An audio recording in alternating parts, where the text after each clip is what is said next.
Administration and Legislation Committee into financial support for state and territory infrastructure projects. I begin by acknowledging the traditional custodians of the land on which we meet and pay my respects to the elders past and present. I'm Chair of this References Committee, Senator Dave Sharma, and I'm joining today's hearing by video conference, and Senators Grogan and Senator Dowling are also joining us by video conference. The committee will be conducting today's hearing via video conference and with some witnesses appearing in person. These are public proceedings being video streamed live via the Parliament's website, and a Hansard transcript is being made. I do remind all witnesses that in giving evidence to the committee, they are protected by parliamentary privilege. It is unlawful for anyone to threaten or disadvantage a witness on account of evidence given to a committee, and such action may be treated by the Senate as a contempt. It is also a contempt to give false or misleading evidence. Witnesses also have a right to request to be heard in camera. The Senate has resolved that an officer of the Department of the Commonwealth or of the state shall not be asked to give an opinion on matters of policy and shall be given reasonable opportunity to refer questions asked of the officer to superior officers or to a minister. This resolution does not preclude questions asking for explanations of policies or factual questions about when and how policies were adopted. If a witness objects to answering a question, they should state the ground upon which the objection is being made, and the committee will determine whether it will insist on an answer having regard to the ground which is claimed. If the committee determines to insist on an answer, a witness may request that the answer be given in camera. I do remind senators of their obligations under the Behaviour Code for Australian parliamentarians to treat witnesses with dignity, courtesy, fairness and respect. And I do ask and remind committee members and witnesses who are appearing via video conference and who are not speaking to make sure their microphones remain muted. I now welcome representatives from the UNSW Futures Research Centre and the ANU Institute for Infrastructure and Society appearing via video conference. I do understand that information on parliamentary privilege and the protection of witnesses giving evidence to Senate committees has been provided to you. Before providing an opening statement, could I just ask for the Hansard record that you please state your full names and the capacity in which you appear today.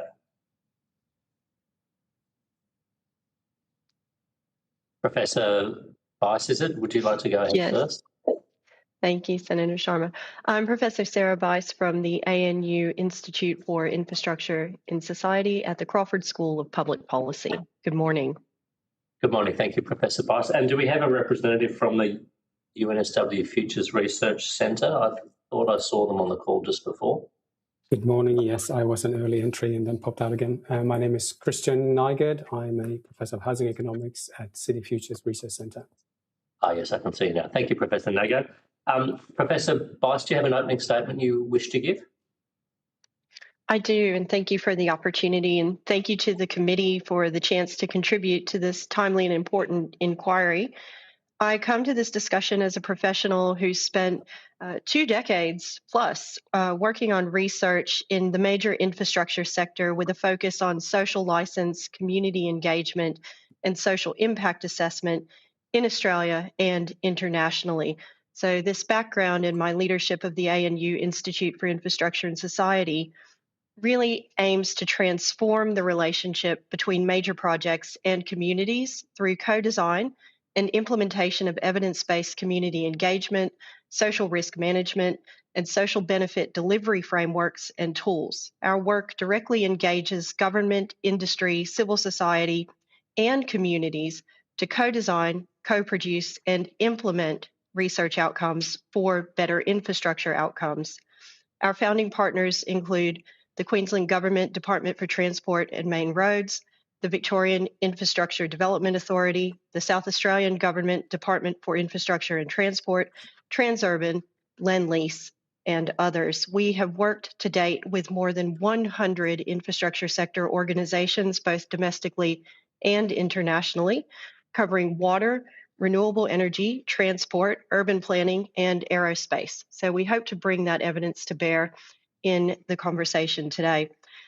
The committee's aim to improve the economic, social, cultural, and community impacts of federally supported infrastructure projects is to be commended, and I thank the members for the opportunity to appear.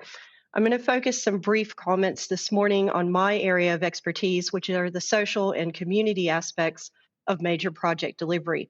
And I'll today suggest 5 recommendations based on the Institute's long-standing research and in direct response to the inquiry's terms of reference.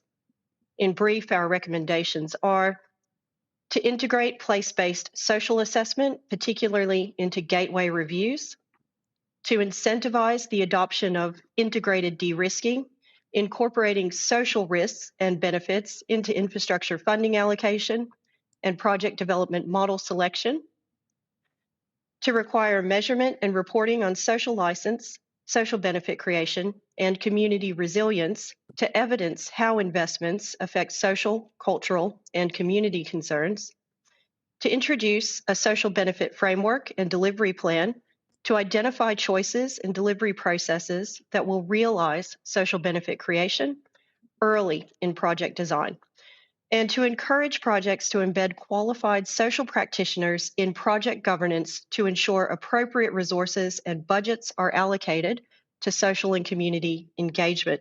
And I'm just going to speak very briefly to each of those to ground the recommendations in evidence, and I welcome your questions. In terms of integrating place-based social assessment, people live in places, not projects. Several submissions to the inquiry highlight the need for a more integrated national approach that prioritizes long-term strategic coordination and links infrastructure, housing, regional development, productivity, and population changes. And we agree. Our renewable energy transition exemplifies this need. The recent New South Wales parliamentary inquiry into renewable energy zones found that RES consultations have been inadequate and that cumulative impact assessments are required. I2S work, Australian Perspectives on Infrastructure, which was a national study, found that where communities are experiencing 6 or more projects within one local government area, those community members are more likely to report poor relationships with government and project developers. They are less likely to agree that dealings with those governments and developers have been transparent. They are more likely to understand and use formal planning procedures to oppose projects, and they are less likely than their counterparts experiencing fewer projects to agree that there is a good overall planning picture for their community. So we do recommend that formal social due diligence be integrated into business cases and used to inform selection and design decisions. Integrated de-risking, a second recommendation, formalizes attention to social risk, which is the non-technical risk that affects the well-being, identity, self-determination, and values of communities and individuals. Current oversight mechanisms privilege technical, environmental, and financial metrics with insufficient visibility and monitoring of social risk. Integrated de-risking introduces systematic and robust social risk management into projects through methods that align with traditional risk management, so it evolves existing approaches to support government, investors, planners, project managers, and engineers to take decisions based on what will be best for communities as well as technical considerations. In terms of social license, social benefit creation, and community resilience, there is an immediate opportunity to adopt validated social scientific indicators and assessment tools to generate more accurate, comparable data on the social aspects of the projects in which government invests. Several submissions regularly call for the improved outcome-based reporting, post-completion reviews, and reports on benefit realization. The good news this morning is that this could be done tomorrow. We can use existing frameworks and tools. I2S, for example, has developed the Social License for Infrastructure model, which assesses the social factors most influential to local project acceptance. We can also introduce a social benefits framework and delivery plan. Australians have a right to know how federal infrastructure projects create social benefit beyond the asset being delivered. Social benefits include the broader, longer-term benefits generated for communities, economies, and regions as a result of project investment. And these should be transparent and demonstrable. A social benefit framework and delivery plan could build on place-based assessments to show how projects deliver benefits, including things like local and Indigenous procurement, skills pathways, amenity and access improvements, and increased social cohesion and resilience. And finally, to embed qualified social practitioners into projects. Right now, projects investment guidelines should be encouraging and expecting principles-based consultation, not compliance-based. Our research shows that Australian community members do not have what we call consultation fatigue. They have bad consultation fatigue and concerns about project politicization. Box ticking is ingenuine, and most interactions for community members are project by project, so they're removed from Australians' experiences of living in those communities. Community engagement should be embedded in projects and delivered to a standard that we would expect of our engineers and financial managers. Quality consultation should become as common as the safety standards that we expect from OH&S procedures. Government guidelines and requirements for social practice certification could immediately improve the quality of consultation our community members receive. IAP2 certification is widely acknowledged as world leading, and it's available here in Australia through the Engagement Institute. The Certified Environmental Practitioners Australia-New Zealand scheme recently launched the world's first social impact assessment practitioners certification scheme. Government can leverage the quality of these certifications to ensure that the individuals carrying out consultation are appropriately qualified to do so. So in closing, ANU I2S is the nation's leading research institute for social and community components of major projects. For 8 years now, our longitudinal data shows that stakeholder and community pressure rank among the top 3 most impactful factors for costly project delays or cancellations, according to industry professionals themselves. Strengthened Commonwealth oversight of social and community project consideration, like those I've outlined today, will deliver earlier issue detection and fewer late-stage disruptions. It will deliver comparable data across jurisdictions, better value for money for the investments made by government, and higher project acceptance and resilience achieved through community-centered decisions and genuine benefit creation aligned with communities' priorities. Thank you.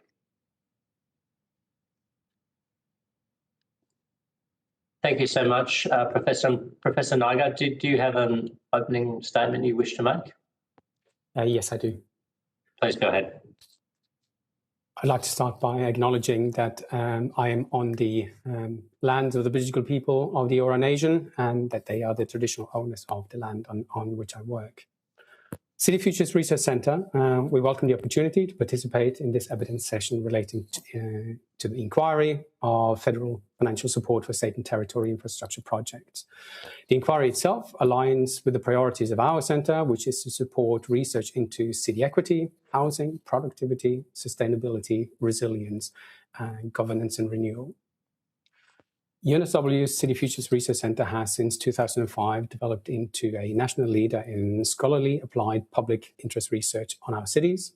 And we do this in collaborations with a whole host of academic researchers across Australia, overseas, and in partnerships with local, state, federal government agencies, industry stakeholders and community groups. We are focusing on developing evidence-based ideas for tackling the complex challenges of urban change and growth. Our submission to the inquiry reflects our applied expertise and experience, and it highlights a number of areas of feedback relating to consistency, standardization, transparency of governance of infrastructure investment projects, and the guidance and the updating of impact assessment, evaluation, and technique exercises of infrastructure investment and resource allocation decision-making. We make, on the whole, 10 recommendations in our submission around those areas, and I'm not going to repeat those 10 recommendations here, but they are in the formally submitted in the formal submission. It should be noted that the updated Australian Government Impact Analysis Framework that has just now been released in July 2026 does speak to elements of governance and strengthening of the accountability and additional quality assurance oversight by the Office of Impact Analysis. But it also reinforces other aspects of our submission, such as the need for transparency in decision-making relating to the publication of business cases and post-completion reviews, definition and terms used across jurisdictions, greater harmonization of cost-benefit assessment guidance across Australian jurisdictions, and much clearer guidance on the incorporation of more advanced techniques in cost-benefit and impact assessments that are found internationally. That includes the use of welfare weighting, well-being valuation, value uplift methodologies, and mechanisms for value sharing as ways of financing investment in nation building and transformational projects. The societal challenges that we as an Australian community are attempting to address through infrastructure investment decisions are frequently national in character, thinking about productivity, livability, and resilience. And this requires greater harmonization and transparency across Commonwealth and state territory decision-making practices. And guidance will allow approaching these challenges through mission-oriented policies and decision-making frameworks to support these. Our City Futures Research Centre submission reflects the Centre's joint expertise. I am a professor of housing economics. My particular area is housing and also cost-benefit and impact assessment. I'm very happy to answer any questions that you might have and potentially take some of those questions on notice, but that is more appropriate to the expertise of other colleagues in the Centre. Thank you. Thank you, Professor Nygaard. I have a few questions. I might start with the indulgence of my colleagues and then defer to them. Professor Bice, I was just looking at your submission and your opening statement as well. Can you just expand a little? You cite the example of the New South Wales Parliamentary Inquiry into renewable energy zones, in particular the finding that RES consultations have been inadequate and cumulative impact assessment is required. Would you mind just elaborating a little more on what that found? I'm not familiar with that inquiry. Absolutely, and thank you for the question. So the New South Wales RES inquiry wanted to look at a variety of issues around RES. I'll concentrate on the community engagement component. As the committee would likely be aware, there has been a range of community opposition and protest to the introduction of renewable energy zones in New South Wales, and we're also seeing this play out in other states, including Victoria, where I am today. So this inquiry wanted to understand both what is happening from a community perspective in terms of renewable energy zones and what can be done. One of the sparks for this particular inquiry was the 2024 Australian Energy Infrastructure Commissioner's work on community engagement in the renewable energy sector. The Commissioner ran a national survey, the results of which were released to show that the vast majority of Australians interviewed, I believe the figure was 92%, were dissatisfied with the quality of engagement and information that they had received regarding the renewable energy transition. Many of these community members, particularly in the New South Wales inquiry, are based in regional and rural areas. If we look at places like the Hunter Valley, these are communities that are not only in transition towards renewables, but also away from a long-term relationship with the fossil fuel and coal mining sector. So there are a range of issues here, and what that inquiry was attempting to do from the community engagement perspective was to both identify what the underpinning issues are and then to suggest some ways forward. And one of the clear findings is that for communities in renewable energy zones in particular, they're in what we call infrastructure intensive environments. And these were some of the things that I mentioned in my opening statement, where I referred to communities who are experiencing 6 or more projects in their local area. Now, these might be as small as a sewerage upgrade all the way through to the creation of new highways or transport connections. But what's important from a community perspective is they are experiencing large-scale construction and disruption, and they're losing faith in government as to an overall plan for their community. And we're seeing this reflected in the renewable energy zones. And so when that inquiry recommends cumulative impact assessment, That's about taking a more place-based approach, not only to the energy zones themselves, but to all of the infrastructure development that's happening in the local area, so that infrastructure is developed from a community perspective as opposed to a project-by-project perspective.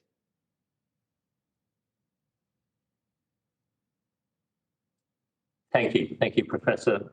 I'm good. I'm just checking I wasn't on mute. You also just flagged in your submission and your opening remarks as well the major contribution that community pressure and stakeholder opposition can make to cost and project overruns. Have you got any particularly pertinent or illustrative examples you could offer there where a piece of infrastructure has been wildly over budget or delayed because of level of community opposition? Unfortunately, there are many. So if we look to the Oxford Mega Projects Institute, which has an absolutely massive database of projects globally, that research demonstrates that 95% of mega projects overrun their budgets. The case in Australia is no different. When we look, for instance, at renewable energy projects, what we are seeing is that community opposition is in particular slowing the rollout of renewable energy infrastructure, particularly transmission lines. We ourselves in the Institute have looked at the capital assets that have been directly affected by social and community pressure. As of 2020, our figure was $20 billion in assets. By 2023, Infrastructure Australia had estimated that this will be $40 billion by 2025. And in recent research, which our team is currently validating, we estimate that there's about $100 billion of capital assets across the country that are being impacted by stakeholder and community pressure. So there are many examples, and the question really for us is to look to where are the projects that are being achieved on time and on budget, because at the moment in the current environment, and Australia is not an outlier to this, but in the current environment, on time and on budget projects are the outlier. And that's why I think we really need to focus on the social and community piece. Research that we've undertaken, we produced the State of Infrastructure and Engagement Study. We've been doing this study every year since 2017. It's Australia's largest longitudinal data set on the social and community aspects influencing infrastructure. Our respondents are infrastructure sector professionals. And in that study, what we see is that stakeholder and community pressure is the top 3 most impactful aspect as defined by professionals, and it always appears within a trifecta, and the other components are policy and regulation, and often that includes policy backflipping associated with politicization and elections, and the third pillar is project funding. So these 3 things together are where we really need to focus attention. And that research also demonstrates that our sector professionals are very confident in our national technical capacity to deliver major projects. So we've got the technical piece right. Now is the time to focus on the social and community piece. Thanks, Professor Weiss. And for you, Professor Niger,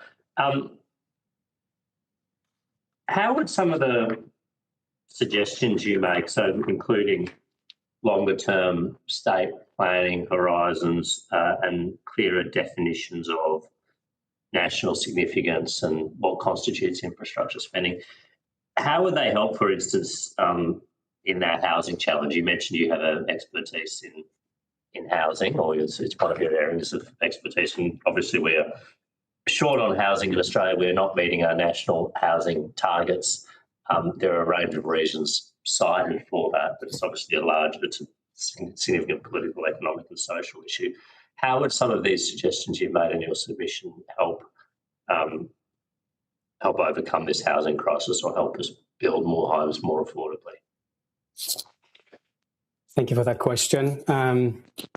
So there are a number of aspects of that. Many projects have long lead times. So having those clearer forward, and particularly past the sort of 4-year horizon guidance on the level of on infrastructure investment envelopes will create greater certainty around funding flows.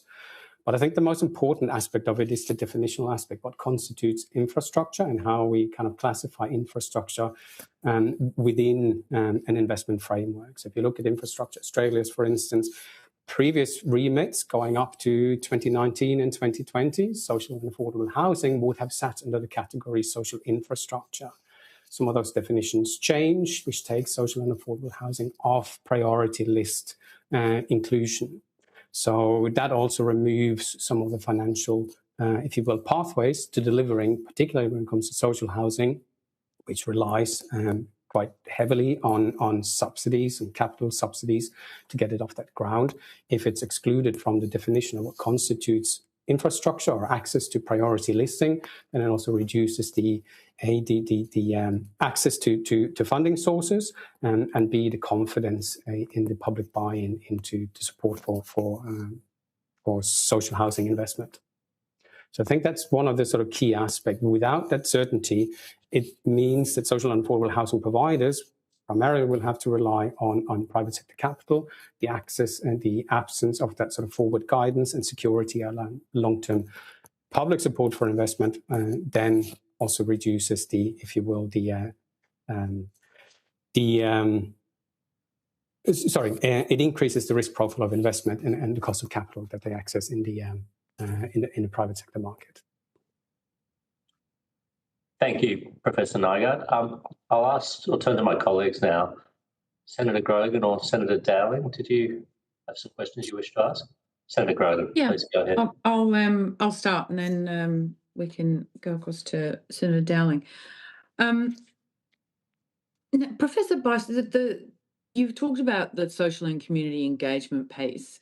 One of the things we talk about quite a lot is the balance of the relationship between the state and the Commonwealth in terms of governments working together to get the best out of a project or get the best pathway forwards. Where do you... And the other element is, of course, like the notion of understanding the development of projects over time and that building those principles as you go and understanding that things will change and giving the latitude to do that. Where do you see between those three sort of pillars, if you like, where do you see that social and community engagement piece starting and finishing? Now, I'm a big supporter of that, but the notion of, because it can be quite complex between the state and the Commonwealth as it stands with all the different partners in some of these very, very large and significant developments, where do you see the community engagement fitting within that so that it is deep and meaningful and it isn't just a sort of tick box scenario, but also so that it doesn't then stretch the project out to much more considerable timelines? Thank you very much. That's a very well-informed question. One of the first aspects of this is the consideration of whether community engagement will stretch the timelines. What our research suggests and what we see in case examples elsewhere, and Professor Bent Fleabberg from Oxford talks about this a lot, is that if we can spend the time on community engagement as early as possible and establish the relationships that are necessary to underpin the trust for a social license for the project, it may take longer at the front end, but they call it going slow to go fast.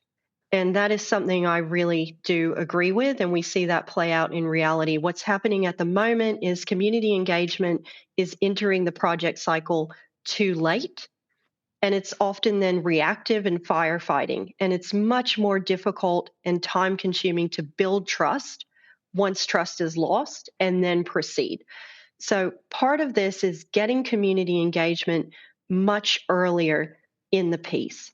One of our recommendations around the utilization of certified practitioners is also about supporting this very high-quality profession to be more recognized as a profession.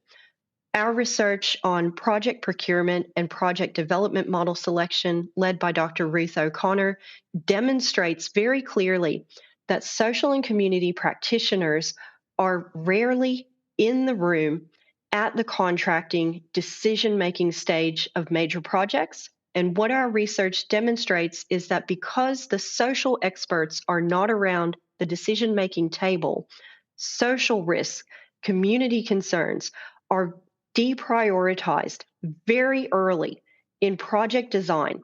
And that is partly because the experts who understand their importance are not seated at the table to inform those decisions. So we really need to support the recognition and certification and growth of our social practice expertise. We need to consider ways that when government sets investment criteria or contracts, you include within that the expectation that social practitioners will be embedded in the decision-making team from the earliest stage. And these very practical steps will assist to answer exactly the questions that you're asking. The other component of this, and we find this in our Australian Perspectives on Infrastructure National Survey, which included about 7,000 respondents from all around the country, community members tell us consistently that where a major infrastructure project is coming into their community, they want to know what is non-negotiable on this project as early as possible. When we look at project management and choices made about community engagement, there is a very common tendency to delay engagement with communities and to discuss non-negotiables because there is a concern that if we go out too early, it will generate opposition. What community members are telling us is the opposite. They're saying, actually, we just want to know what's going on. We want to be involved in the decision-making process, and we are adults who can participate. And as taxpayers, when it comes to government investment, I think they have a genuine right to participate. So these are just a few of the things that are very practical steps that could be taken to improve and to respond to the question you've asked. Thank you very much. That's very helpful. And I'll just one question for Professor Nygaard as well. The importance of having infrastructure assessments that are looking at the broader economic challenges in housing and resilience and community benefits, which you also referenced. A lot of projects just come up on, they present themselves as a travel time reduction or an A to B sort of reduction. How important, or how would you go about like moving the sort of headset from that to more of a community benefit and a community economic benefit sort of pathway? So thank you for that question. I think that's exactly where many of these techniques that are used internationally in cost-benefit analysis are sitting. It's kind of trying to move beyond the directly observable transaction elements that you can measure in market prices, and move on to identifying and monetizing the benefit that arises from the existence of knowing, for instance, that you're in a secure home. That is a value that you don't necessarily observe in a market context as a social housing tenant, but it's clearly a well-being value that is established to that individual tenant. That would never get counted in an Australian context. In fact, when you speak to Treasury people, they would kind of quite frequently make a point out of not using values like this because they are not acceptable within the philosophy of what the Australian cost-benefit approach is. So well-being values is one way of doing that. Welfare weighting is another way of doing that. In the Australian system, we have a philosophical approach to cost-benefit analysis that a dollar is a dollar, irrespective to who holds that dollar. And in nominal terms, that is correct. But in terms of the utility that individuals derive from a dollar, that differs quite significantly across the income distribution. So the ability to buy, for instance, an additional meal for somebody who can only afford 2 meals a day is very different from having exactly the same transfer of funds to somebody who's already having 3 meals a day. So that's where this technique comes in, and we illustrate some of that in our submission, kind of what that means. If you apply those types of techniques, you're beginning to alter the understanding and the monetization of what the benefits are that arise from these types of investments. And the important bit with some of these techniques is not that they are trying to imbue decision making around what the right distribution is. And kind of Australian cost-benefit analysis kind of focuses on the distributional questions should primarily be a question for policy.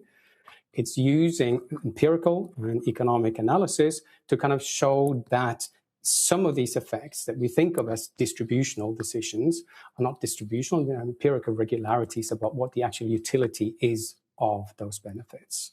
So that dollar, for instance, has greater welfare and utility to a low-income household than it does to a high-income household. And these techniques kind of explicitly incorporate that, which allows us to assess what those social benefits are in a much more holistic way. Great. Thank you very much. Thank you both for your time. I really appreciate it. I'll hand back to you, Chair.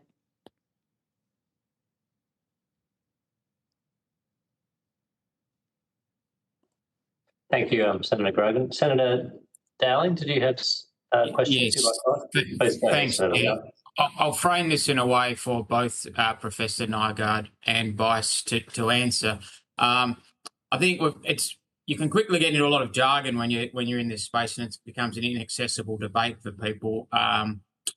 My understanding of sort of cost-benefit analysis is it can actually, a more sophisticated version can incorporate a lot of the sort of social and community benefits we have been talking about. So I guess particularly, do we think the current cost-benefit, is it able to sort of start to capture and improve, or do we actually need, I think, as Professor Bice said, a whole new social benefit framework to be incorporated? Because it'd obviously be a lot easier if we could just sort of make some incremental improvements to the current framework rather than sort of have to say we need to introduce and train up all our institutions to sort of incorporate a whole new framework. So, and if you could give just some examples of what sort of things you believe are missing from traditional integrated assessment and cost-benefit analysis, because it becomes, again, some of these terms like social license, etc., they're very hard to quantify and they mean different things to different people. They're very intangible. So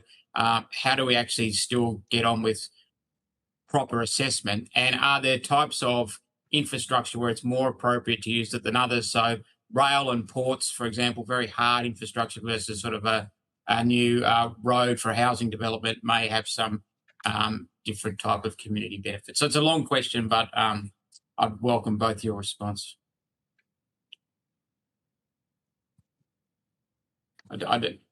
Professor Bice, would you like to go first?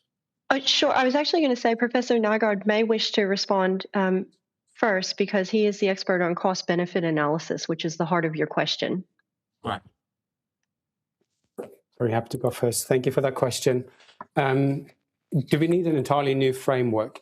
A priori, no, we don't. There are many aspects of international practice that we can incorporate into the existing framework such as we have it. There are aspects of those practice that begins to engage with the philosophy of what the frameworks are for cost benefit. But several aspects can be incorporated into the Australian context. What it would require is some Australian-specific guidance, so not just adopting what is done internationally, but kind of working this out in an Australian context. And we have examples of that. We have the Australian Social Value Bank, for instance, which is beginning to build up a portfolio of measures that can be incorporated in cost-benefit analysis that captures well-being values within a cost-benefit assessment. The other aspects that I think are particularly important when we're thinking about sort of generational challenges or if you will, almost existential challenges, these are the incorporation of differential discount rates. So we have well, in the Australian practice, the national guidance is a 7% sort of standard discount rate. There is some loosening of that when it comes to the environmental assessment that was issued in 2023, but apart from that, it's a 7% flat rate that carries out irrespective of the length of the project.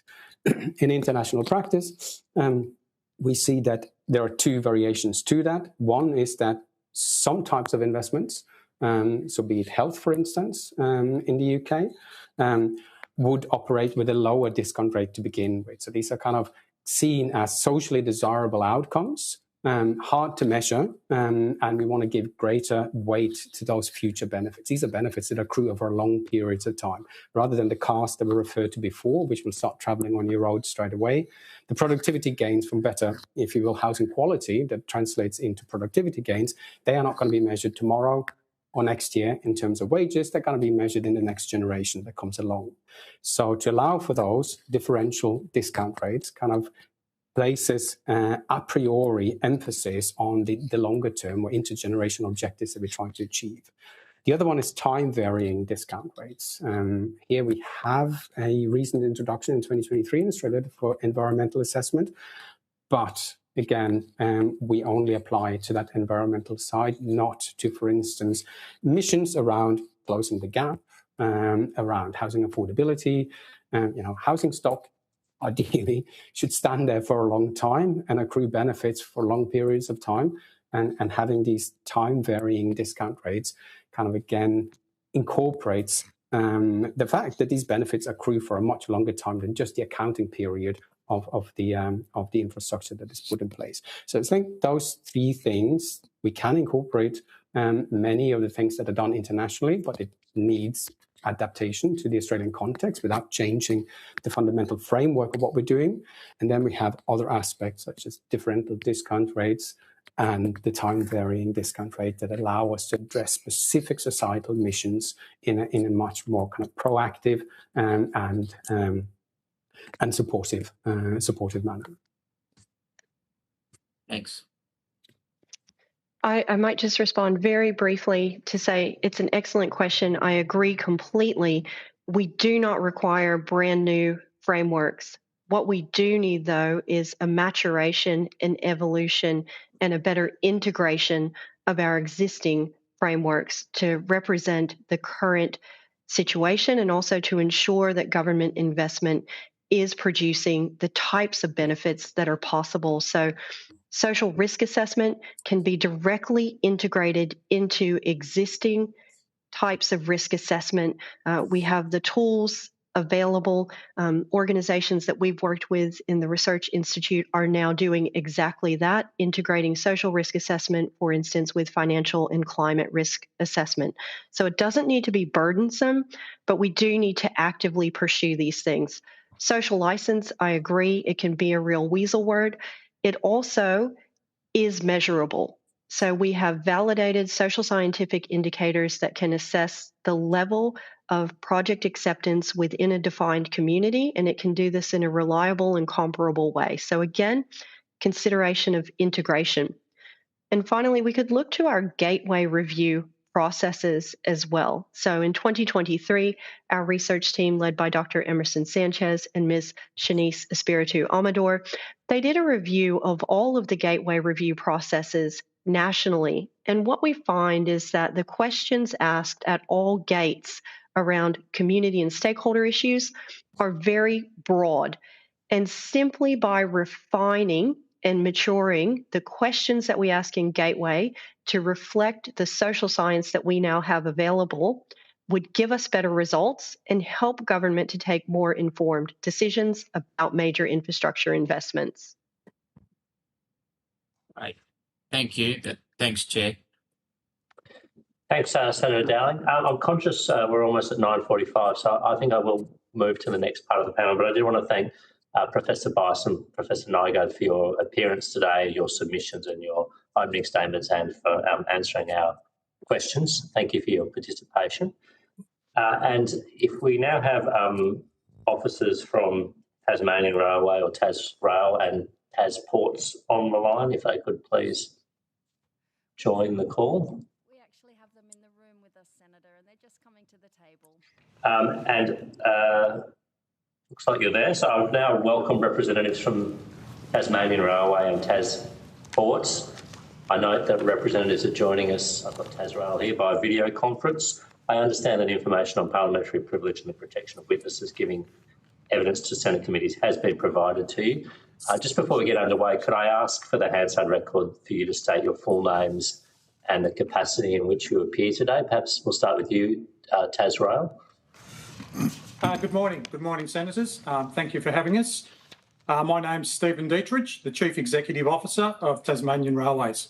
I also have my colleague here, Joshua Marshall, as the General Manager of Projects. Good morning. Thank you, Mr. Dietrich and Mr. Marshall. And do we have TasPorts on the line? We have TasPorts in the room with us, Senator. Good morning. Yeah, good morning. So TasPorts, you're in the conference room, I see. Sorry, I hadn't realised you were appearing in person. Please, if you wouldn't mind just stating your name and the capacity in which you appear today. Yes, good morning, Captain Alan Gray. I'm the Chief Executive Officer for TasPorts, and with me is Stephen Kerrison, the Group Executive Operations for TasPort. Thank you, Captain Gray. Mr. Dietrich, would you like to make an opening statement for Tasrail, and then we'll ask TasPorts to do the same? Absolutely. Thank you, Chair. Thank you, Senators, and thank you for the opportunity to appear before you today. Tasrail is very proud to play a critical role in Tasmania's freight network. Every day we connect mines, manufacturers, producers and ports, ensuring freight moves safely and efficiently right across Tasmania. The work we do supports regional communities, strengthens supply chains and contributes directly to the Tasmanians' economic prosperity. I want to begin by acknowledging the significant and sustained support Tasrail has received from the Australian Government over the past decade. Through the Infrastructure Investment Program and in partnership with the Tasmanian Government under the Tasmanian Freight Rail Revitalisation Program, more than $500 million has been invested in Tasmania's below-rail infrastructure. The value of that investment simply cannot be overstated. It has enabled us to renew and modernise critical infrastructure across the network, improve safety outcomes, increase reliability, build resilience, and deliver strong operational performance. Just as importantly, it has allowed us to maintain the high level of service our customers and industry rely on.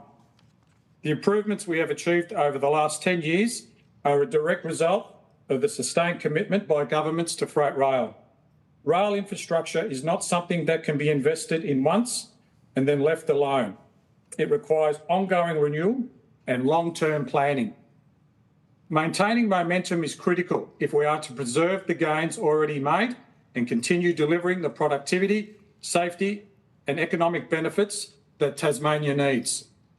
That is why continuation of investment through Tranche 5 of the Infrastructure Investment Program is so important to our business, to industry and to the state of Tasmania. Continued support will ensure Tasmania's freight rail network remains safe, reliable and capable of meeting the future needs of our customers well into the future. It is future-proofing logistics here in Tasmania. The Australian Government's investment has also extended to other critical freight infrastructure that supports Tasmania export industries. A very good example of that is the new $64 million shiploader at the Port of Burnie. The new shiploader plays a very important role in supporting Tasmania's mining sector as it provides a fully integrated, seamless pit-to-port supply chain solution, allowing a safe, efficient export capability for the mining industry. Similarly, the expansion of the bulk minerals export facility at the Burnie Port has been a very important step forward. The remaining piece of the work is the upgrade of the shiploader in-feed operation that incorporates the rail wagon tippler system. A direct investment of $25 million from the Australian Government would complete the final stage and unlock the full benefits of the facility for Tasmanian exporters. Taken together, these investments are about much more than infrastructure.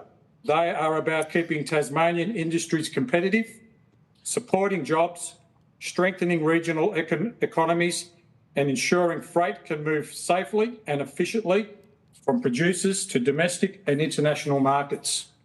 On behalf of Tasrail, I want to express our gratitude for the confidence the Australian Government has shown in our business through this long-term capital stewardship as we continue to deliver projects on time and on budget. We do not take that support for granted. It has delivered real and measurable outcomes, and we believe continued investment in Tasrail infrastructure and assets is an investment in Tasmania's people and Tasmania's future. Thank you, Chair, and look forward to answering any questions. Thanks so much, Mr. Dietrich. And Captain Gray, would you like to make some opening remarks or an opening statement? Thank you, Chair and committee members. Tasports owns and operates the majority of Tasmania's port infrastructure and the Devonport Airport, and moves almost all goods into and out of the state. Every mainland state reaches the rest of the country by road or rail, funded by the Commonwealth through established programs. Tasmania reaches the rest of the country by sea. Our ports do the job a highway or railway does for every mainland state. Ours is just made of water, and that mode has no equivalent funding pathway. Framed plainly, the case here is about a gap in how Australia funds transport infrastructure. Devonport and Burnie mostly carry interstate freight and passengers, not international trade, and deserve to be assessed on those terms. The committee may raise the Tasmanian Freight Equalisation Scheme. TFES is like funding for the trains on the rail line or the trucks on the road. It supports the trip, not the track. It does not fund a wharf, a ship loader or a navigational channel. Tasmania needs both, a freight subsidy and a way to fund the infrastructure that freight depends on, and only one of these currently exists. The funding gap is becoming even more important as Australia pursues some of its biggest national infrastructure and energy priorities.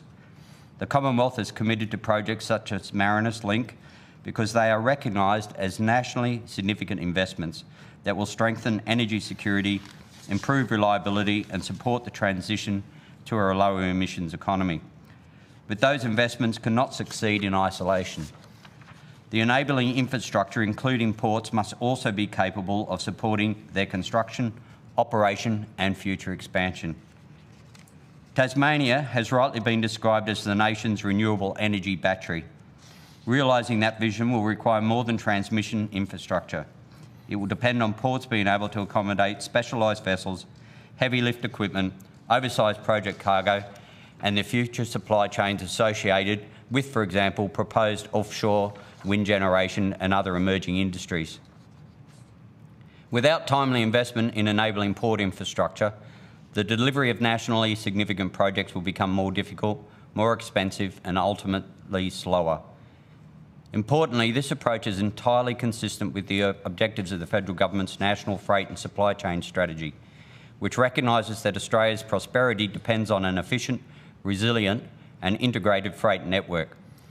Ports are not separate from that network. They are fundamental to it. In Tasmania's case, they are quite literally the state's connection to the national transport system. Every day they move the fuel, groceries, pharmaceuticals, building materials and industrial inputs Tasmanians depend on, while carrying Tasmanian products to manufacturers, retailers and consumers across Australia. Similarly, the Commonwealth's infrastructure investment programs are designed to improve national productivity, resilience and connectivity. These objectives should apply equally regardless of whether freight travels by road, rail, air or sea. Recognising ports as nationally significant transport infrastructure and providing an appropriate Commonwealth co-investment pathway would ensure investment policy reflects the realities of Australia's integrated freight network and supports the long-term success of the government's own infrastructure, energy and economic priorities. In our view, this is not a request for special treatment. It is a request that ports performing the same national transport function as roads, rail and airports be recognised within Commonwealth infrastructure policy on the same basis. Against that background, our submission makes 5 recommendations. The 2 that matter most are first, to recognise ports as national infrastructure in the same way road, rail and aviation already are, and second, to establish a clear Commonwealth co-investment pathway for projects of national significance.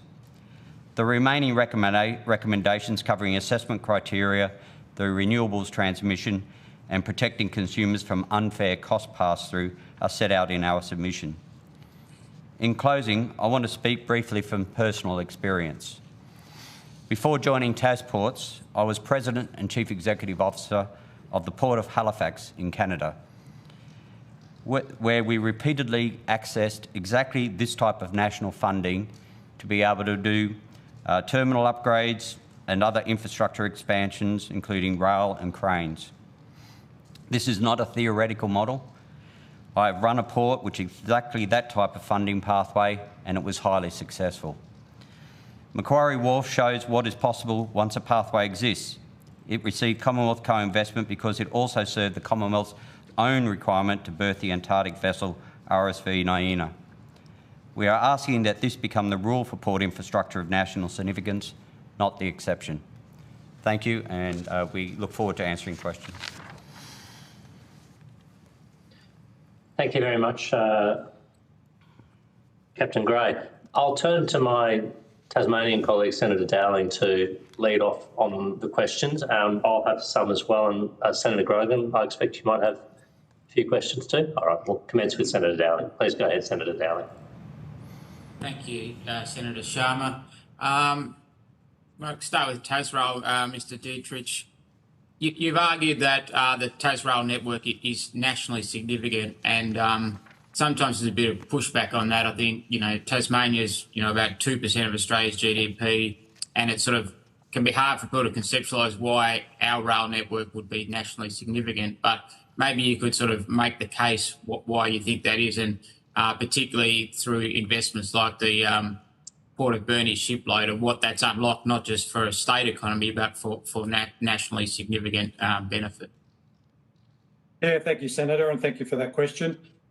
Certainly, from an overall industry perspective, Tasmania in a national context is no doubt smaller, but the services we provide are critical to the major industries that here in Tasmania. Directly and indirectly, we probably support over 5,000 jobs, and those major industries rely on a safe, dependable, reliable service. And what we're seeing is the growth towards more freight coming to rail, and the importance that provides to the major industries, allowing them to get their products safely and efficiently to market, you cannot underestimate. And Tasmania being an island state, small, those industries are critical to the economy here in Tasmania.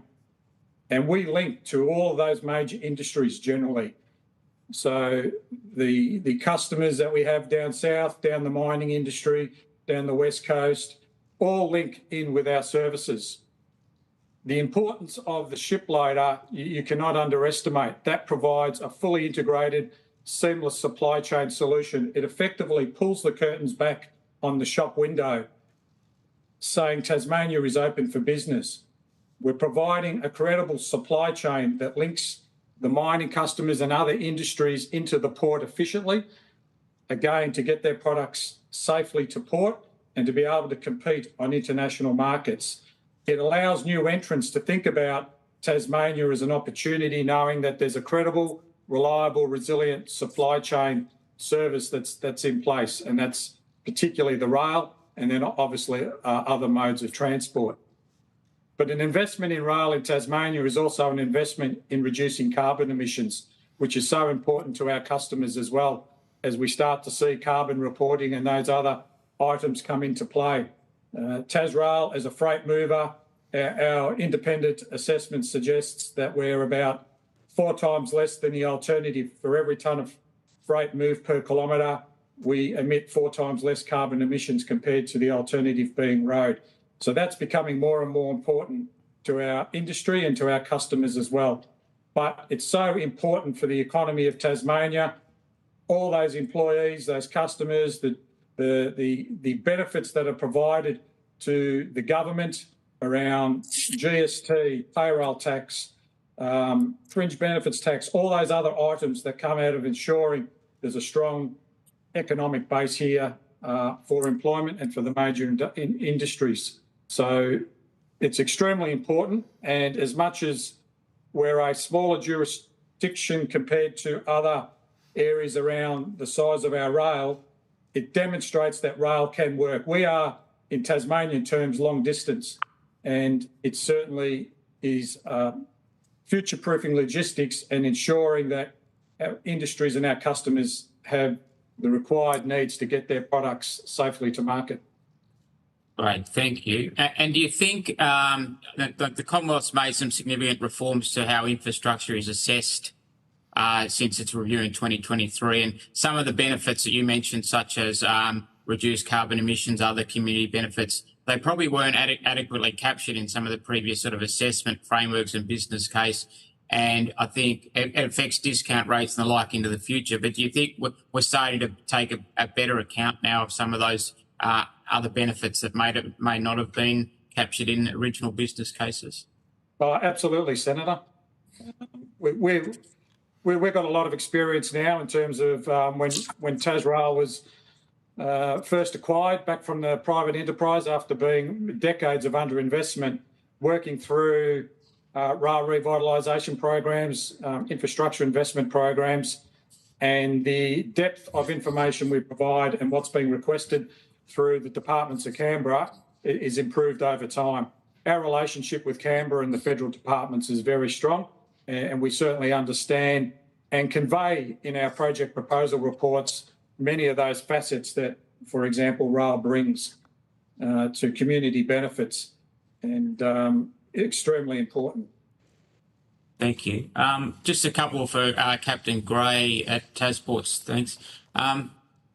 You've mentioned that, and this may surprise you, but that ports, unlike other road, rail infrastructure, is actually not considered in this pathway. It doesn't have a direct funding, nationally significant pathway through Infrastructure Australia and Commonwealth agreement. So could you make the case why you think ports does have a nationally significant role?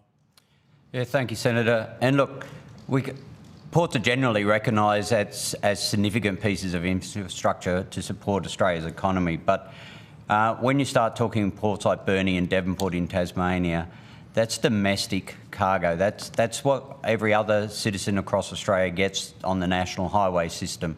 But for Tasmania, they're reliant on a sea passage to get it there. And it'd be like saying having a national highway but no interconnector into any other road. So, you know, we can have vessels crossing Bass Strait, but if the ports aren't there and the ports aren't efficient to ensure that supply chain transitions seamlessly into the domestic rail and road services, then we have a disconnect. The other part is generally international ports, the user pays, and that's how funding is generated.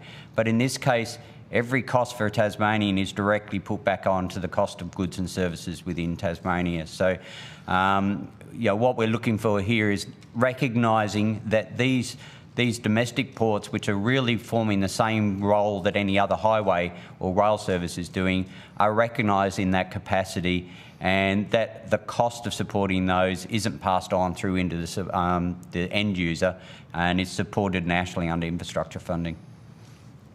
Thank you. I had a tour of Bell Bay recently, the port there, and I was able to see some of the benefits in terms of unlocking not just a direct benefit for the port, but for the entire energy transition. Maybe you could speak to how ports actually can unlock some of these much broader policy challenges we're facing.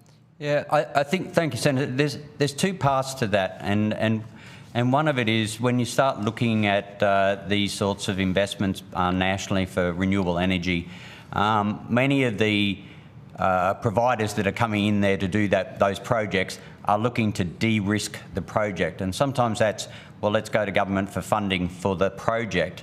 The alternative thing from a sovereign control is investing in the enabling infrastructure. So ports become the enabler to de-risk the investment by foreign investors in these wind energy or renewable energy projects. So you're not handing money out to the country. You're actually investing back in significant infrastructure that can be reused into the future. So, you know, those projects won't get up successfully unless they have the port infrastructure to bring high and heavy project material in. And even once the projects are up and running, the support processes that go from that to ongoing maintenance and crewing going out there.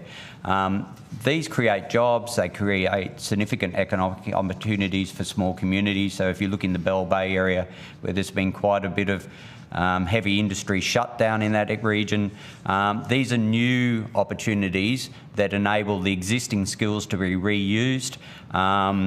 The investment in the enabling infrastructure is an investment in sovereign ownership, and we enable the investment from other project material to come into the country. So.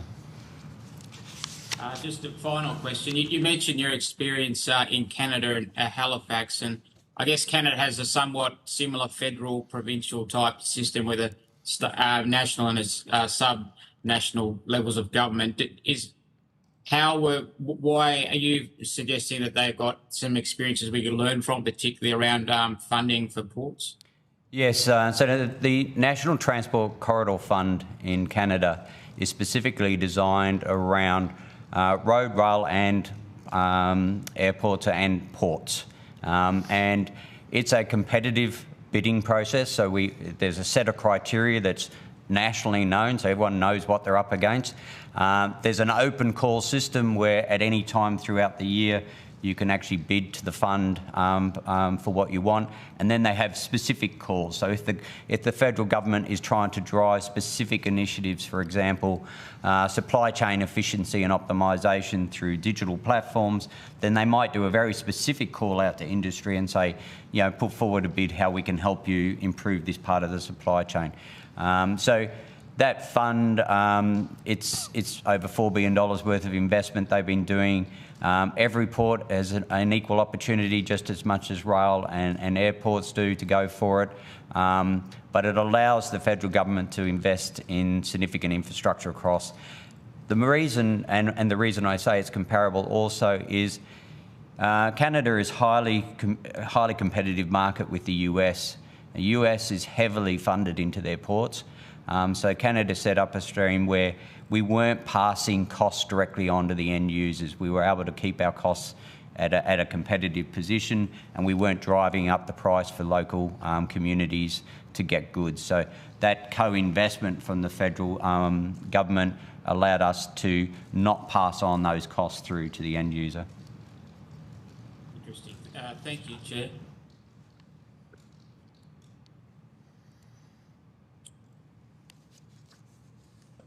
So thank you, Senator Dowling. Senator Grogan, did you have questions, or I'm happy for you to take the call first and I'll finish up if you do. Thank you. Yes. Thanks very much for coming along today.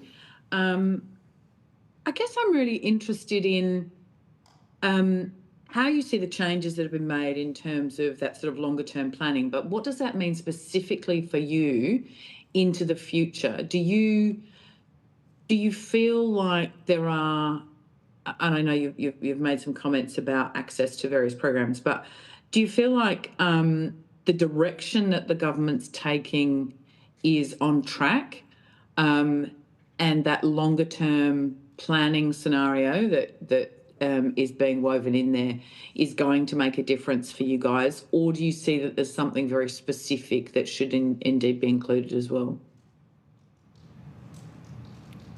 Is that to Tazrael? Sorry, is that to us? To both of you, really. Probably Tazrael. I'm happy to take that. Start first, yeah. Yeah, absolutely. So, yeah, we see it has definitely improved. So we've been working with both the state and federal government on a 10-year pipeline. So we're forecasting our programs out that far now.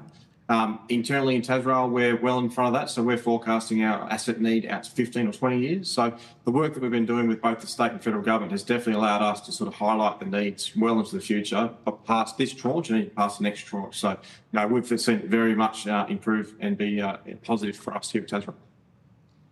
And I think sorry, Senator, just to add to that, just the importance around what that's providing to the state of Tassie, but we're certainly focused on what that means around productivity into the future. And we see that support and that focus coming from the Australian government as well.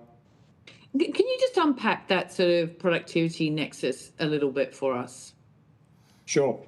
If I just refer to Tazrael's experience, we we come from a period of probably 40 years of underinvestment where we need to significantly improve the network to get the confidence back in industry.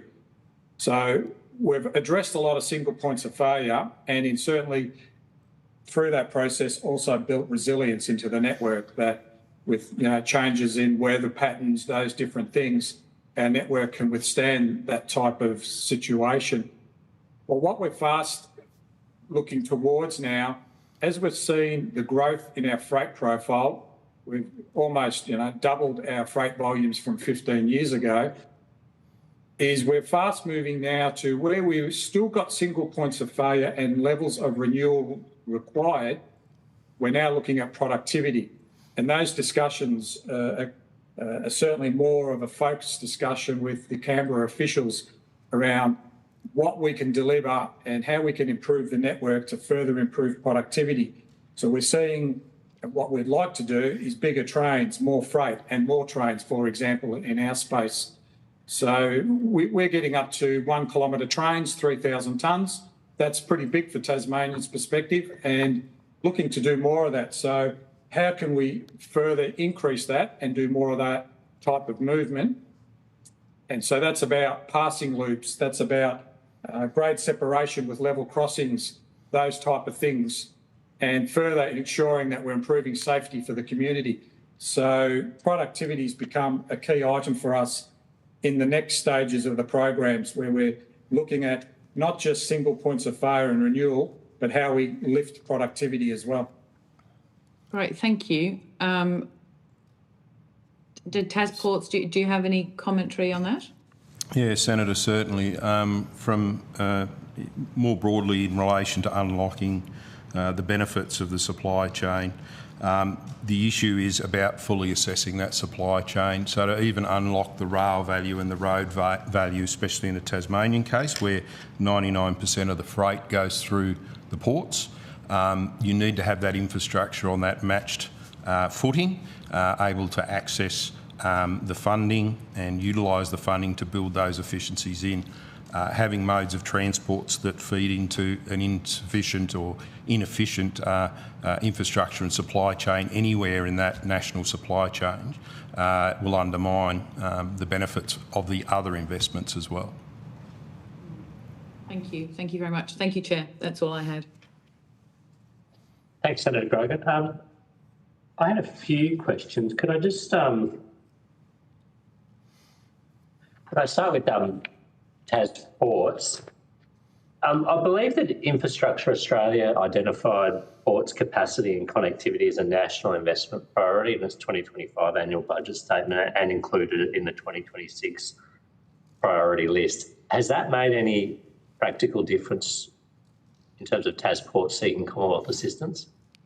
Thanks, Senator. No, it hasn't at this point. I mean, I think it's important actually is, from recognition actually getting into a true framework that's transparent and accessible. So,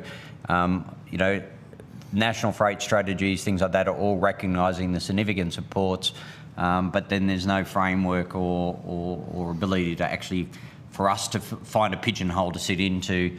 A good example, and Senator Dowling raised it with Bell Bay and the renewable energy terminal there.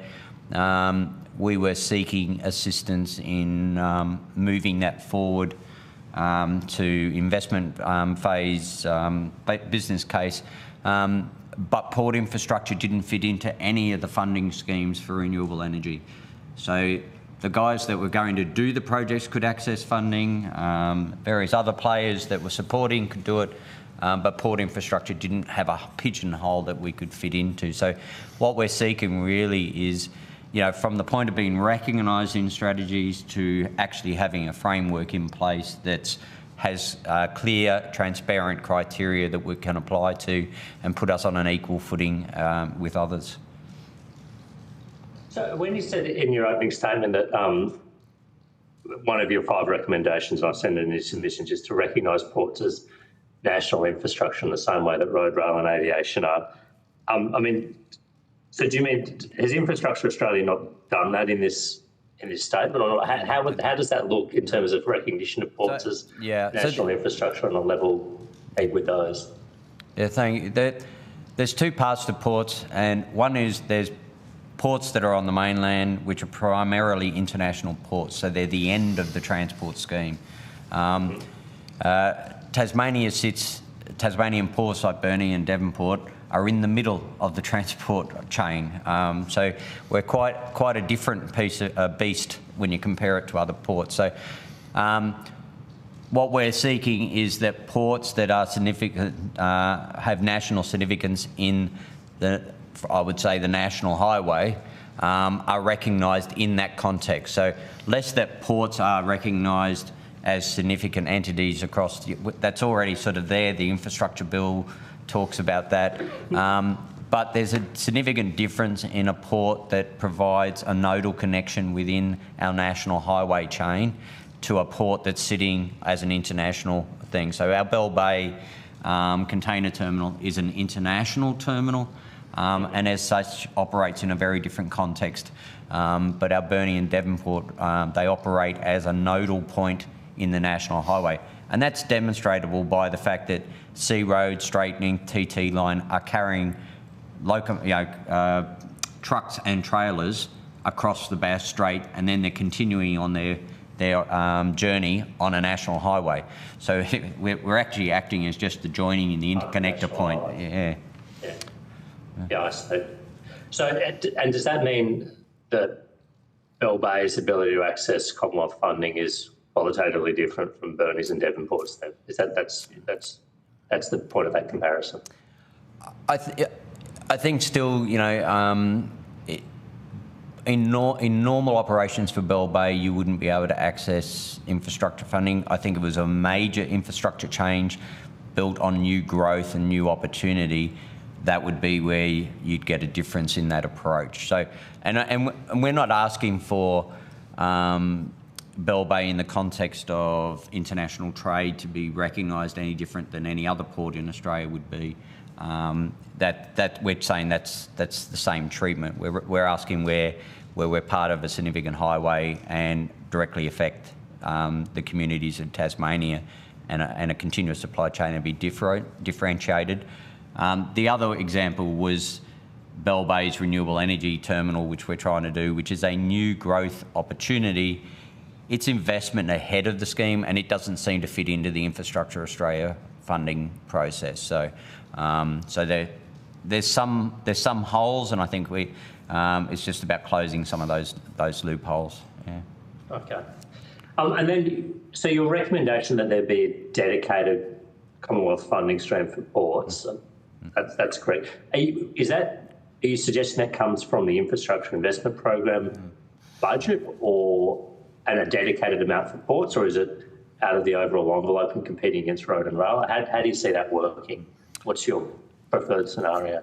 Yes, Senator, I'll look to answer that. I think it's a mixture of both. As Captain Gray stated, there are some very specific programs that are building capabilities around specific industries.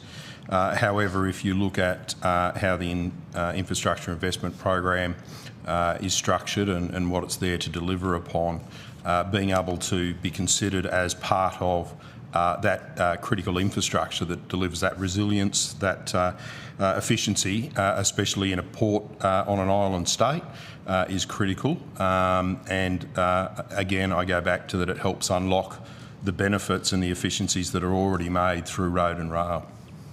And if I could add to that, Senator, if you look at the Canadian context with the National Transport Corridor Fund, there were several modes of transport available for accessing that, and port were recognised as part of that national freight network. In doing that, we competed equally with others, but it was a very specific fund, and it had very specific objectives of improving efficiency, optimisation, resilience, decarbonisation. There was very specific targets why that investment money was sitting there and available. And any part of the national transport framework that was moving freight could access it on the basis of those criteria. So we were equally competing with each other, and the assessment really came down to what provided the most national significance and importance across Canada. So we're not saying that there's a separate port fund, but we're saying, you know, ports of significance to the nation should be able to compete on an equal basis with a clear criteria to do that. Yeah. Okay. So forgive my unfamiliarity here, but are there any privately owned ports in Tasmania? Like, so you've mentioned Burnie and Devonport, they're government owned or publicly owned? There's no private. There's some private terminals within ports, but no privately owned ports, as you would see in, you know, Melbourne, Brisbane, Sydney. Yeah. Okay. And look, the main reason, Senator, I would say is protection of the market, in the sense that Tasmania can't afford to have a market failure. And so you tend to see there's a lot more GBEs and SOCs in Tasmania involved in operational type things than you would see in other states. But the reason they have to do that is to ensure that there's a protection of the market failure. If we think there's a risk that the market will fail, we need to be in there and supporting it. So Tasport operates as a commercial entity. As a commercial yeah, but it's but we can't. Our pricing is significantly lower than what our capital return should be, and that's because we have to keep it low to support the economy of Tasmania and people's affordability. If we were in the competitive market like private ports, we would be doubling our prices that we're charging in Tasmania, and that's not sustainable for the communities of Tasmania. Yeah, okay, understood. I was just curious, I mean, I'm just thinking this through. If there was a dedicated or hypothecated amount for port infrastructure, should that be available to both public and privately owned ports? I mean, what's your view of that in a policy sense? And if it's only the state-owned ports, are there going to be competitive neutrality issues there? I think it comes down to the criteria that you're assessing against. If it's just an open-ended fund that anyone can go for any reason, I would say that's a problem. If you're actually defining the significance of it, so there's clear criteria. For example, and I'll say the reason Tasmania stands out is if it's part of that national highway, then that's a national significance and very important to the overall supply chains for domestic movement in Australia. So therefore, that would be a very strong criteria. If it was enabling infrastructure for new markets, for example, like underwriting or de-risking the energy market, renewable energies market, then perhaps that's open to a broader operational, a broader port structures. So I think it comes down to the criteria. I think most significantly is putting Tasmanians on an equal footing to those of other states when it comes to access to the national highway and affordability. That would be the strongest criteria. Okay, thank you. And you touched on this in your opening statement, but I mean, there have been a few instances of the Commonwealth Government investing significantly in port infrastructure in a dedicated way. You mentioned Macquarie Wharf, of course, which I think was about close to 200 million, but there's also money for the Port of Newcastle to make it hydrogen ready. I think there's significant money, almost $500 million, for some of the Pilbara-based ports of Dampier and Lumsden Point. Is your argument, though, that these tend to be sort of bespoke arrangements and there needs to be a particular, like a recurrent and regular funding stream available? Yeah, that's a great example, Senator, because yes, it's a good example of where it works, but they all had very specific reasons. For example, Macquarie Wharf was to facilitate the Commonwealth's desire to have the Antarctic Division a home. Now, if you look at that, that was asking for exclusive access to a berth. So if we were in a commercial environment normally and a commercial customer came to us and said, we want 100% exclusivity of a berth, we would say to them, well, you fund it. You know, Tasmanian people aren't going to fund that. You need to fund that because it's 100% exclusive for you. So it's a very bespoke position where the Commonwealth Government needed something for exclusivity, and therefore they provided funding towards that to support it. And there's other examples that are, again, very bespoke. What we're saying is great examples, but they should become more of the norm rather than the exception, and with some clear framework around it. Okay, thank you. I had a few more questions, but I'm just conscious I only have 5 minutes left. So to Senator Dowling or Senator Grogan, did you have anything else you wish to ask, or are you happy if I continue? I've got one, but yeah. Okay, I'll keep it short, Senator Dowling, and then come back to you. Can I just turn to Tasrail? Can I just ask, what are the industries that are most dependent on the Tasrail network in Tasmania? There's several different industries. So from commodities, so containerised freight in and out of the state, the mineral sector on the west coast. So we move most of the minerals from either via train or truck, but all through the shiploading equipment at Burnie. The log industry, the timber industry, mainly commodities in and out of the state, and basic from Burnie, Devonport through to Brighton in the south. Okay, thank you. And I think your submission refers to independent modelling that suggests that there's a benefit cost ratio. I think it's 1.3. Is that right? So what does that mean in practice for Tasmania? How's that worked out? What's the benefit? What's the cost? Again, for every dollar invested in rail infrastructure, which is an economic asset, which we refer to as our below rail side of the business, it delivers, so for every dollar invested, it delivers $1.30 back to the economy. Mm-hmm. And how that $1.30 in direct sense is calculated is reduced road maintenance. The current volumes we transport probably keeps up to anywhere between 160 to 200,000 truck movements off the roads and road trauma. Mm-hmm. And then obviously the benefits, a level of benefit to the industry and the community of Tasmania. You can actually increase that number by the benefits rail brings to some of our major customers as well, but we didn't include that into the calculation. This calculation was done independently and widely used across Australia around what the benefits are from rail to the community and to government and to the economy, but very much around avoidance of road maintenance and road trauma. Yeah, okay, thank you. And your submission supports retaining the 80-20 Commonwealth state funding model. Just explain to me why that funding model has been important for Tasrail and what would be the consequences if it moved to a 50-50 funding model, say, for argument's sake. Yeah, look, the 80-20 is very, very important to our business and to the state of Tasmania across probably quite a few infrastructure investment programs, not just Tasrail, but Tas Irrigation and others. It's about the affordability for the Tasmanian government to co-contribute as well. So it really is the ability to deliver on what's expected by industry. I use an analogy, maintaining the network and the infrastructure, the maintenance and the renewable programs is a bit like sweeping water uphill, and as soon as you stop, it's all over you. And we very much rely on the Australian government support based on an 80-20 funding arrangement to continue with that infrastructure investment into businesses like ours. Okay. There would be impact to the level of,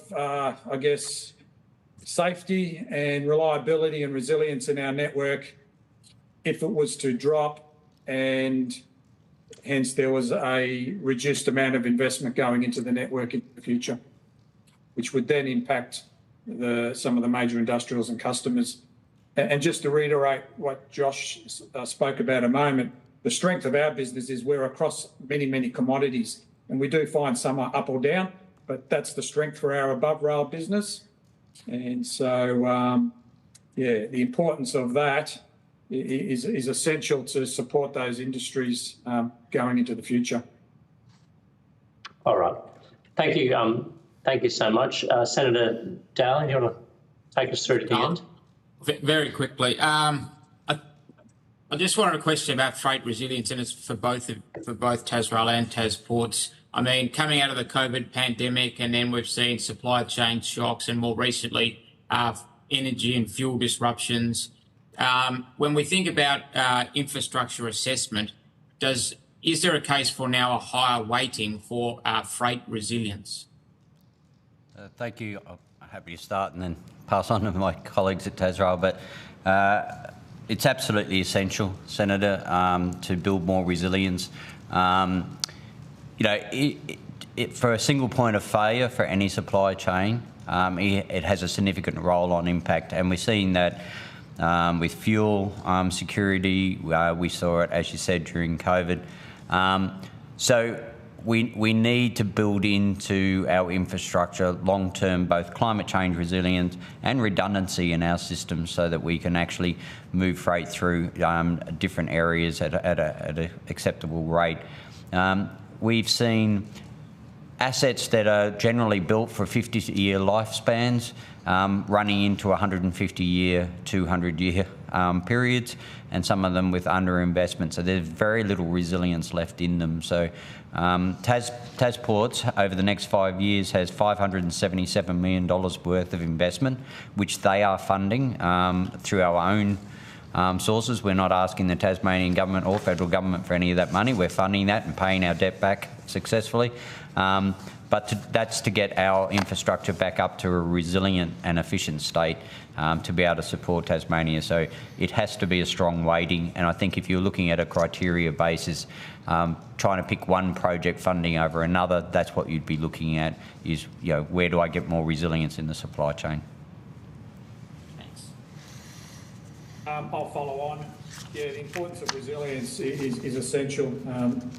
You raise a good point, Senator. Through COVID, I think supply chains, logistics, transport was really seen as very important through that period and really come to the fore.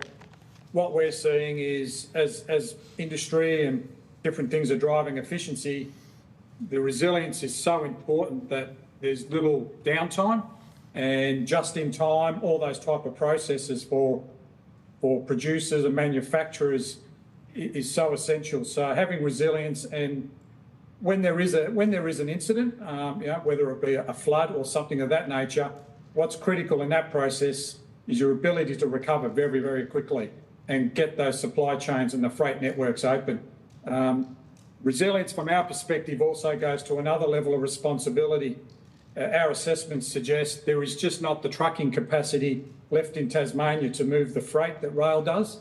So that's another big level of responsibility on this business, and hence the ongoing investment and ensuring we've got that resilience, because there's just not the capacity to move the freight that we move on road at this point in time. So resilience is becoming critical, and particularly with just-in-time supply chains.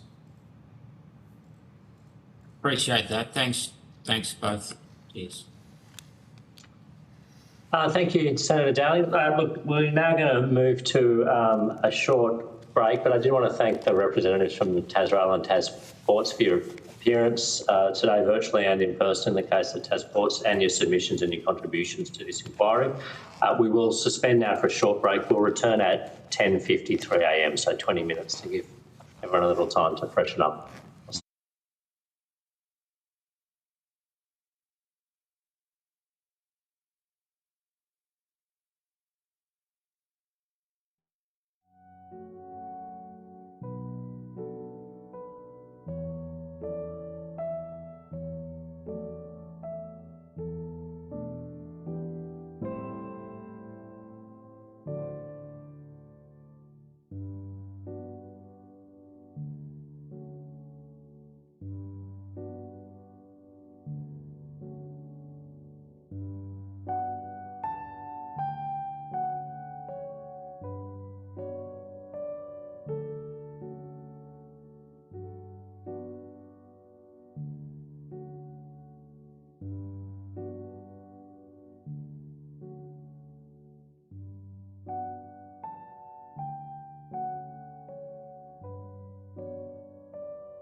Now welcome representatives from Regional Development Australia, Southern New South Wales and ACT, and Regional Development Australia, Brisbane.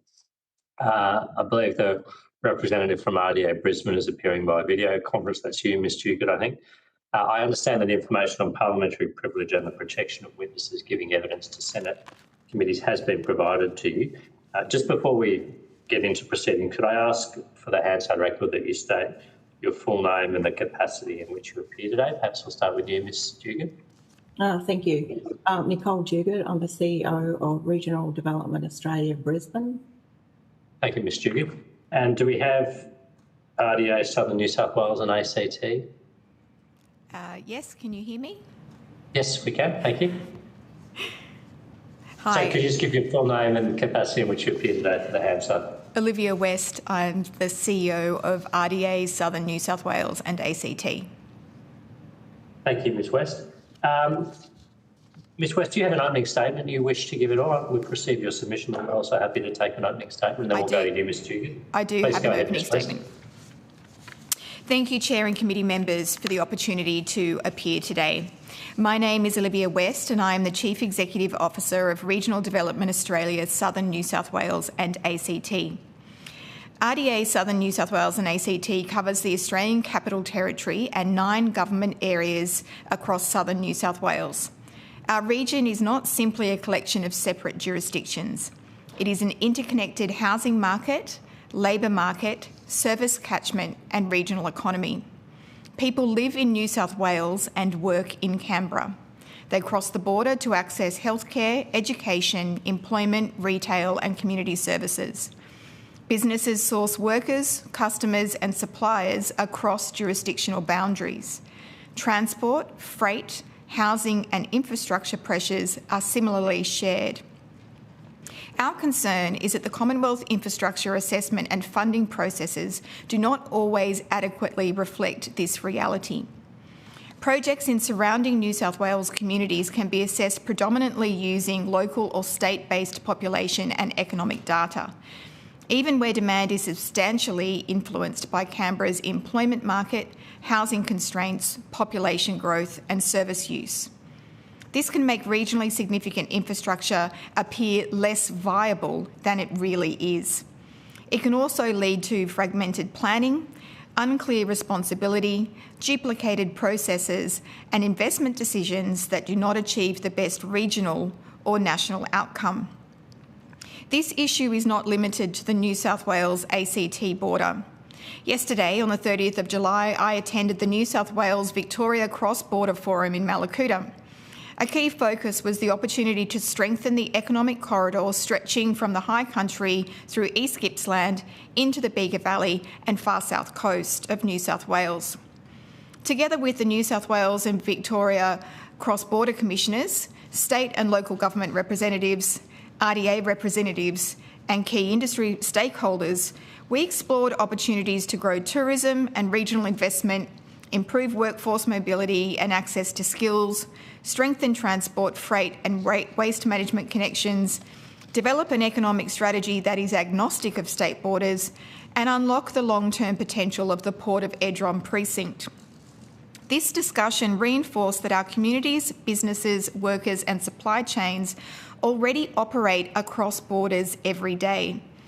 There was strong agreement that state borders should not constrain economic opportunity or investment decision-making.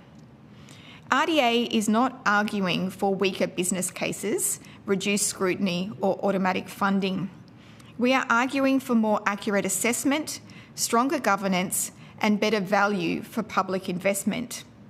We recommend that the Australian Government modernise infrastructure assessment and prioritisation frameworks to recognise cross-border settlement patterns and shared regional catchments, establish clear viability assessment pathway for multi-jurisdictional projects, and give appropriate weight to economic, social, cultural and community impacts, align government oversight with existing cross-border government arrangements, and develop a national settlement strategy for cross-border regions and investment decision-making. The Commonwealth is uniquely placed to provide leadership because it can consider the interests and benefits of the region as a whole, rather than through the perspective of one state or territory. Thank you. Thank you so much. Ms Duguid, did you have an opening statement you wish to make? Yes, I would like to. Thank you very much. And the RDA Queensland Network welcomes the opportunity to contribute to the public hearing on federal financial support for the state and territory infrastructure projects. This presentation and information I am providing on behalf and the perspective of the Regional Development Australia Queensland Network. There are 11 RDAs in the Queensland network. And just as by way of background, Regional Development Australia is the Australian Government's place-based regional development network, and there are currently 50 RDA committees or organisations nationally. We work across local, state and federal government to progress regional priorities. I'd like to make approximately 6 major points today. And the first one is regional infrastructure is nation-building infrastructure.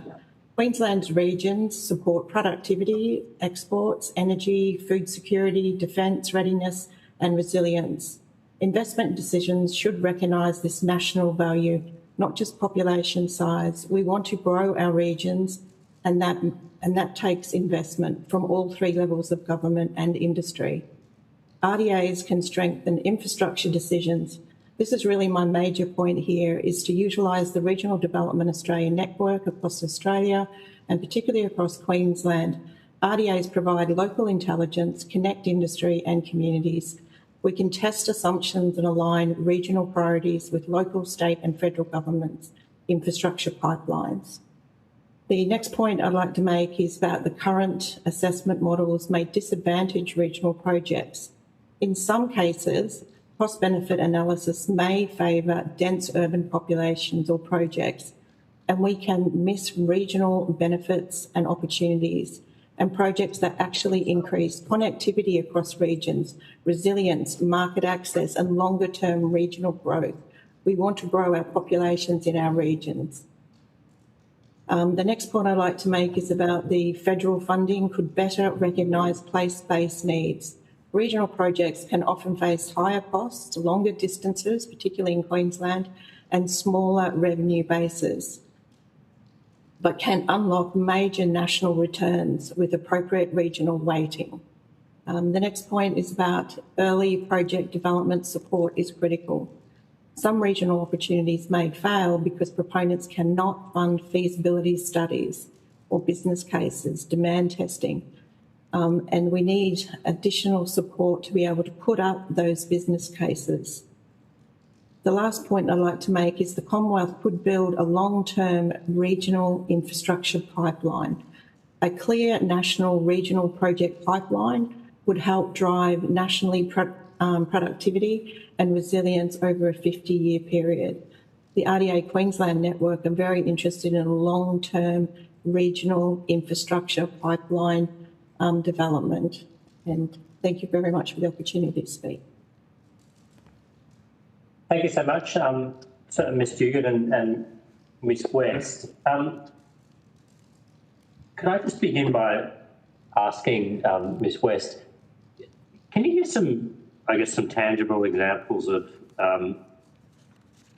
projects where the cross-border community element that you highlighted in your opening statement has not been adequately weighted or assessed or identified to the detriment of that sort of a project going ahead? Just a couple of real-life examples, if you wouldn't mind. Yeah. So there are some examples that we have.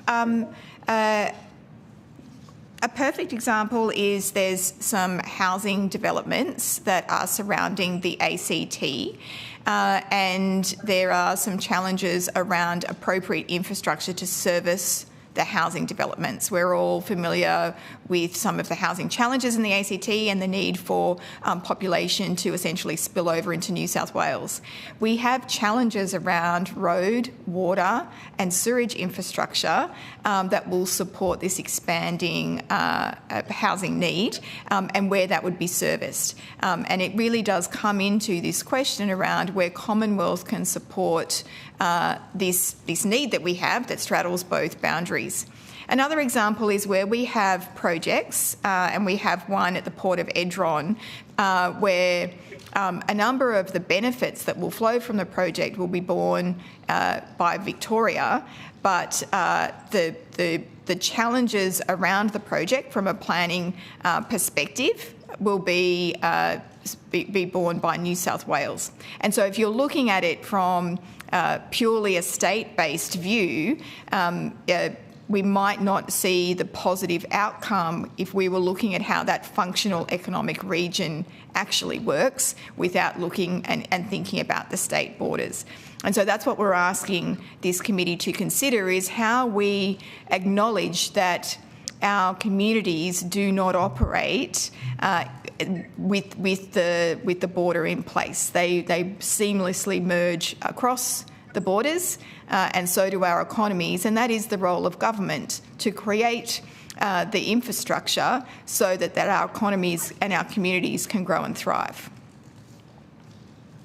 But just in the housing example, Ms. West, so this is, what suburbs are these? Is like Jerrabomba or somewhere, or Queanbeyan, or certainly where the population is largely working and contributing to the ACT economy, but residing in New South Wales. There's the spillover that we're seeing to the northeast of the ACT is a perfect example. We also have some challenges to the east, obviously around Jerrabomba as well. Okay, and I mean, so in that instance, though, like what, you know.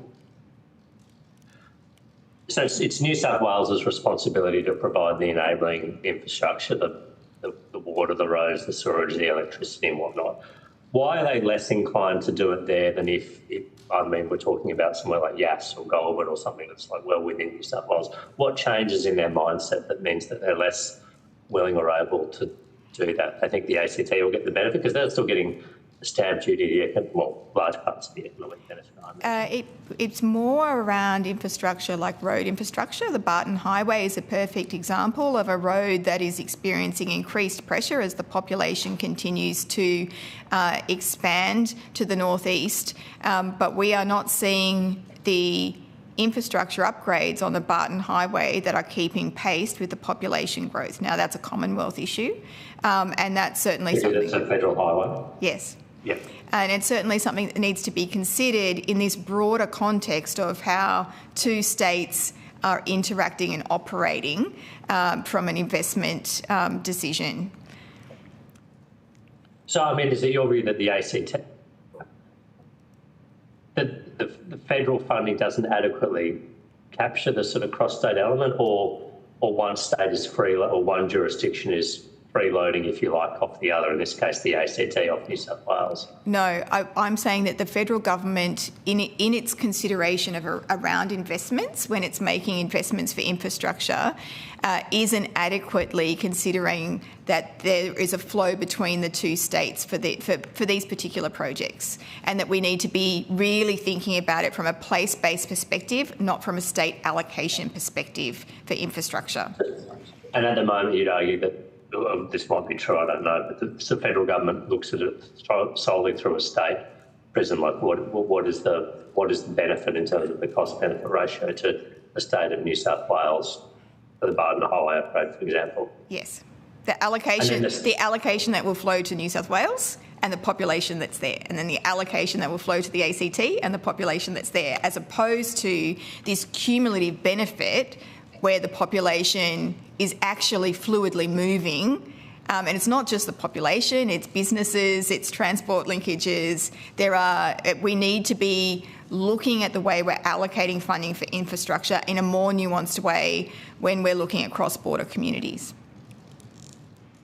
Yeah, okay. And then the Port of Edron, so I'm familiar with that one because I've actually visited that one. So this is, are they looking to do large-scale fuel storage there, or there's a number of really exciting opportunities that can be unlocked if we are able to unlock the existing Port of Edron facility and expand it further. And what are the particular, because you mentioned the benefits that would flow to Victoria, what would the benefits be to Victoria? So one of the options from that is available with the expansion of that site is using it as a location to support the Bass Strait offshore wind projects, where export components can be brought to the deepwater port at Edron, partially constructed, and then shipped down to Bass Strait for construction as part of the offshore wind project. From that, it also means that we have an expansion of work opportunities which would support workers that are currently experiencing transition in East Gippsland, but would also certainly create economic opportunity in New South Wales. But if we were purely to look at it from a lens of supporting Victoria's Bass Strait wind project, New South Wales, quite rightly, would be thinking, what's in it for us?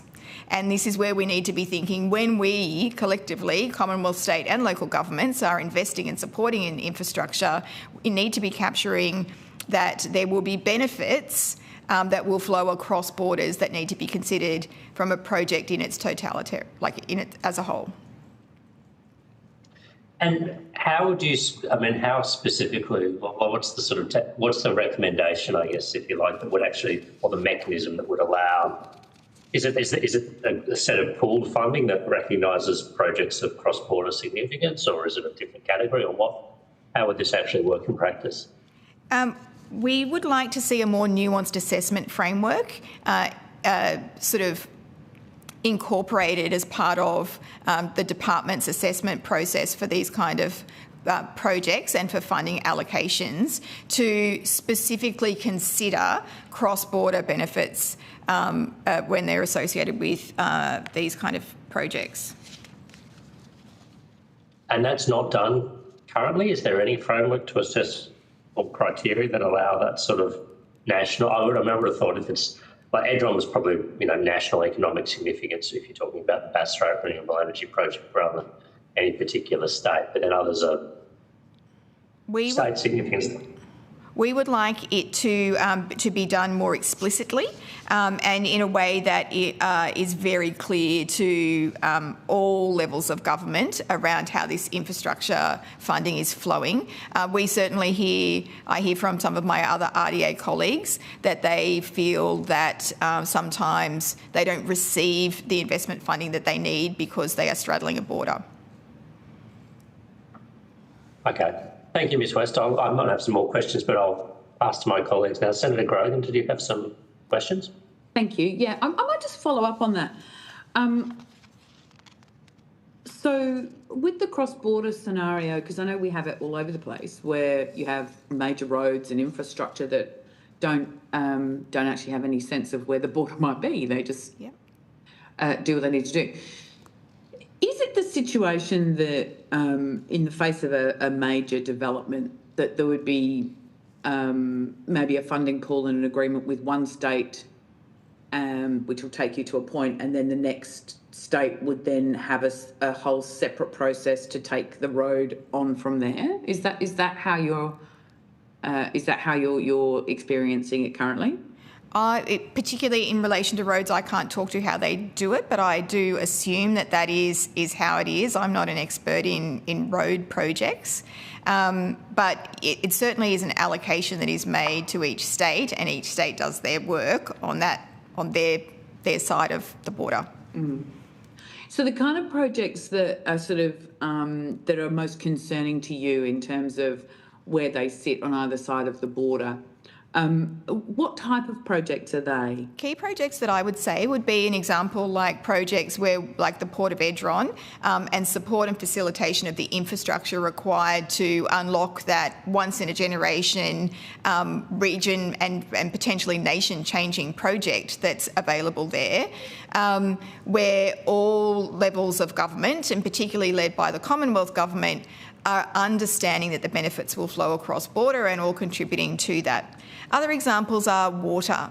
water infrastructure projects, particularly around my region, are really significant. Water flows across the region differently, and making sure that the Commonwealth is taking the lead on how we are assessing funding for these water projects and prioritising them agnostic of the state or territory that they are located in or that will benefit from the project is really important. They're probably my two priority areas at the moment in the region.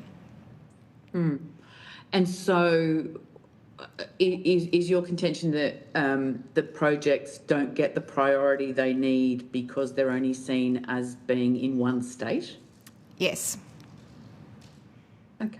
And that we're not truly accounting for the benefits that flow across into other populations that benefit from that particular piece of infrastructure. Okay, that's something I think we should explore a little more. So thank you for that. So in terms of the regional councils, because often they're the ones putting forward things in collaboration with states,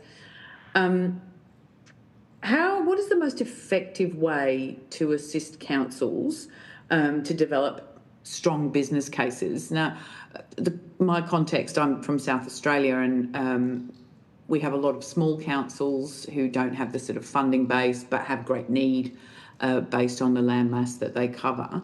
What would you say are the most important support processes or support mechanisms to assist regional councils? To put a business case together for infrastructure funding. And I would say that I think Nicole from RDA Brisbane would also like to answer this question. To me, local government councils need to be able to have access to data, but they also need to be able to have access to data in such a way that they're able to understand their priority and their need in comparison to others within the region or within the state, and even potentially nationally, so that they can understand how to articulate why their infrastructure need might be greater than others when putting their business case together. Because from a Commonwealth decision-making perspective, that's what you need to know, is why should this one be higher up on the list? So giving that information and making it readily available to local councils to understand where they sit in terms of prioritisation and the data that they can use to articulate that to the Commonwealth would be very helpful. So what kind of data would you recommend them having access to? Do you have a sort of scope of data that you'd be looking at? I think it really would depend on the particular piece of infrastructure. But I mean, councils have access to a range of data, but I think the Commonwealth providing guidance on the data that you would be using to prioritise investment decisions for infrastructure would be really helpful for councils to see where they sit and whether or not this is something that they need to prioritise their time. Our councils are all very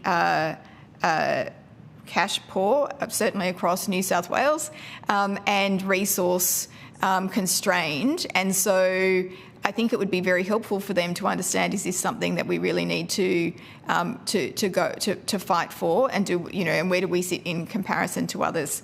So some really strong guidance from the Commonwealth government departments that will be making assessments and prioritising these investment decisions would be very helpful. Sure. I'm trying to sort of get down to the sort of practical improvements. And like data's a big thing.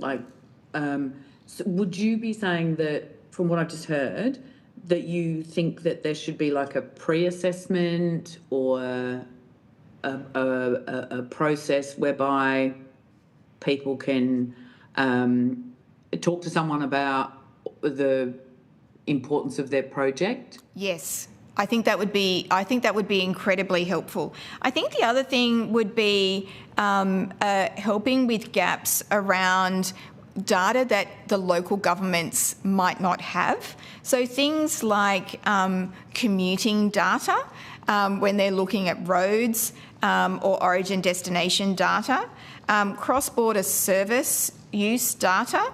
Obviously, most councils will have access to common population, housing and employment projections, but certainly some guidance around those projections in comparison to other regions or other parts of Australia. Infrastructure capacity and constraint data.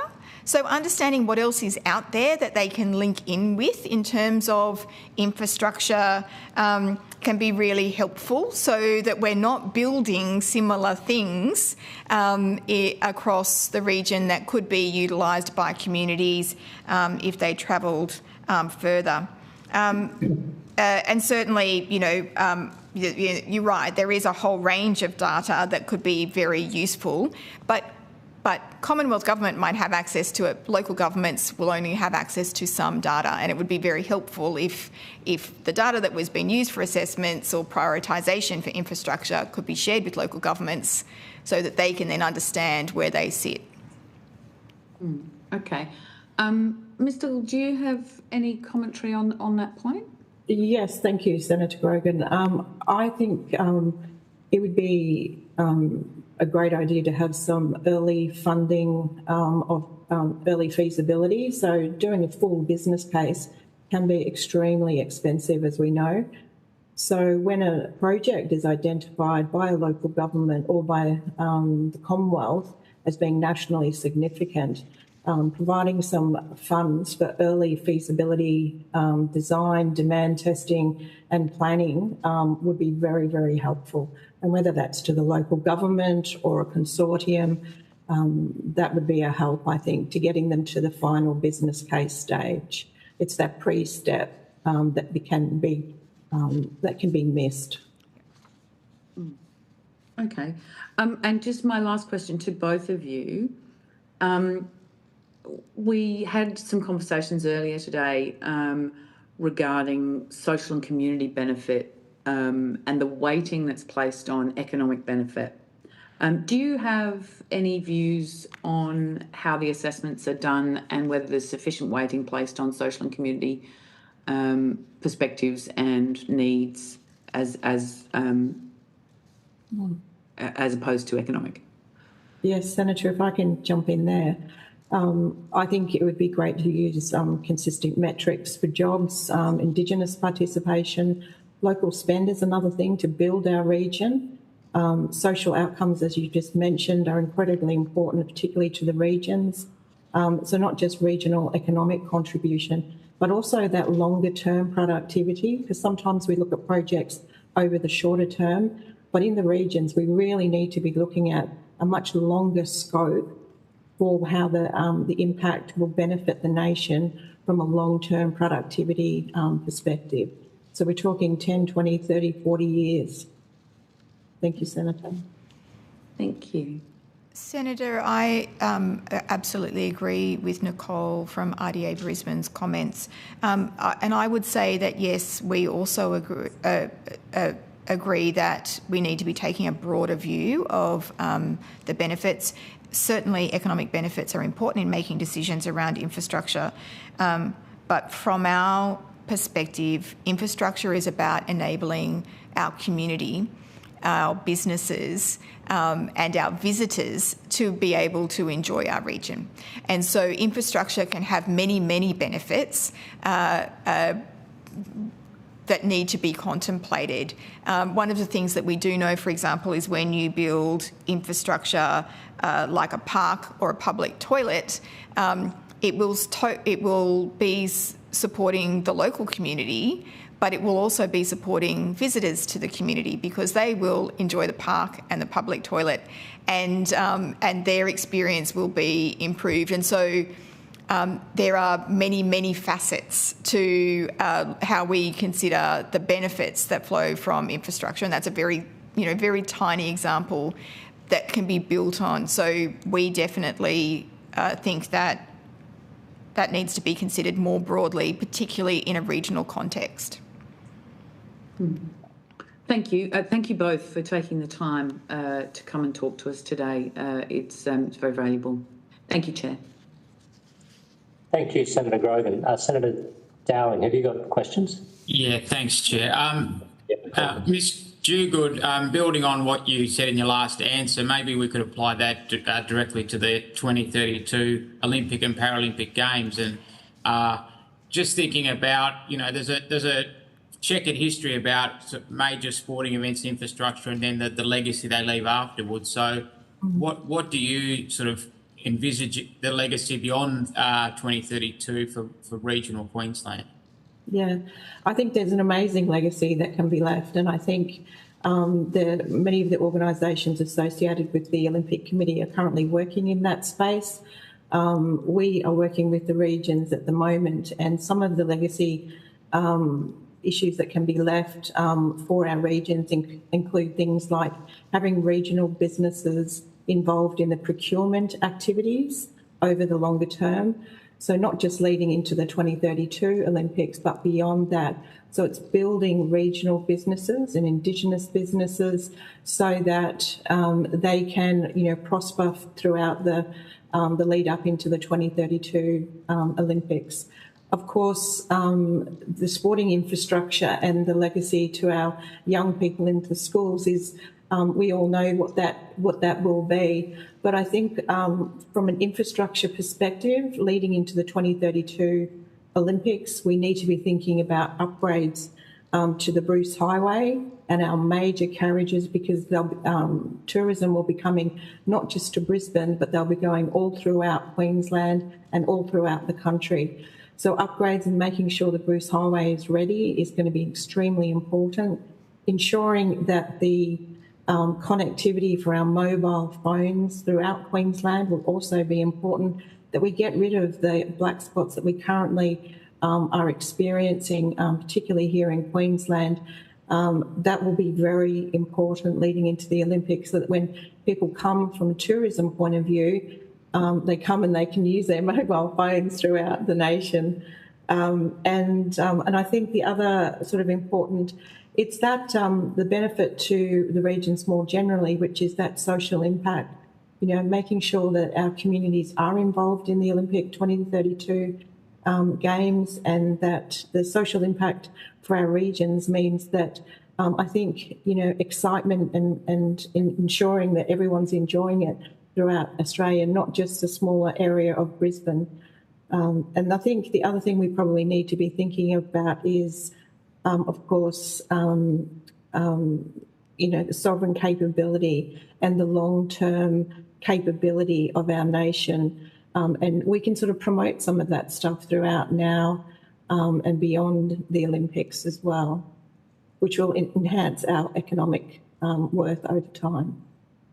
Yeah. So what sort of work is being done to make sure that some of those, particularly SMEs and regional businesses further down the supply chain, this is such a large-scale sort of one-off opportunity that they wouldn't normally be geared up to deal with, so to make sure that they're actually got the capacity to participate? Yeah, there's many things happening here in Queensland. The ICN network, which is called the Industry Capability Network, is out there promoting to small businesses so they can become part of that procurement opportunities associated with the Olympics. So they're out there doing a fabulous job. And also Dominique Lamb, who's from the Olympic Committee, she's also doing some fabulous work out in the regions, promoting all the opportunities. And she's also just recently spoken to the Capital City RDA network to promote some of those opportunities, which I organised just recently. So, yeah, it's not just a Queensland opportunity, of course, it's a national opportunity, as we all see. Yeah. I think this inquiry is obviously looking at federal financial relations, and it works pretty well for, roads, rail, other sort of traditional infrastructure geared around movement of freight and people. But obviously, again, in this context, it's a little bit different. But what do you think is some of those key enabling infrastructure beyond sporting venues, the actual infrastructure that will give benefit to the Olympics, but also then give a double benefit for having that ongoing economic and social benefit? Yeah, I think there's multiple things. Of course, the roads, the Bruce Highway, regional roads, Upgrading those is, a constant challenge for Queensland and local councils because of the flooding that we have here, particularly in the north. I think the housing, ensuring that there's sufficient housing right across the regions is a number one priority at the moment. And building populations as well. I think if we promote the regions as part of that Olympic effort, people will become more interested in moving to the regions, and we can grow populations in regional Queensland as well. Just a question to both of you. People working in this space are very familiar with the role of the various RDAs across Australia, but for others that may not, maybe you could just explain in relation particularly to infrastructure funding, and a question that Senator Grogan asked before. In Tasmania, similarly, we have 29 councils for 570,000 people. They can't all be doing applications, so RDA plays a role in helping to coordinate some of that. And is that, so maybe you could just explain the role of RDA in terms of federal, state and local government and helping to coordinate some of the business cases. Senator, I'm happy to speak to that one to start with. Thanks. RDAs can play an incredibly important role in connecting regional priorities, which we focus on, as you know, and we can connect local, state and federal government infrastructure pipelines as well. So we have great visibility across local, state and federal government projects, and connecting those, that there's a line of sight between place-based activities and what the community wants, right up to federal government funding, I think is a really important role that RDAs can play. The other aspect, I think, is that RDAs, they work very well together as a collective, so they can see where there might be 3 or 4 different RDA areas, which is probably what Olivia was talking about before. They can see 3 or 4 RDA areas and the connectivity between the infrastructure and the enabling infrastructure to make, like for instance, the whole of central Queensland more productive. So I think RDA networks are very good at working together as a collaborative initiative. Thank you, Senator. If I can just add to that, I think that is the true power of the Regional Development Australia Network, is that we take a regional view. It's not an LGA view and it's not a state view. And the regional view is generally how people are living and working across an area. And by doing that, it enables us to look at where infrastructure should be prioritised and work with local governments and the state government and Commonwealth government to make sure we're doing the right things in the right place at the right time, and making those really sensible investment decisions.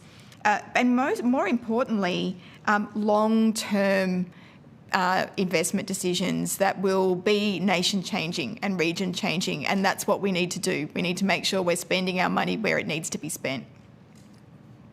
Thank you. Thanks to both of you. No further questions, Chair. Thank you very much, Senator Dowling.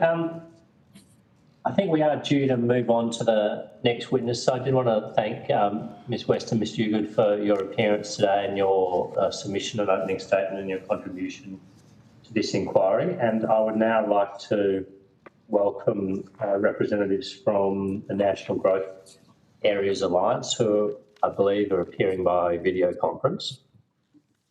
I understand that information on parliamentary privilege and the protection of witnesses giving evidence to Senate committees has been provided to you. And for the Hansard record and before any opening statements, could I ask that you state your full name and the capacities in which you appear today?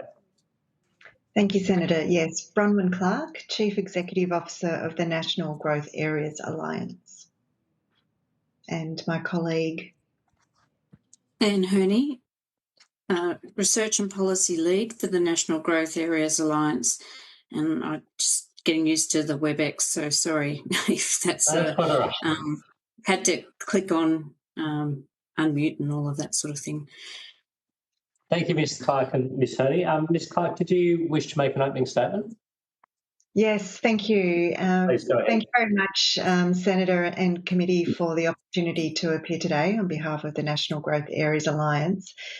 Our alliance represents 29 local government areas in fastest growing outer metropolitan regions of our mainland capital cities. These communities are home to more than 6 million Australians, including 1 in 4 Australian children live in outer suburban areas. We've accounted for 43% of Australia's population growth over the past 5 years, yet our members make up just 5% of local government areas nationally. As we say, growth areas may be located on the urban fringe, but they are not a fringe issue. They are central to Australia's housing, productivity and economic future. And our councils have all been designated through state planning strategies to deliver more than 300,000 new homes by 2029 as part of the Housing Accord. And in fact, again, despite being 5% of local government areas, they'll deliver 26% of housing under those Accord targets. And at the same time, while we're delivering so much new housing, we are experiencing significant infrastructure deficits.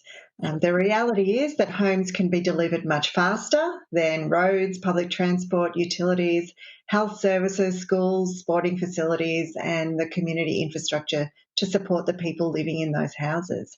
The result is that many residents of growth areas face poor access to essential services and fewer opportunities than people living in established areas of our cities.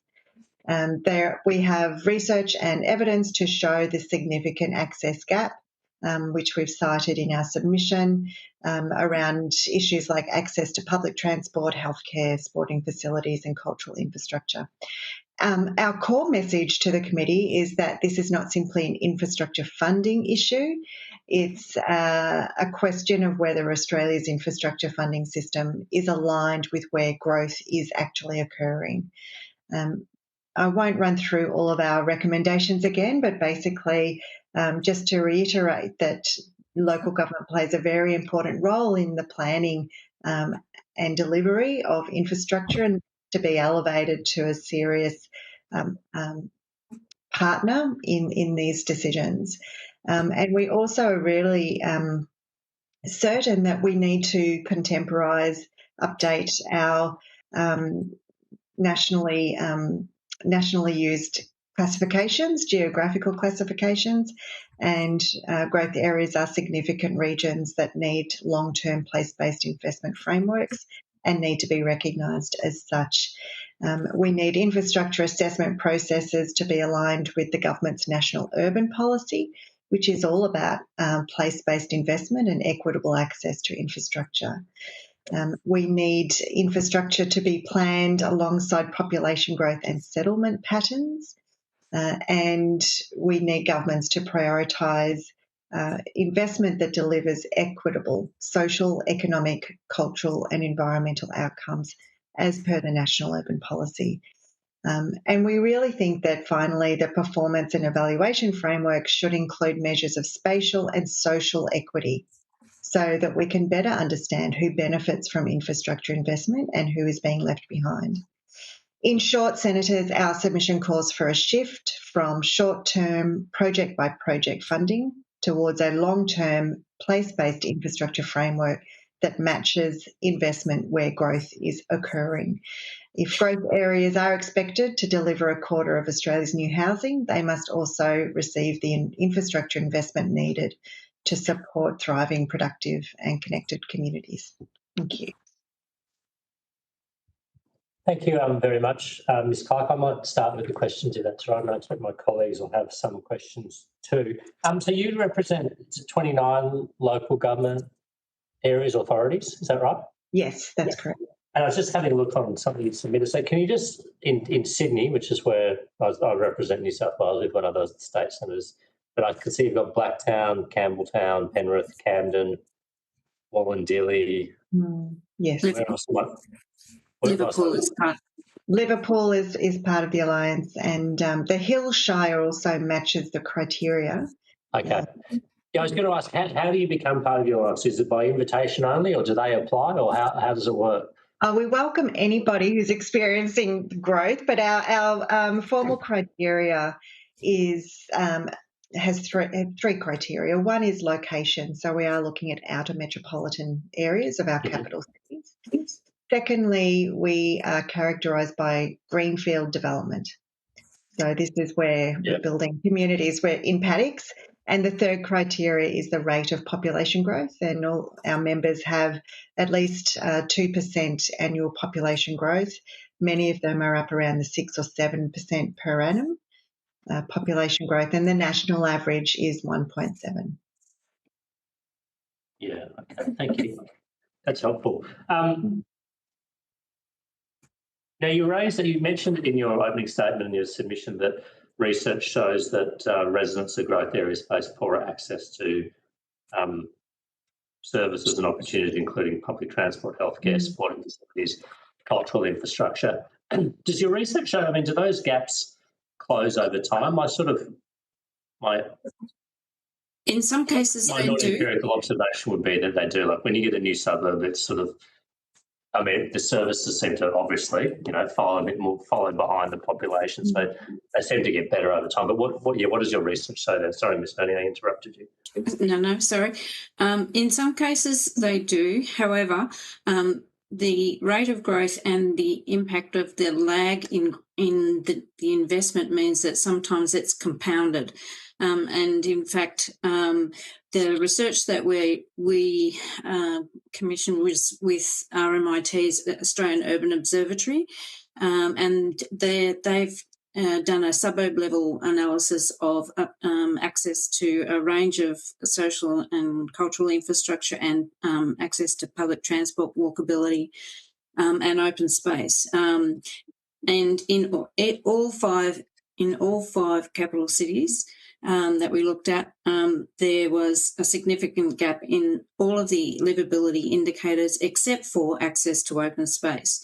So that's growth in those areas is the pattern of lack of access over time, even in places like Penrith and Blacktown, which were very early on growth areas, but have been, what we call established growth areas, have been growing for a long time, decades, in fact. Those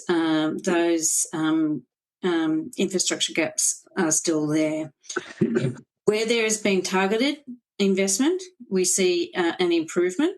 So, for example, in Blacktown, there's been targeted investment in some public transport, and public transport access has improved. Unfortunately, in places like Camden, which has a more recent sort of growth spurt, the investment in public transport hasn't been there, and so the evidence shows that it's going to take another few decades before that access to public transport is anywhere near what it needs to be for an area of the same size. As one of our members said, in Camden, the rate of growth is such that, and the lag in infrastructure is such that there's a public school in Camden is opened, and with 20 plus kindergarten classes at the opening. So it's that level of growth that takes decades, in fact, to catch up. That's remarkable. 20 kindergarten classes, did you say? And which 20 school? plus kindergarten classes. I just can't remember whether it's 22 or 23. Yeah, that's yes, yes. Is it true? Obviously, we've been through quite significant population growth in Australia over the last 3 or 4 years, unprecedentedly high. Is that putting a strain on the capacity of, local infrastructure to match new housing? Because it has been significantly above our long-run average rate of growth, particularly because of high migration. I can address that, Senator. And in fact, next year we celebrate our 20th anniversary. So there are 2 decades of local government feeling the need to advocate collectively on behalf of growth areas. So the lag is not new, and it's quite a long-term shift, or a long-term I suppose, not focusing on growth areas as a legitimate area for investment.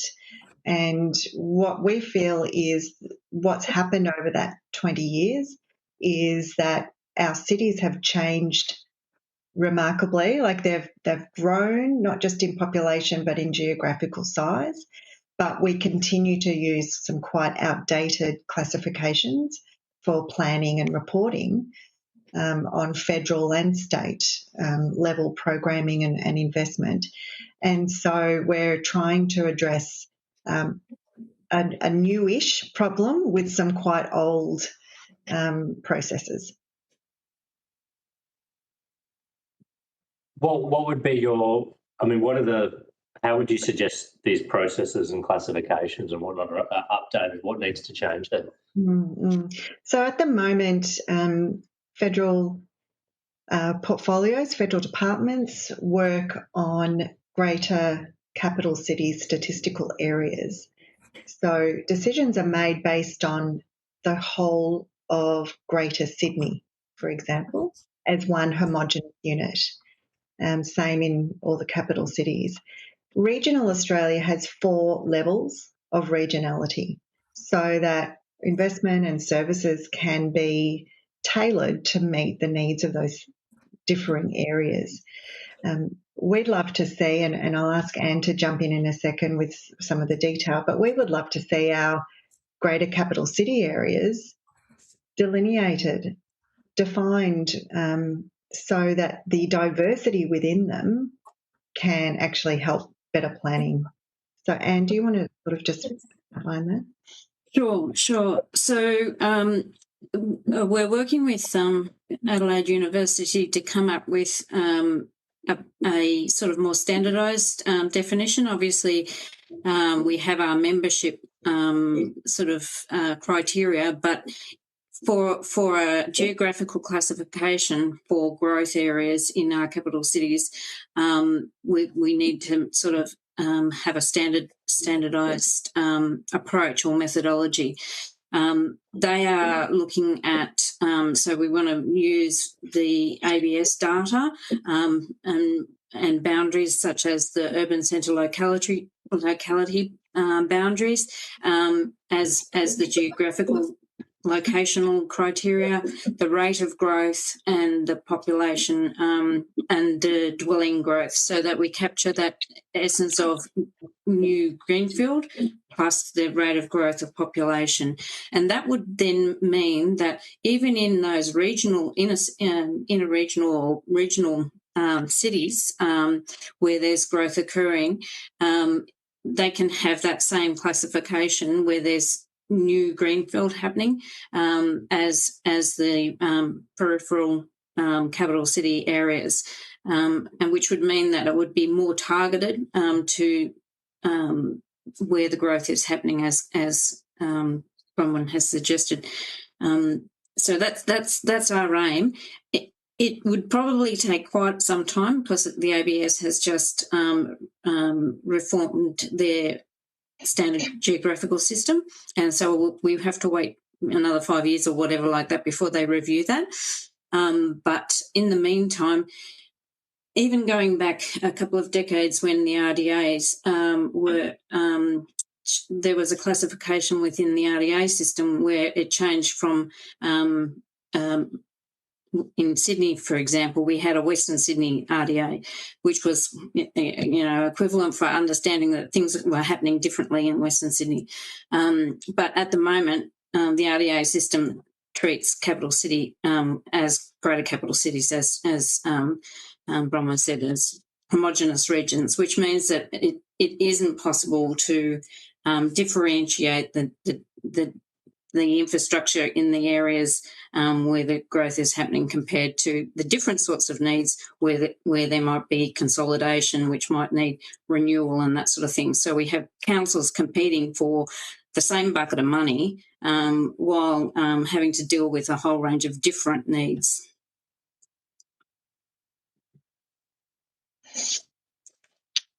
Thank you for that explanation. I'm conscious I think we have about 15 or 20 minutes left, so I'll turn to my colleagues now. Senator Grogan, did you wish to ask some questions?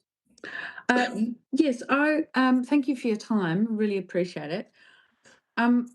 In your submission, you've got 5 elements in there from international systems that you see as providing sort of effective funding models.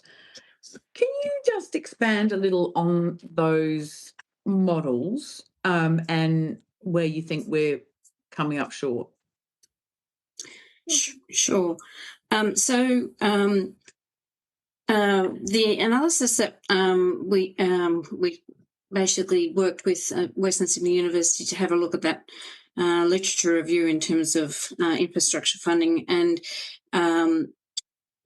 the programs that they identified all had those 5 elements, which was long-term stable funding. So in America, even in America, they had, like, we'll have a long-term community program that identifies where it's not a new program for this need or that need. It's a community building program.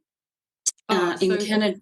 Sorry to interrupt you. So when you say long-term stable funding frameworks, you don't mean the funding framework, you mean the community, like the project coming from the community up as a long-term? No, so that the program is there for the long term, and that communities can then work, apply for funding through the program. So the programs don't stop and start depending on the electoral cycle, to be honest. There's a long-term national program for community infrastructure, which communities can apply for. Which we don't have. In Canada, they have a sort of a similar sort of thing where it's, even though it's streamed, it has more like roads funding.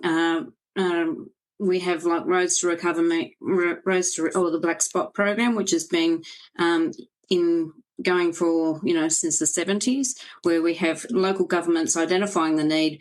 They know that there's the Black Spot program's been there for a long time. That works through the state to the federal government, and those that money is seen as less of a let's apply for this grant, but actually this is part of a long-term progressively roll out of the to address the needs in the road system. Bron, did you want to also mention the collaboration across the governments? And yeah, so we've also done some research into what has worked well both overseas, perhaps in the UK City Deal models, which the new Prime Minister of the UK was a champion of in Manchester, and then some of the great things that happened, in Australian City Deal programming, where the 3 levels of government did work together. So this is one of the things where we see there could be a lot of time and cost and resource savings if the 3 levels of government from a geographical area could work together on a long-term plan. And, we've seen some great outcomes from that in Western Sydney and through other city deals, but particularly around Western Sydney International Airport and some of the work that's happening around there. We know that the most recent budget commitment for $2 billion for the local infrastructure fund is a great initiative that came out of sort of a vertical and horizontal lack of coordination, I suppose. So even across state governments, there was no collaboration or coordination between state utility providers and planning agencies around where the houses would be built and where the infrastructure would be needed. Similarly, there was a lack of sequencing and collaboration from federal to state about the number of houses to be built and where and by when. We think that's a really pivotal point. Great. Thank you so much. That's really helpful. Thank you, Chair. Senator Dowling. Yeah, thank you, Chair. I think one of the insights you had in the submission also is that infrastructure investment often follows population growth rather than sort of enabling population growth. And is there something in the federal state financial architecture that we could actually, and you've mentioned the local infrastructure fund, which is definitely something that does do that. But is there some way we can weight it more towards that enabling piece? Is there something in the system that could be changed? I think, sorry, Bron, if I can just suggest that when the states do most of the forward planning in terms of, the metropolitan plans that come through, like the South Australian Greater Adelaide Region Plan. So it's at that time that all of the work goes into the planning at that state level for identifying areas to be land release and that sort of thing, that then needs to be incorporated with the discussions at the federal level, so that they don't just sort of sit there and then wait until the applications to be for federal money to come through the system, that the planning processes are there at the state level that need to be connected both to the local level and to the federal level at the same time. I believe each tier of government has a really important role to play in sort of identifying. Obviously, local governments talk to their communities, and we have members, engage with thousands of their residents. So that community input is really important and to feed up the chain. And likewise, the planning that's done at the state government level is quite detailed.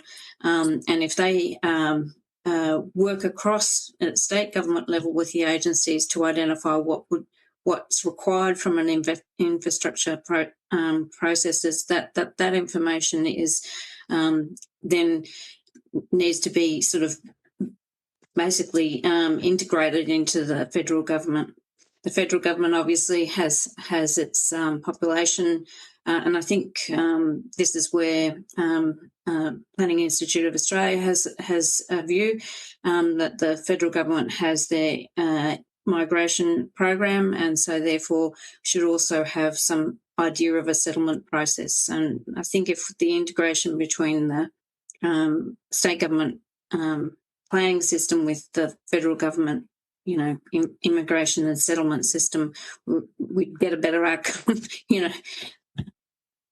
Can I also just quickly add to that, the classic example is around the housing accord targets and the desire for infill brownfield development and apartment living. And there has to be that balance between, a shift to how Australians live, led by government policy, versus the choices that Australians make about where they want to live, which is still, a really strong desire for greenfield sites for a new house. And I think we can quickly fall into quite a subjective narrative around where we think people should be living.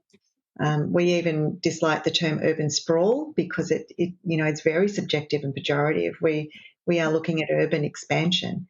There is nothing sprawlish about it, and our communities are made up of really ambitious people. This is not a subjective matter. I think if we can get back to the reality and the data that shows federal decisions could be made based on what the data shows, which is greenfield is a high priority.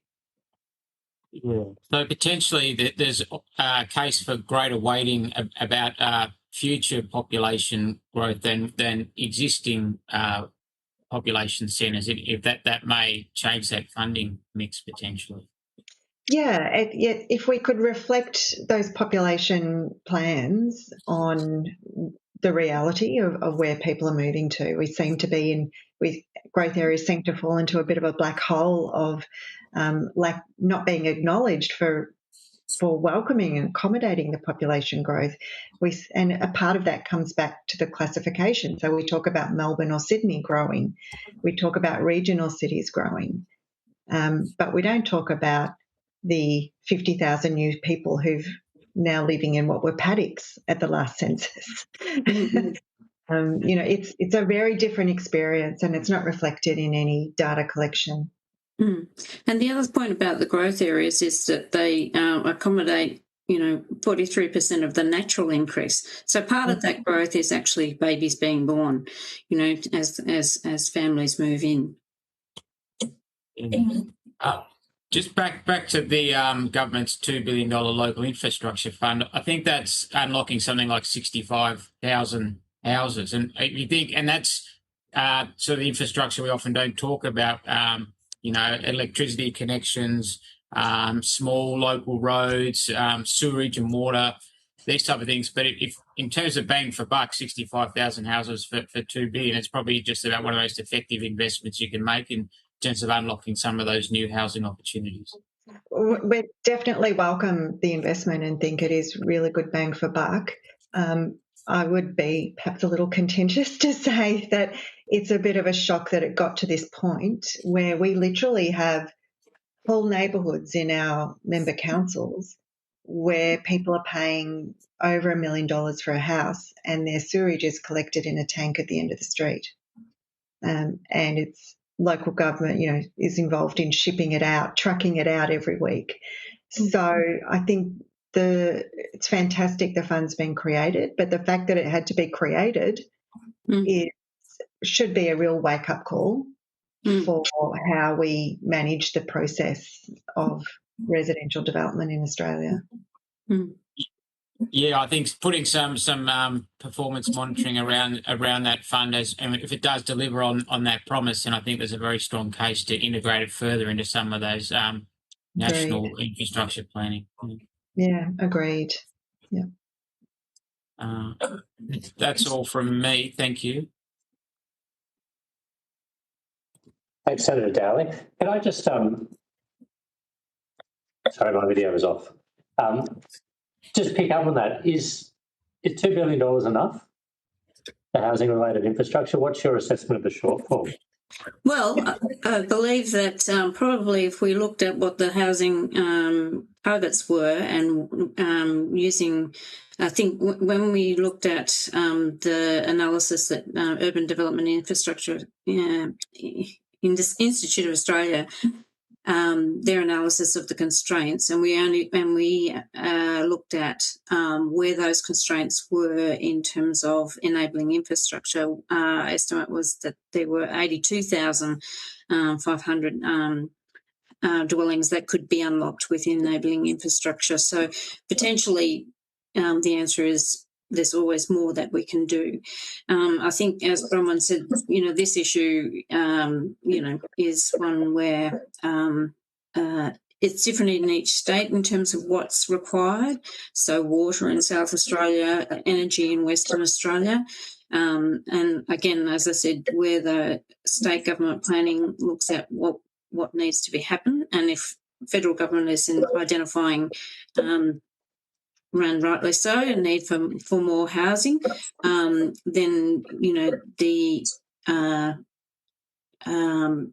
the onus then becomes looking at what's required to deliver that housing. Yeah. And I think there's definitely a breakdown with state utility providers that they, a lot of the wastewater treatment plants in southwest Sydney, for example, were about 10 to 15 years away on their strategic plans when communities had already moved in. So I think there's that sort of fundamental reassessment might need to happen with state utility providers, connection to state government plans for development, land release, and then up to federal government plans for solving the housing crisis.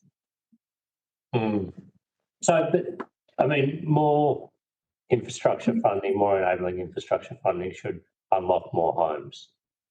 Correct. Yeah. That's a pretty basic correlation there, right? Okay. It sounds like, I mean, the utility sort of capital plans and forward works did not account for or were surprised by the level of population growth that they've seen in some of these outer suburbs of Sydney. We don't have that data or that information, but I think the assessment we could make from the outside is that no one utility provider in any state was prepared for the rate of population growth. And And the reality is that COVID impact on population was really significant. Obviously population growth, immigration dropped right down, and then we had the rebound. What we found though in growth areas that overall COVID didn't impact in terms of growth as much as in other areas. So we had some of those inner city areas where there was a population drop, as people, didn't want to stay in their units, and there was a little bit of an increase in some of the regional areas when everybody, not everybody, but when people who could did move. But for growth areas, it remained quite constant. And I think that having worked in state government, no one could have anticipated some of the impact of COVID on what's required where, because it did have a great impact overall. But growth in the growth areas has been sort of maintained at a steady rate. Thank you. Thank you. I'm conscious we're close to time for this session, so I'm finished. Senator Dowling or Senator Grogan, do you have any other questions you wish to add? All right, that being the case, thank you, Ms Clark and Ms Herney, for your appearance today and your submissions. We will now suspend for lunch and return at 1 p.m. Thank you very much. Thank you, Senator.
All right, thank you.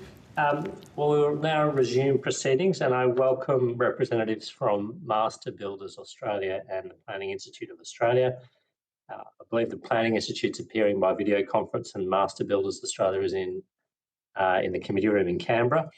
I do understand that information on parliamentary privilege and the protection of witnesses giving evidence to Senate committees has been provided to you. For the Hansard record, can we please start with your full names and the capacities in which you appear today, perhaps starting with the Planning Institute of Australia, and then we'll go to Master Builders.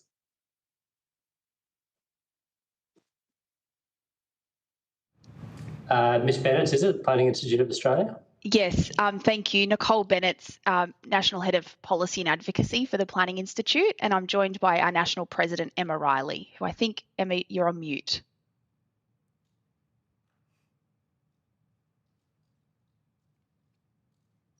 You're still on mute there, Emma. Yeah, sorry, you're on mute there, Miss Riley. We'll leave that with you to resolve. I'll go to Master Builders Australia, if you'd like to just state your name and position in which you appear for the record. Yep, Shane Garrett, Chief Economist, Master Builders Australia. And Darren Disney, National Director of External Affairs and Engagement. Thank you, Mr. Garrett and Mr. Disney. We might start with you in Canberra, the Master Builders. Have you got an opening statement you'd like to make, and then we'll go to the Planning Institute of Australia? We do, Chair. Thank you. Thank you, Chair and Senators, for the opportunity to appear today. There is a lot of discussion about Australia's housing supply shortage, and rightly so. Australia is facing a housing crisis, with the National Housing Accord forecast to fall around 204,000 homes short of its 1.2 million new homes by mid-2029. A key driver of this challenge is the failure to deliver enabling infrastructure in a timely and coordinated manner. Transport connections, trunk water and sewerage, energy distribution and social infrastructure are too often delivered after land for housing has been rezoned or approved rather than ahead of development. This mis-sequencing increases holding costs, increases risk and constrains effective housing supply, even where land availability and market demand are strong. State and territory governments have demonstrated a persistent inability to align enabling infrastructure delivery with the housing objectives. Commonwealth infrastructure funding therefore plays a critical role in shaping housing outcomes, not through planning controls but through funding conditions and sequencing requirements. Where Commonwealth funds support enabling infrastructure, those investments should be explicitly linked to housing delivery milestones and sequencing obligations. Without this linkage, infrastructure spending risks exacerbating housing shortages rather than alleviating them. Our sector believes current funding arrangements do not adequately account for construction capacity or the role of enabling infrastructure in unlocking housing supply. As a result, projects are too often delivered late, at higher cost and with poorer outcomes. The industry is short around 300,000 infrastructure workers, yet this constraint is among those not adequately reflected in funding decisions. Master Builders believes Commonwealth funding decisions must move beyond project-by-project assessments and explicitly address sequencing, capacity constraints and delivery discipline. The Commonwealth is uniquely positioned to drive better outcomes through its funding leverage over states and territories. Our recommendations are straightforward. Assessment processes should explicitly account for construction market capacity, delivery readiness and sequencing impacts across the broader infrastructure and housing pipeline. Transparency should be improved through clear disclosure of the assumptions, conditions and sequencing expectations attached to funding decisions. Independent assessment should extend beyond economic appraisal to include delivery viability, procurement models, risk allocation, contract packaging and local market capacity. Housing supply and affordability impacts should be treated as core economic and community considerations. And finally, oversight should focus on delivery outcomes, not expenditure alone. Ultimately, if Australia is serious about addressing its housing supply shortage, we must recognise that housing cannot be delivered without the civil and enabling infrastructure that makes development possible. Getting infrastructure funding, sequencing and delivery right is therefore essential to getting more homes built. Thank you. Thank you very much. And the Planning Institute of Australia, did you have an opening statement you wish to give? Yes, thank you, Chair. Just confirming that you can now hear you, Ms. Riley. Well done. I'm glad I gave you some time to work that one out. Okay. The Planning Institute of Australia represents more than 6,000 urban and regional planners. Our members work across all levels of government, the private sector and not-for-profit sector as well. And we advocate in the public interest. Our central point in response to your terms of reference is simple. Commonwealth infrastructure funding does more than deliver individual assets. It shapes where Australians live, where jobs are created, how communities grow, and what future costs government and communities inherit. Much of this investment simply wouldn't happen without the Commonwealth. That's what makes the Commonwealth more than just a project partner. Its funding decisions fundamentally shape how Australia grows. And it does this through many different funding streams. It could be Infrastructure Australia supporting a road, Housing Australia enabling infrastructure for housing, as well as other forms of infrastructure funding that you currently have. Each decision may be reasonable in isolation, but there is currently no overarching framework showing how these investments collectively shape places. That fragmentation, in our view, has real consequences. Land may be rezoned or housing approved before water, sewerage, transport, school and other services are ready.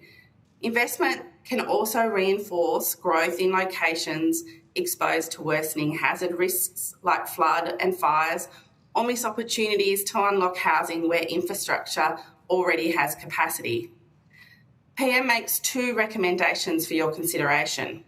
Firstly, the Commonwealth should apply a place-based and outcomes-focused lens to major funding decisions, aligned with the National Urban Policy. Assessment and reporting should show how combined federal investments contribute to more homes, jobs, services and hazard resilience in the right locations. Secondly, Australia should develop a national settlement strategy, which we have also recently described as a national plan for Australia's growth, a long-term spatial and demographic framework to guide how and where Australia grows. This long-term framework would then be used to align federal investment across portfolios. It would help the Commonwealth make its own decisions more strategically and also give states, territories, industry and communities the certainty to invest in places with the best potential to absorb growth well. Pia's point is not that the Commonwealth needs more power, it's that the Commonwealth should have a clearer picture of the Australia its investments are helping to create. The goal is straightforward. Federal funding should support well-planned places, not isolated projects, and accountability should measure the outcomes Australians receive, not simply whether money was well spent. Thank you, Chair. Thank you very much to the Planning Institute. I have a few questions and then I expect my colleagues, Senators Grogan and Dowling, will as well. Can I just turn to the master builders to begin with? Just in your opening remarks, you said your expectation was that the shortfall in new homes, the government's national housing target of 1.2 million will be, did you say 204,000? Yes. Okay, that's quite significant. And you mentioned, I think, in one of your reasons that, or one of the explanations in part for that, the failure to deliver enabling infrastructure in a timely and a coordinated manner. And you also mentioned a shortage of infrastructure workers, about 300,000. Would you mind just expanding a little more on both of those points in turn? Yeah, sure. In terms of the housing shortage, that's based on our latest forecasts. Now, admittedly, they were produced actually back in March, and they didn't at the time fully take into account developments related to the Strait of Hormuz. Interestingly, yesterday we got figures on the Housing Accord's first 2 years in terms of building approvals, and the number of homes we should have got over the first 2 years of the National Housing Accord compared to the number of homes that we did get. The discrepancy is about 90,000 over that period of time, and that's just the first 2 years. So it means that over the remaining 3 years of the National Housing Accord, we'll have to clear a 90,000 home backlog and also get home building back to a level that's consistent with the delivery of the National Housing Accord target, which originally was 240,000 new homes per year, but now it's obviously a higher bar because of the fact that we've accumulated a shortfall.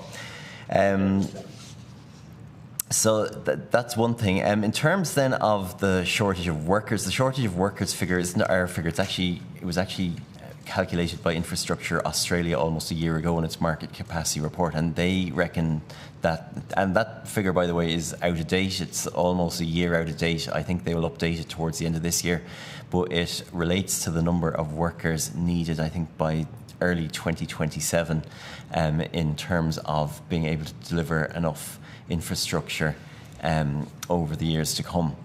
So it's a very significant hurdle for us. Like when it comes to, if you're looking at housing and you're looking at why we're not building enough of the homes that we need to be able to deliver the Housing Accord target, recently it's mostly been down to the supply shortages in our industry, not enough workers, but also shortages in terms of enabling infrastructure, as Darren, my colleague, mentioned in his opening statement.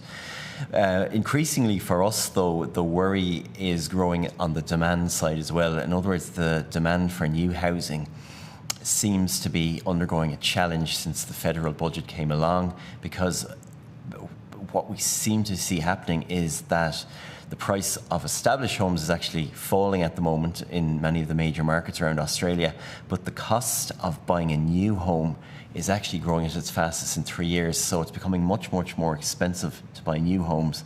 And at the same time, it's becoming cheaper for people to buy an old home. And we're very worried that a demand shortfall for new home building is in its early stages now. I see, that's interesting. So the fall in prices that you're seeing in the existing housing stock, I just want to make sure I'm understanding this correctly. That makes new housing stock less attractive relatively, because the cost to bring it to market exceeds that of the. Okay. I saw a figure quoted yesterday that I think a median apartment price in Sydney is about $850,000, but the median cost of a new build apartment in Sydney is about 1.05 million. Yeah. So that's I haven't seen those figures, but they sound about right. And the issue that we face in our industry is that the cost of selling, the selling price, or the likely selling price of new projects that are initiated, isn't high enough to cover the expense involved in creating the new homes that we want to make available to the market. And you have to throw into that as well just all the uncertainty. So like if I'm a developer and a builder today and I'm thinking of starting something that won't be finished for another 2 or 3 years, I have no idea what the market will look like in 2 or 3 years.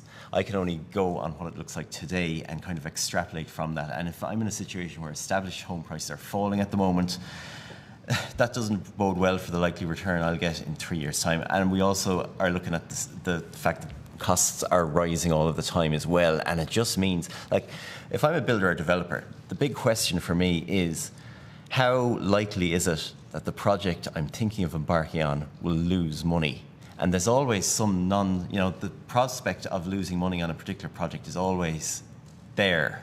It's always going to be some figure greater than 0%. And in times where when the market is good, the figure might be very low. And then when the market is bad, like it is at the moment, the figure might be very high, and it might be just too high to make it worthwhile for me to proceed with the project. And then as a result, builders and developers are all around the country do the same thing, and less homes end up getting built. That's very interesting, but also very worrying. Can you expand a little on the shortage of workers? Why has that shortage of workers become so pronounced? So you said $300,000 people rather. Is it an increase in infrastructure projects? Is it changes to our skilled migration mix? Where has this shortage emerged from? Yeah, it's a good question. The issue, it's a shortage relative to demand. So, demand is high, okay?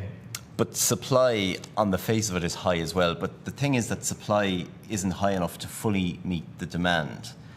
I mean, if you look at our industry at the moment, it has about 1.4 million people working in the construction industry. That's close to the highest it's ever been. The issue is that the demand is higher than the supply in the market. And look, if you look at the things that contribute to that shortage, you have to kind of go through all of the flows into and out of our industry. So, for example, one of the biggest outflows from our industry is people retiring. Just given the age structure of our industry, a lot of people retire every week. We then have to look at inflows. So where do we get new workers from to come into our industry? We can either attract new apprentices in, but that takes time. That's a 4-year wait, effectively, till you have a fully minted apprentice. And even when they are fully minted, they're still not as productive as kind of more mature and more experienced workers in the industry. And then the other source of new workers for industry, of course, is getting people in from overseas. But the cost and the headaches involved in doing that are very significant. And that's partly the shortage. We've also got activity right across the spectrum of construction, pretty high in most places. Residential building activity, the figures out yesterday showed that there were over 200,000 new homes approved during the 25-26 financial year, which, as I said earlier, it's not enough to meet the accord, but by historic standards, it's still a lot of house building. We then have numerous infrastructure projects taking place right across the economy, and then we have stuff going on in non-residential building, hospitals, schools, and increasingly things like data centres. And all of the businesses that operate in their own particular niche of the industry then are facing a bidding war situation in many cases when it comes to skilled workers, and that's basically what's going on. What's the sort of general level of price inflation, if you like, if you've seen in like on the workforce side? Because I've seen it's being sort of double-digit inflation versus the real economy because of the shortage of workers. Since the pandemic, since 2009, the hourly wage in construction is 21% higher. So that's a significant increase. Part of the problem, at least when it comes to housing, is that you're combining that with the fact that work takes much, much longer to do than it used to. So the cost per hour is higher, but the number of hours you need to deliver a project has also stretched out very significantly. Like an apartment now takes 33 months to complete. Before the pandemic, it was maybe 24, 23 months. So you're employing people for more hours, and the cost of employing them for each hour has increased as well. So why is it taken 33 months now, and before it was 24 months? Where's the additional 9 months been generated? It's a mix. There isn't any single explanation for it. Part of it is down to the productivity performance of our industry. So the amount of work that our typical worker gets done per hour is 21% lower than it was about a decade ago. So you need people to work more hours just to get the same amount of work done as before. That's part of it. Another issue is that the characteristics of the apartments built today are a bit different to those built 10 years ago. There's kind of more high-rise stuff going on, and that means that it has a longer build time as well. The other thing we have had is, of course, the pandemic and all of the disruption that posed to the sort of supply chains of home builders and the way in which they carry out work. That also kind of threw a curveball at us, which we still haven't recovered from. The build times for new homes across Australia are shorter than they were, say, 2 or 3 years ago. So they're starting to move in the right direction again, but they're much, much longer than they were pre-pandemic still. So it's a combination of things. Have we seen, and so this will be my last question because I do want to make sure I share the call, last question for this block. Have you seen labour productivity in the construction sector deteriorate by 20% in other periods in Australian history or in overseas markets over the same period? This is it seems like quite an unusual phenomenon to me. It is, yeah. No, I haven't. The figures go back to, I think the figures we have on construction labour productivity go back, I think, to the mid-1980s, and there's never been a deterioration in labour productivity of the scale we've seen over the past decade. I don't know what construction productivity overseas looks like. I know that as a general economic issue, productivity has been the malaise of many economies around the world over recent times. So there is a kind of a international component to what's going on, certainly, but it is very much a construction specific and a now specific phenomenon that we're seeing. Okay. Thank you, sir. I'll just share the call with my other colleague. Senator Grogan, did you have some questions? Thank you, Chair. Thank you for coming along today. We do appreciate your time. One of the things that we've heard quite a lot from people is the need for the states and territories to and the Commonwealth to have better planning processes. And people have put that to us for a range of reasons. Now, we've kind of moved away from that sort of politically driven infrastructure planning that was a feature and moved towards more of a long-term business case, future planning piece. Now, obviously, that's just since the review in 2023 that's really started to take some, get some traction. But could you maybe talk to us about whether you see that this will actually give us some advantage, how you've seen any outcomes from this sort of priority shift, but also your perspective on that interface between the state and the Commonwealth. And that's for both. So maybe start with the master builders and then we'll go across to infrastructure. Okay, so like our general argument is, you know, everybody has their own idea about what a good planning system should look like. There'll be lots of different opinions, and the lack of consensus around what the best, in inverted commas, planning system is one of the issues that we face here. Our general argument is that given that the Commonwealth Government is providing so much money to the state and territory governments for particular infrastructure projects, we think that they should perhaps be a bit more assertive in terms of driving their view of better planning arrangements, given the financial clout that they have. I'm just looking here, the year to March, for example, there was 68.4 billion worth of infrastructure work done for the public sector around Australia over that year. So it's big money. Now, not all that, admittedly, is from the federal government, and a lot of it is funded by the state and territory governments themselves and local governments too. But given the significance of the money and given that the federal government has so much clout, we think that they could perhaps use the clout that they do have to shape better planning arrangements in the states and territories to do that. That's what our view of that will be. Thank you. Infrastructure Australia? I can take that from the Planning Institute of Australia. Oh, sorry, my apologies. That's okay, Senator. From our perspective, we think there needs to be a bigger focus on strategic planning. So strategic planning is the piece up front which coordinates land use, so housing, employment lands like industrial land, jobs, centres, all of that, with the infrastructure that's required to support that growth and how that should be sequenced. So when funding decisions are disconnected from that strategic planning process, you know, land can be planned or approved for development without the infrastructure being available to deliver the homes and services that are needed to actually see that come out of the ground. That's why our central recommendation is about prioritising an integrated place-based approach to how infrastructure is evaluated. So rather than solely relying on sort of a business case process, which might look at a historical kind of predict and provide approach to infrastructure, we would love to see a strategic planning approach taken, which is much more about vision and validate. What do we want the future to be, and what are the options available for how that place might grow and what infrastructure is required to support that growth in the long term? So I think this is, I mean, we see this in so many areas, the interface between the Commonwealth and the states and territories and how that plays out. In a lot of instances, the Commonwealth asks for the priorities of the states and the territories and trusts that that is the priority. Any recommendations from you guys about how to make that work better? I mean, obviously taking your point, Mr. Disney, that we should throw our weight in there a bit more, but what does that look like in terms of a federated structure, in your opinion?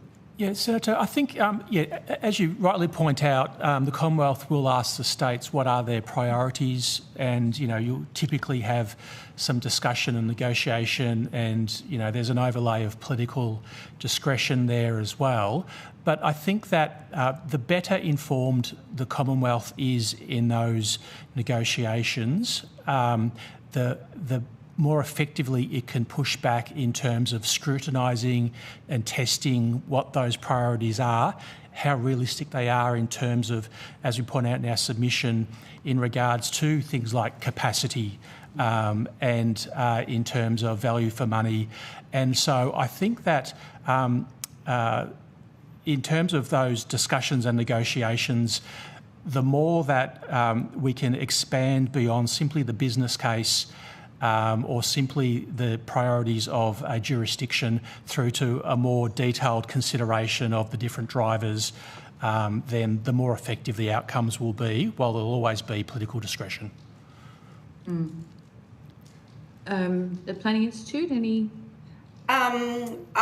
Look, we would agree with master builders in that there's an element of being able to interrogate, but it ultimately comes back to this additional place-based lens that we are suggesting and having, that upfront framework for growth that is agreed with the Commonwealth, states and territories, moving beyond that just simple business case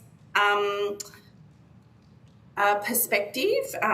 So it's because they don't provide a complete picture of the major of the overall value. And so what we're saying is you should also assess and interrogate the strategic alignment of those decisions, and so how well it is consistent with long-term plans, the whole of life value, so the cumulative network impacts, climate and hazard exposure and long-term servicing costs, as well as the community outcomes. So it's about access to services and opportunities, including the social and community impacts from that decision. But ultimately, it's also about having that framework for growth to help provide that higher level direction. So should those sorts of things, because, thinking from a practical perspective, because, we can all say everyone should do better, but from a practical, what's the shift? What's the step change that's going to make a difference? Is it building those things that you've just laid out, Ms. Riley, into the business case to say, if you're going to put in for money, you have to actually have addressed these things? Or do you think that the states and territories should just put in their flat business case, and that the Commonwealth should then be responsible for working out what else is going on in their state and how it aligns strategically? I'll just hand to my colleague Nicole. She'll give you some detail around what we've put as part of our submission. Yeah, I think there's a couple of options. So the first is when a business case is done and there's recommendations out of that business case, it's the follow through of those recommendations. So often it's not just build the piece of infrastructure, but there are the other recommendations. And there's currently a lack of oversight to make sure those other recommendations are seen through. The other example I would give you is like the Better Cities program of the 90s, and also the more recent City Deals approach, which is what we would describe as a place-based approach. So it's all levels of government and industry coming together to say, we want this area to support this many people into the future. This is the housing they'll need, the services, the jobs, and this is how we're all going to invest in that so that this place grows well. And that's what's currently missing, is that where we've got high priority locations for growth, we're not seeing those place-based approaches being entered into. So I think there's a need for some more follow through around a business case and making sure all of the recommendations are delivered, but then where we have these high growth areas, there be a more bespoke place-based approach. I'm a South Australian, proud South Australian. And I would say that, maybe some states and territories do better than others in terms of getting that going. So I know we have an agreement here in South Australia from March this year where we are indeed having that water and infrastructure funded as part of the housing deal, because we do the housing and you do this bit. Do you feel that there should be more systematization of what's happening, where it's working well, and how that gets played out? Or are there particular areas that you think do it well that you could look to for examples? Yeah, if I could give you just a broader example of that Better Cities program, that program invested, I think, over $800 million across 26 urban renewal precincts.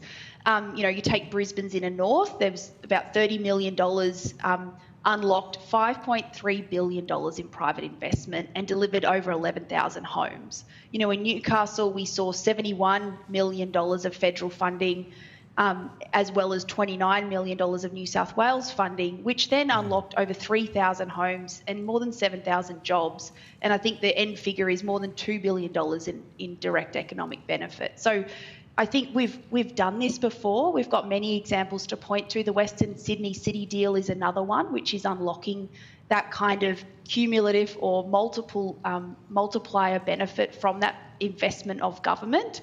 And that's the key thing here is the longer term we can plan and the more certainty we can give to investors, private sector and other levels of government and the community, the more chance federal government funding can attract that other investment, which is key to delivering great places.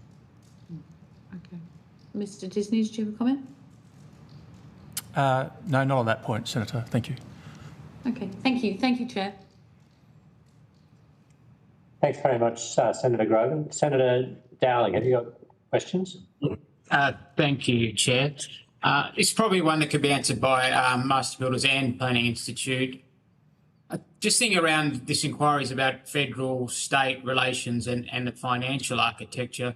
Is there something more that can be done in those agreements? They often include milestones to make sure, you know, payments are unlocked as projects get delivered, but around actually more performance and reform milestones as well. And, you know, some of the things we're trying to do now through national competition policy, but we could potentially, is there ideas, you know, unlocking planning reform or unlocking more workforce capability development as part of the federal financial relations so that projects aren't just, funding isn't just attached to projects, it's actually attached to reform and development as well.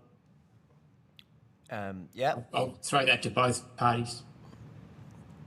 I think, and as we outlined in our submission, we are very firmly of the view that housing and the performance of particular infrastructure projects, both individually and collectively, should be looked at in terms of their effect on housing supply. So we should be zoning in more on asking questions like, does this infrastructure funding lead to more new homes getting built? Does this infrastructure funding speed up the process of delivering the new homes that we had? I mentioned earlier how that has slowed over recent years. And finally, does this infrastructure make it less costly to deliver the new homes that we need? So that's something we would feel very strongly about. I could also... Please go ahead. Thank you. From a Planning Institute perspective, there are obviously opportunities to tie in certain outcomes, but we would caution it necessarily being directly about reform. I think even the recent Productivity Commission's report interim report that was released this week emphasised the need for strategic planning, as Nicole has raised earlier on, and sometimes funding agreements that's tied to regulatory reform misses the bigger picture about ensuring that we're delivering well-planned places and long-term outcomes. And the missing piece for us definitely in there is about strategic planning and that opportunity to ensure that the land use planning is coordinated with the infrastructure that's being delivered. And so it's, for us, it would definitely be about interrogating the alignment around the strategic planning and elevating with states and territories the importance of that alignment, as well as, you know, potential opportunities for reform that flow out of it. It's important to keep in mind that planning regulation is ultimately there to implement desired policy or strategic outcomes.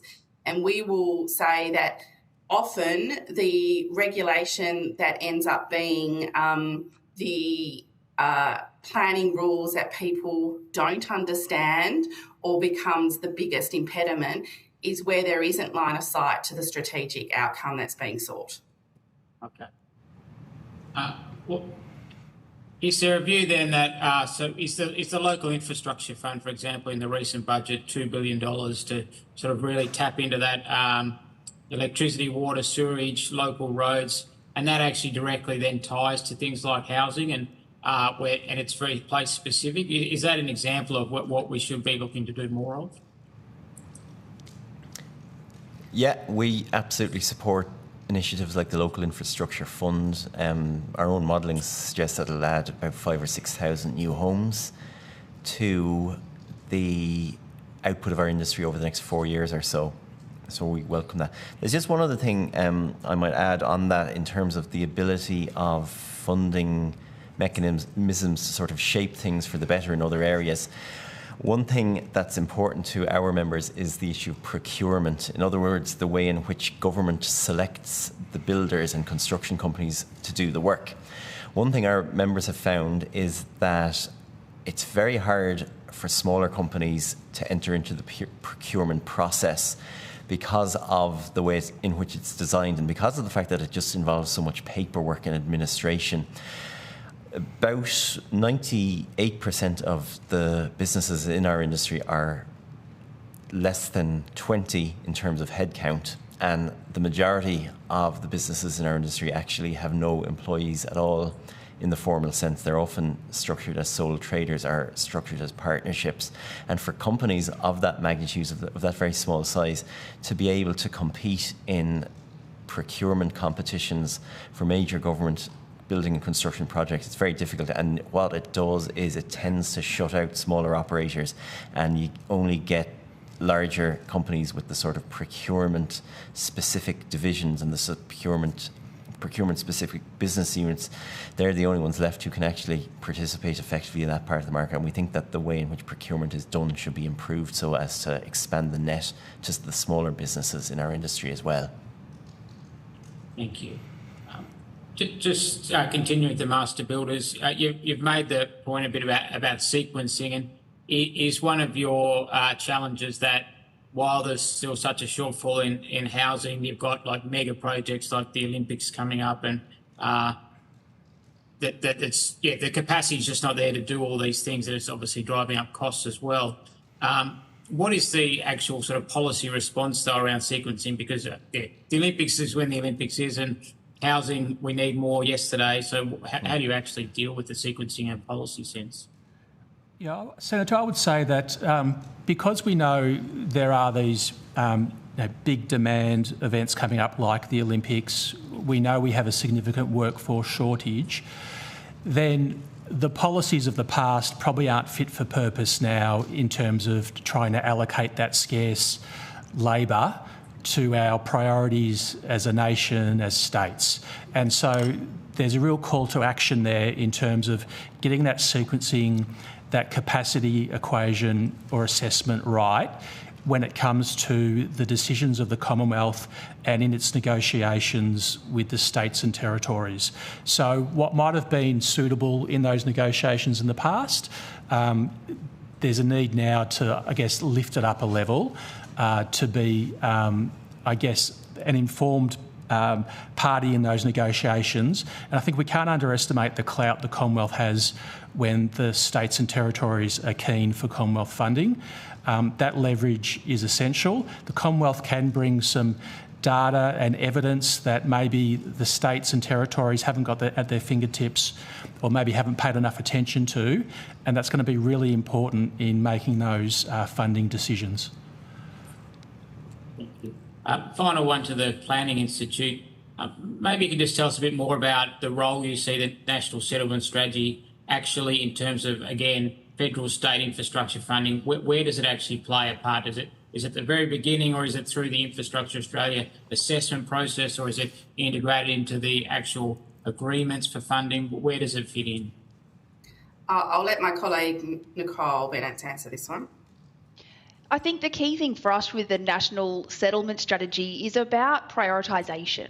So it enables governments to have a better understanding about what's going to be needed when and what the biggest bang for buck will deliver in terms of growth. So in terms of looking ahead, as I mentioned, we currently do predict and provide for infrastructure. A national settlement strategy allows us to think about vision and validate. Where is growth best located? How can we best support it into the future? And who needs to fund what infrastructure to deliver that growth faster? And so it's really a prioritisation tool and a coordination tool to make those decisions collectively about where growth can best be funded. Okay. Thank you. Thanks, Chair. Thank you, Senator Dowling. Can I just ask, I'm conscious of time, so I'll just finish up with one question, but to the Planning Institute of Australia, I think you said that Commonwealth infrastructure funding should be more place-based and outcomes-focused, or should have a lens of place-based and outcomes-focused.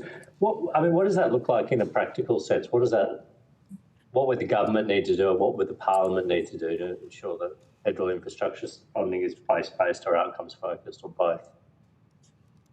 Look, I'm happy to answer that. So I think at the moment we have a list, and Infrastructure Australia publish a list of projects. The first step is actually mapping those projects and mapping them against the growth that we're projecting in different states and territories and cities across the country, and then mapping them against what the state forward capital works programs look like. That mapping exercise is how you start to consider how these decisions play out in a place. And that's what planners do. We look at how does growth, infrastructure, demographic trends like ageing, trends like population growth in terms of births, how does that affect schools, how will it affect hospitals and so forth. So for us, it's about getting down to that next level of detail, mapping the projects and understanding what the impacts might be on the needs for future homes, future jobs and future services. In terms of outcomes, I think you mentioned previously that at the moment a lot of transport projects look at travel time savings. We would love to see that expanded, and we know that there is a framework for that to be expanded about other benefits, wider economic benefits that those projects deliver in terms of the communities that they shape. And so it's looking at the place and then defining those outcomes that we would like to see into the future, and then shaping the infrastructure decisions to deliver that. Thank you very much, Ms. Bennett. Appreciate that. If Senator Dowling, Senator Grogan, do you have any further questions? Otherwise, we'll move on to the next witness block. No? All right. Well, thank you to both the Planning Institute of Australia and Master Builders Australia for your submissions and your contribution to this inquiry. And I would now like to welcome representatives from the Department of Infrastructure, Transport, Regional Development, Communication, Sport and the Arts, and Infrastructure Australia, if they're there. If you are, would you, just before we can I just confirm who we've got? We've got Infrastructure Australia, I can see. The department's come into the Senate, which is good. Okay, perfect. We'll just give the new witnesses a moment to take their chairs.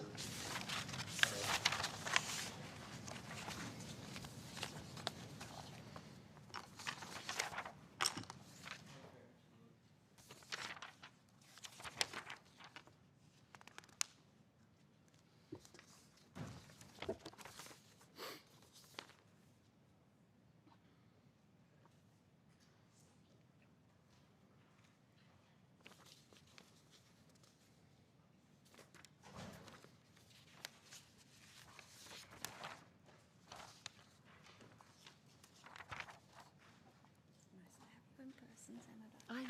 I'm gonna speak to the chair of committees. I think we've kind of let things slide. It's much better. Yeah.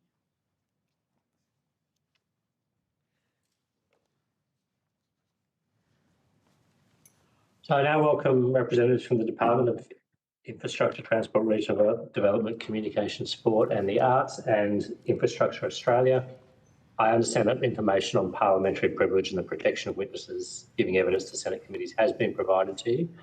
For the Hansard record and before any opening statements, could I ask you each to please state your full names and the capacities in which you appear today? And perhaps we'll start with the department appearing in Canberra. Dr. Paul Cutting, Assistant Secretary. Lisa Router, First Assistant Secretary, Regional Development, Northern Australia and Local Government. Andrew Bourne, First Assistant Secretary for the Land Transport Infrastructure Division. Toby Robinson, Assistant Secretary, Land Transport Infrastructure Division. Simon Milnes, Budget Policy and Assurance, Land Transport Infrastructure Division. Thank you so much. Yeah, Infrastructure Australia, please go ahead. Adam Kopp, Chief Executive, Infrastructure Australia. And David Tucker, Chief of Project Advisory and Evaluation at Infrastructure Australia. Thank you so much. Are there opening statements from the department or from Infrastructure Australia? Not from the department, Senator. No, Senator. Okay. We'll go straight to questions now. I should just say, I believe Senator Bridget McKenzie might be joining us at some point as well, but I love your confused face, Chair, as you're kind of like, where is she? Well, there you are. You just materialised magically when I said that. So we'll go first to questions. Senator Grogan, did you want to start? I'll have some questions, but I know I've been holding you on. Sure. Welcome, everybody. Thank you for coming. I wonder if we can just start with the department, maybe just giving us a rundown of the changes, from the process undertaken for the independent review in 2023, and how those reforms have sort of rolled out to date. Thanks, Senator. I'll ask my colleague, Mr. Robinson, to take you through that. Thanks, Senator. So in 2023, there were 2 reviews which related to land transport infrastructure investment. There was a strategic review of the infrastructure investment program and also an independent review that was undertaken of the National Partnership Agreement on Land Transport Infrastructure Projects, which was the predecessor funding agreement to the current funding agreement that the Commonwealth has with the states and territories under the infrastructure investment program. So both of those reviews found similar issues. The strategic review of the IIP found at the time that the current pipeline of infrastructure projects was not affordable. Projects were lacking national strategic rationale. A number of projects had been funded too early before proper planning had been undertaken. There are also findings around the need for better visibility to the Commonwealth of jurisdictions' longer-term planning, and also recommendations around improving governance and assurance frameworks. The review of the National Partnership Agreement went to similar themes. It said that the National Partnership Agreement had limited the Commonwealth's ability to be an informed investor, and it proposed improvements in things like priority setting, due diligence, risk management and accountability.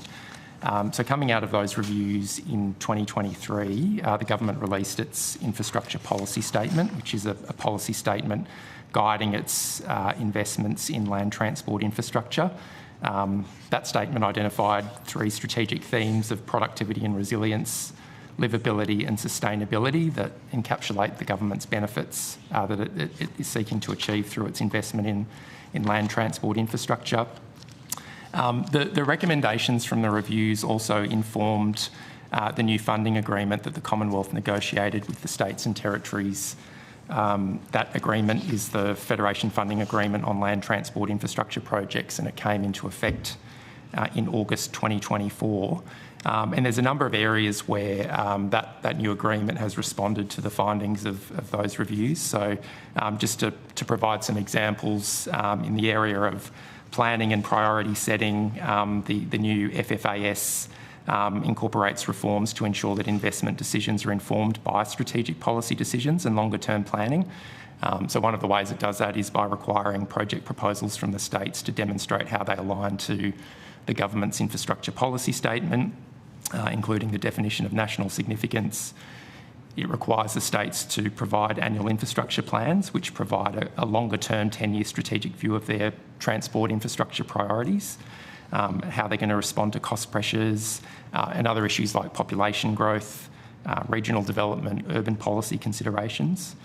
The agreement also embeds strengthened approval processes to ensure that there's enhanced due diligence undertaken before the Commonwealth makes an investment decision, and that there's sufficient evidence that the planning required for the successful delivery of a project has been undertaken. The FFAS also introduces a new risk-based project governance approach. It introduces things like improved use of gateway reviews and independent assurance processes, risk-based governance and reporting, so the Commonwealth's oversight of projects is tailored to the level of risk involved, and also positive obligation reporting on the part of state and territory officials, which places an onus on officials to disclose any risks to project delivery timeframes and costs to the Commonwealth in a timely manner. And there's also new arrangements in the FFAS that go to outcomes and performance reporting, including the development of KPIs to measure the impact that investment across all levels of government is having on the IPS themes of productivity and sustainability and livability, and also bilateral indicators that go to some of the complementary policy objectives that governments have agreed that they want to achieve through their investment in land transport infrastructure, and those go to things like improving the participation of women in the construction sector, improving the culture of the construction sector, supporting Australian industry, First Nations opportunities through employment and procurement, decarbonisation, use of recycled materials. So all of those arrangements are embedded in the Federation Funding Agreement schedule, which is publicly available. So I don't know if you've been listening in today or you've had a chance to look through any of the submissions, but there's a couple of key things that keep coming up. And I'm wondering, just keen to get your perspective on it. One is the notion of the state and federal and local council relationships and it being quite fragmented and quite siloed. We've heard from a few people that they just don't think it works and they think that the Commonwealth should kind of muscle up. I mean, we hear that a lot in a lot of areas, that when things, maybe people see challenges, that the idea that the Commonwealth should then just take over is one that frequently comes up, and I totally see why that would be. Do you see that the new framework will improve those relationships and the ability to get the right priorities?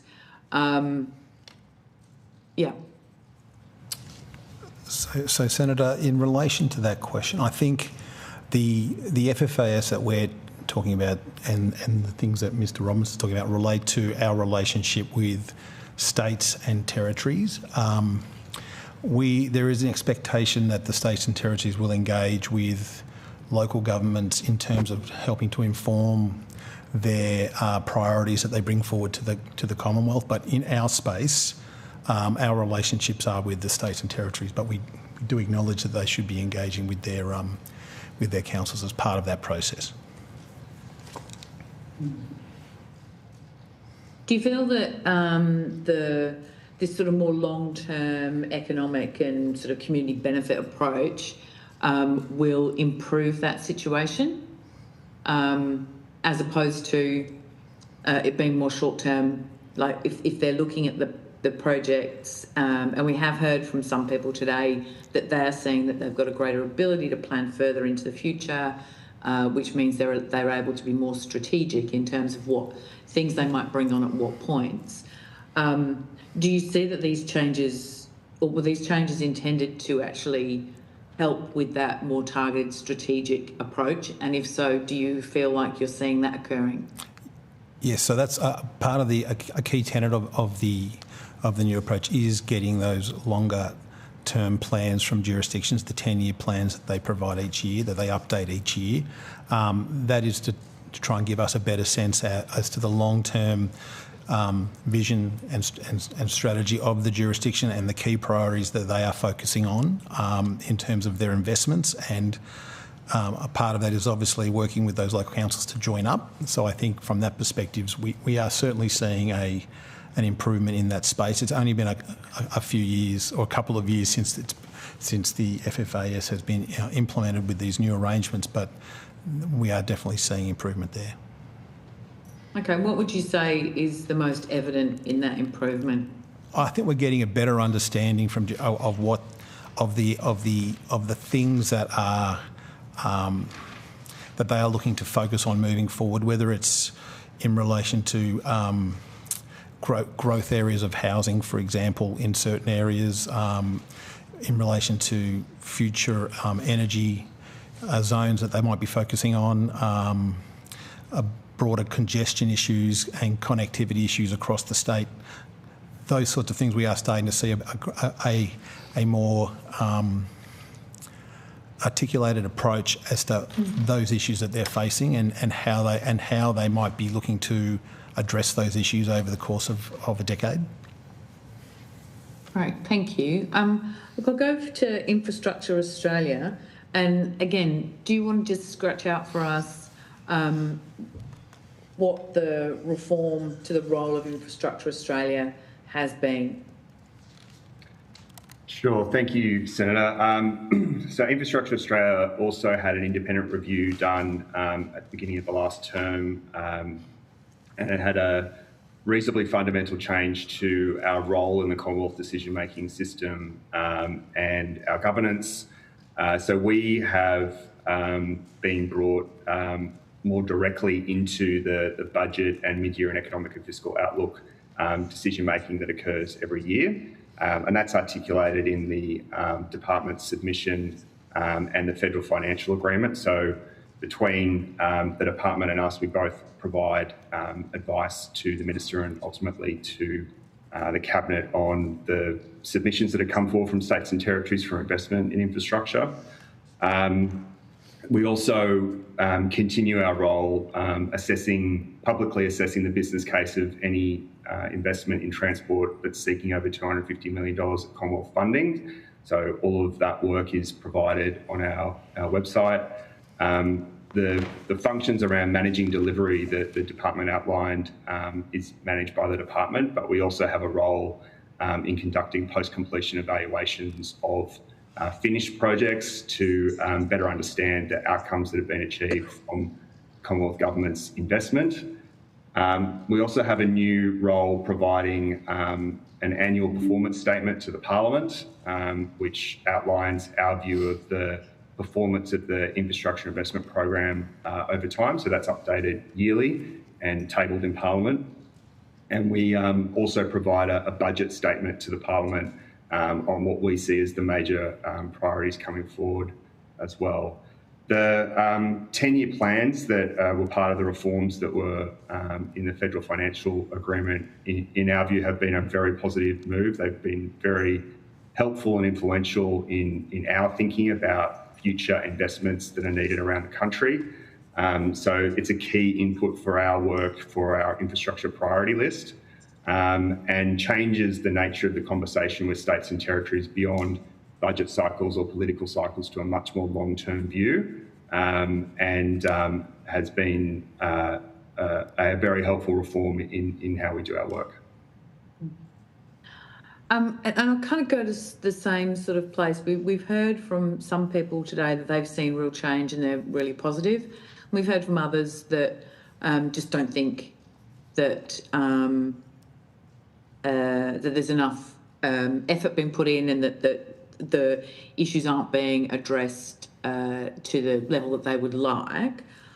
Can you see positive change, or do you think that there's more? I mean, there's always more to be done, but do you see that the changes are genuinely making a tangible difference?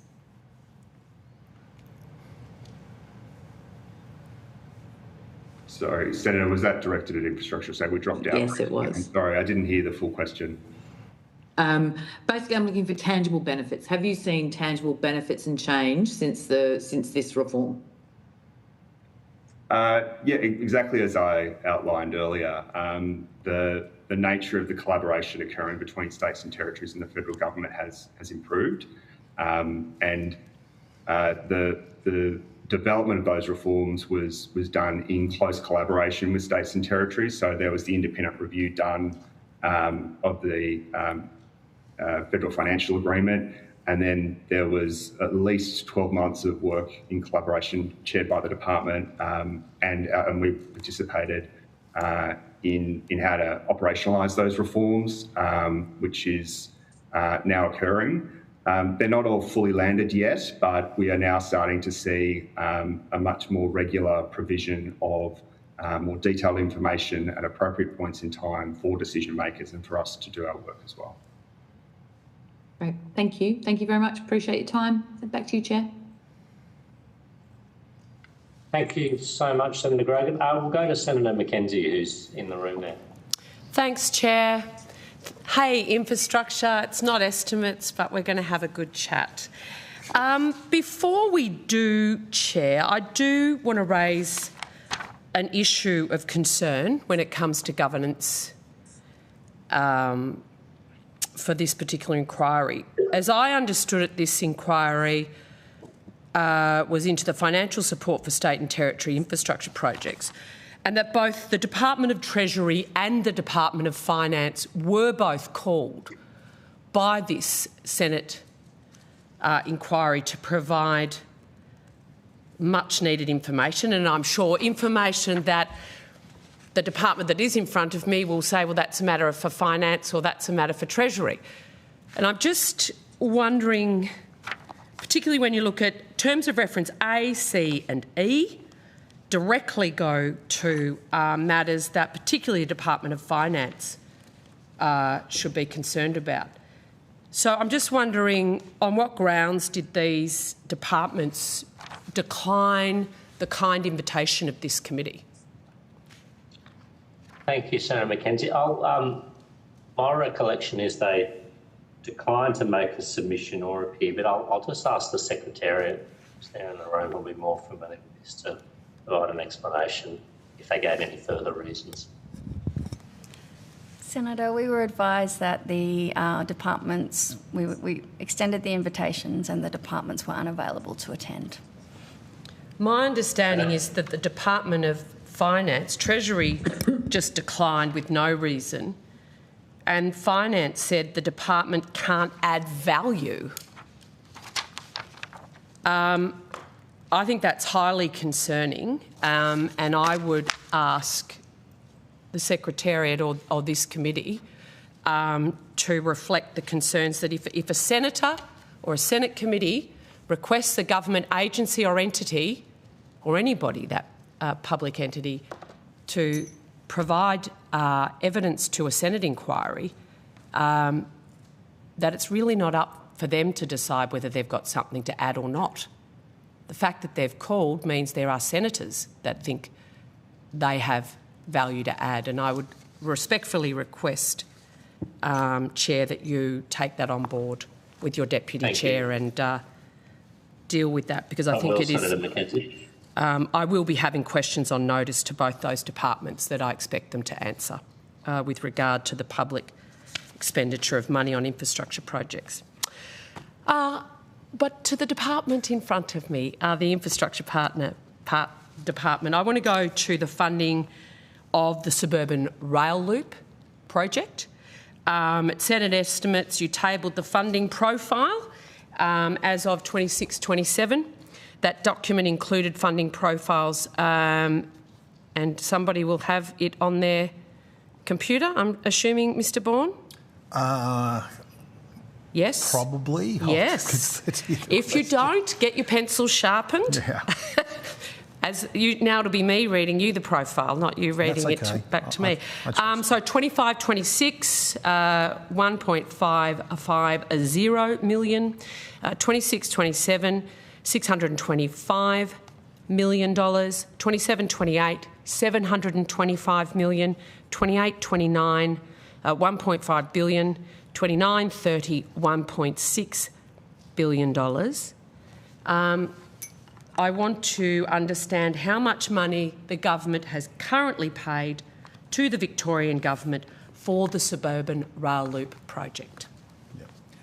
I won't in a moment, but I can get that for you shortly. I'll just check our numbers. Do you have the number in there? I'll get it shortly. Seriously, guys. Well, okay. Profiles, big IIP spreadsheet. So I would like to know how much money the federal government has currently paid to the Victorian government. Has there been any change in that funding profile that I just read out that you last gave to me? No, Senator, not for SRL. No, not for SRL. Or for any that we would have given you at the last estimate. There's been no change. Okay. Has Minister King spoken with or held meetings with the Victorian Infrastructure or Transport Minister about the new Victorian Premier's review of SRL? I'm not privy to that, Senator. I wouldn't know. Has the Minister's office requested an up-to-date briefing from the department since Premier Carroll was sworn in? No, Senator, not to on my Victorian infrastructure projects? No, not since Senator Carroll.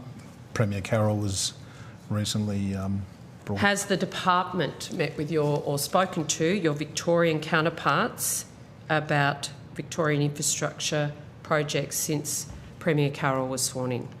Well, I was down there on the day of. Yeah. Yep. So, yes.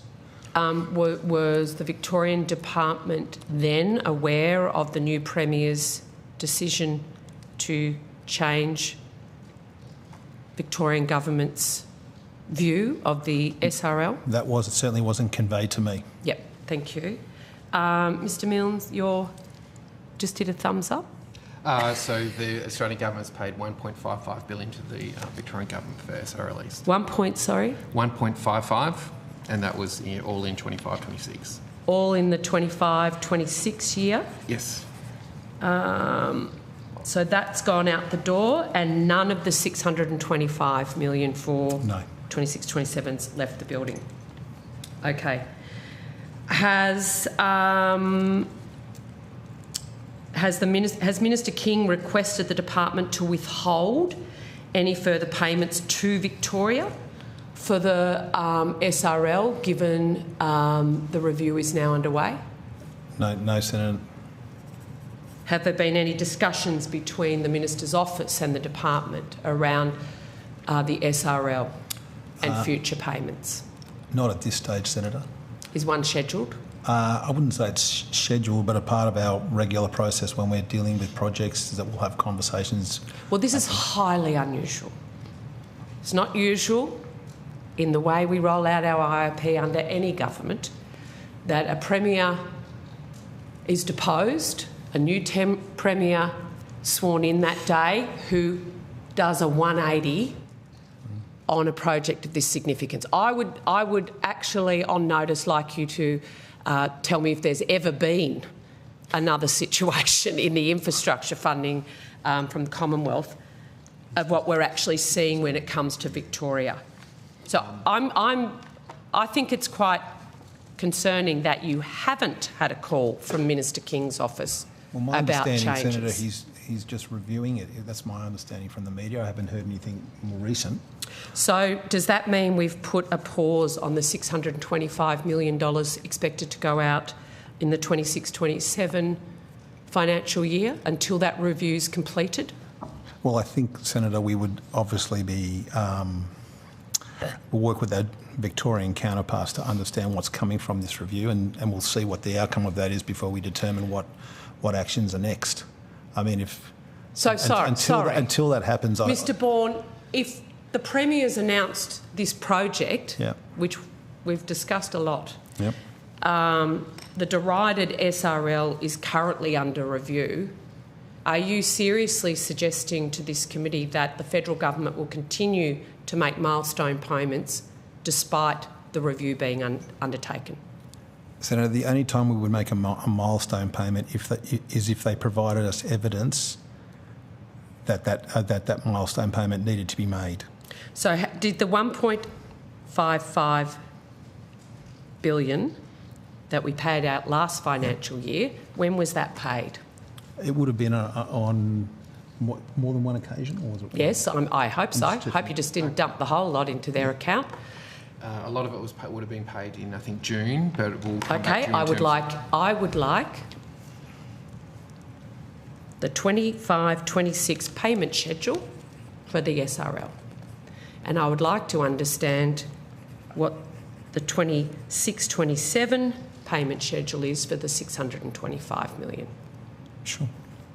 I have to take that on notice, Senator. I do not have that information. I think the people watching at home in the department, thousands of people, will be able to quickly look that up. So, Senator, $800 million was paid in January 2026 and $750 million was paid in June. 750 million was paid in June 2026. Okay. Right, June 2026. And what evidence did Victoria provide for those two payments? I think most of those payments are related to land acquisition, Senator, but that would be in the detail of the milestone payment. Yeah, I'd like the detail of the milestone. Okay. And so if someone could get that before we finish, that would be fantastic. We'll do our best on that. Yes. But you will have it. Thank you. I appreciate it. So the evidence of the department to this committee today is that the federal government is expecting to continue to pay on milestones in the financial year 26-27 on the suburban rail loop. So, Senator, as we mentioned at previous hearings with you, the funding that has been approved by the Commonwealth to pay related to the $2.2 billion. Yep. So, and that related primarily to things like land acquisitions. And I don't know if this is the case, but if Victoria has purchased the remainder of that milestone, of that funding amount through to land acquisitions, then we would obviously consider that through the evidence that they provided, and we may have to pay that money. And so you would typically do that biannually, by the look of it, sort of a January-June situation. Yeah.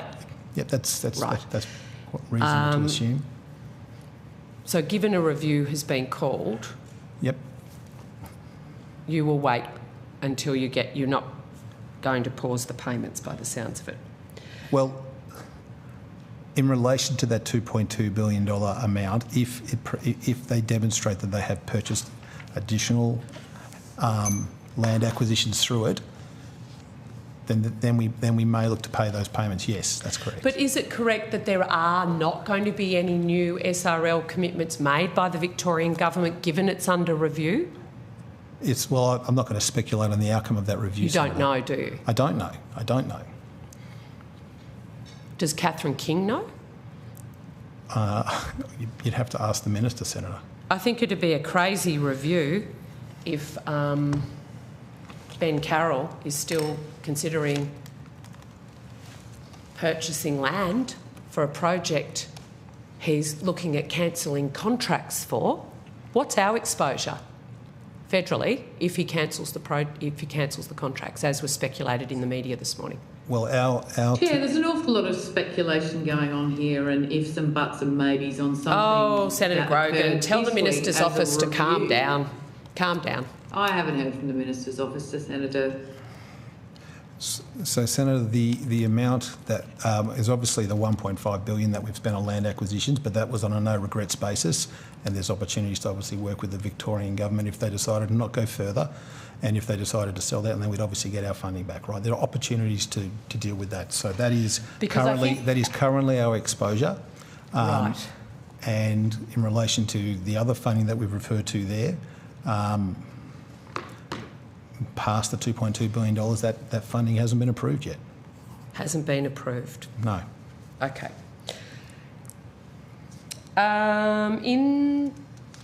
So we won't get any of the 2.2 back? I didn't say that. But we may not spend the 3.8. I said the $3.8 billion has not been approved by the Minister for release. You know that process. Yes. We have spent $1.55 billion, as we've mentioned. I do not know. Yep, I do not know when the next milestone payment would be When is the next milestone payment due? I'm waiting for that. But in terms of the $800 million, it was for the acquisition of 282 properties. And the second milestone was the acquisition of 295 properties and utility early works completion. Okay, thank you. And the next milestone payment? We're looking to get that, did you say? We can ask for that. But yeah. Well, presumably you've got it there because we need to know what we're paying for. Okay. We'll park that until we hear back from colleagues in the department. I just wanted to go to the allegations of corrupt and criminal behaviour on federally funded infrastructure projects that we have traversed many times in Senate estimates that go directly to the terms of reference of this committee. So in Senate estimates, and it's good to have you here, Mr Robinson, Mr Robinson disclosed there'd been 63 reports from different state governments on allegations of unlawful behaviour on federally funded infrastructure projects, including 28 allegations on the North East Link that include corruption, fraud, criminal behaviour, 16 allegations on the suburban rail loop, including fraud, bullying, corruption and criminal behaviour. Has the department had any further notifications from state governments of this type of behaviour on federal projects since the 25th of May? I think it was just a week before that. Mr Robinson? Senator, I think I'd have to take that on notice. So, as we explained in the previous estimates, the department does have a protocol in place with the states and territories whereby the states and territories notify us on a monthly basis of any allegations on IIP projects that they've been made aware of and have referred to the appropriate bodies. Yes. And I would need to, we receive that reporting monthly from states and territories. Okay, well, I would like the April, May and June 2026 data on that. And I'm happy to stay here all afternoon to get that. Because if you are getting monthly reports, you should be able to tell me that. This is a Senate inquiry into federally funded infrastructure projects. Chair, I'd have to say that's a little unreasonable to expect it to run up the... Sorry, Senator Grogan. These gentlemen and I see each other every Senate estimates. This is not a new series of questions. No, and this isn't estimates either, and it's not reasonable to expect... It's a Senate inquiry. Without any notice. It's a critical component of accountability and transparency of our Westminster system. Nobody's saying it isn't. Well, you are running a cover-up again for me asking sensible, reasonable questions that I ask every Senate estimate. Process, and you should follow it. I will ask the department the question again. You get a monthly report from premiers on allegations they've received on federally funded infrastructure projects. Do you have an update for the April, May, June? No, Senator, I don't have that information on me. I need to take that on notice. Mr Bourne. Senator, we will, as Mr Robinson said, we will take it on notice and we will get you what we can give you. We don't have that. I mean, that information, as you know, is... you read it out to me every Senate estimates. And Senator, happy to do that at Senate estimates, but in this instance, we didn't come prepared for those sorts of questions. We will take it on notice and we'll give you the information that we have in relation to that. So, you didn't come prepared despite Part B being the transparency, consistency and accountability of federal funding decisions when it comes to infrastructure projects? Senator, we've told you how we undertake, how we manage that issue and deal with that issue, and we're happy to give you the information, but I don't have that detail on you. Okay, well, we're going to go through every single one of the allegations made right now. So I would like to understand, of the 28 allegations on North East Link, couldn't you explain, tell me which authority, as outlined the process, You receive this monthly reporting, you then refer it to the appropriate regulator or authority to deal with. I would like to understand which agency or authority the 28 allegations on North East Link were sent to. So, Senator, just to clarify, under the FFAS, the responsibility on the states is to review any allegations of criminal behaviour or corruption and ensure that they are reported to the appropriate body. So the states and territories are making those referrals to the appropriate bodies. It can be a range of different bodies. It can be Commonwealth regulatory bodies such as the Fair Work Commission or the Fair Work Ombudsman. It can be state-based regulatory bodies, state-based police, police and so on. So the obligation, in terms of the states notifying the department, it's the states are notifying the department where they have referred one of those allegations on to another body. So it's not the department that's doing the referring. referrals. So when Mr Betts said the focus is on ensuring that these matters are referred to relevant authorities, the Secretary himself then is making sure that that is a focus of the federal department, not that you're aware of them, that you're confident that they have been matters that are referred to the relevant authorities. So you, Mr Betts, you will know whether these matters have been referred to which authorities. That was your own Secretary's evidence. That's so, true, Senator. again, and I'm happy to just go through and I want to know which has been sent to the Fair Work Commission, which one's been sent to the Fair Work Ombudsman. I want to know which has gone to VicPol, etc. That's what we're going to do. Because we... Senator Senator McKenzie? Yep. We are going to have to rotate the call. Senator Dowling hasn't had happy. questions yet. It'll give the department more time to get these gentlemen their answers. Okay. But I would flag that my intent is to finish on time or close to on time today. So we'll go to Senator Dowling, but we'll then come back to you, Senator McKenzie. Senator Dowling. Thanks, Chair. I think the suburban rail loop questions have been exhausted, so I'll move to a different topic. Infrastructure Australia, there was some submissions earlier, and I think of Tasports in particular. We talked a lot about different modes of transport and how they're assessed, and they made a comment that, particularly around domestic cargo, that ports don't currently have a place within the Infrastructure Australia process. Is that your view that they're particularly thinking about? I think they were referencing Bell Bay, which is largely a domestic port, and that it didn't really fit into a neat bucket to develop a business case around that infrastructure within the IA processes? We view ports as an incredibly important part of our national logistics chain.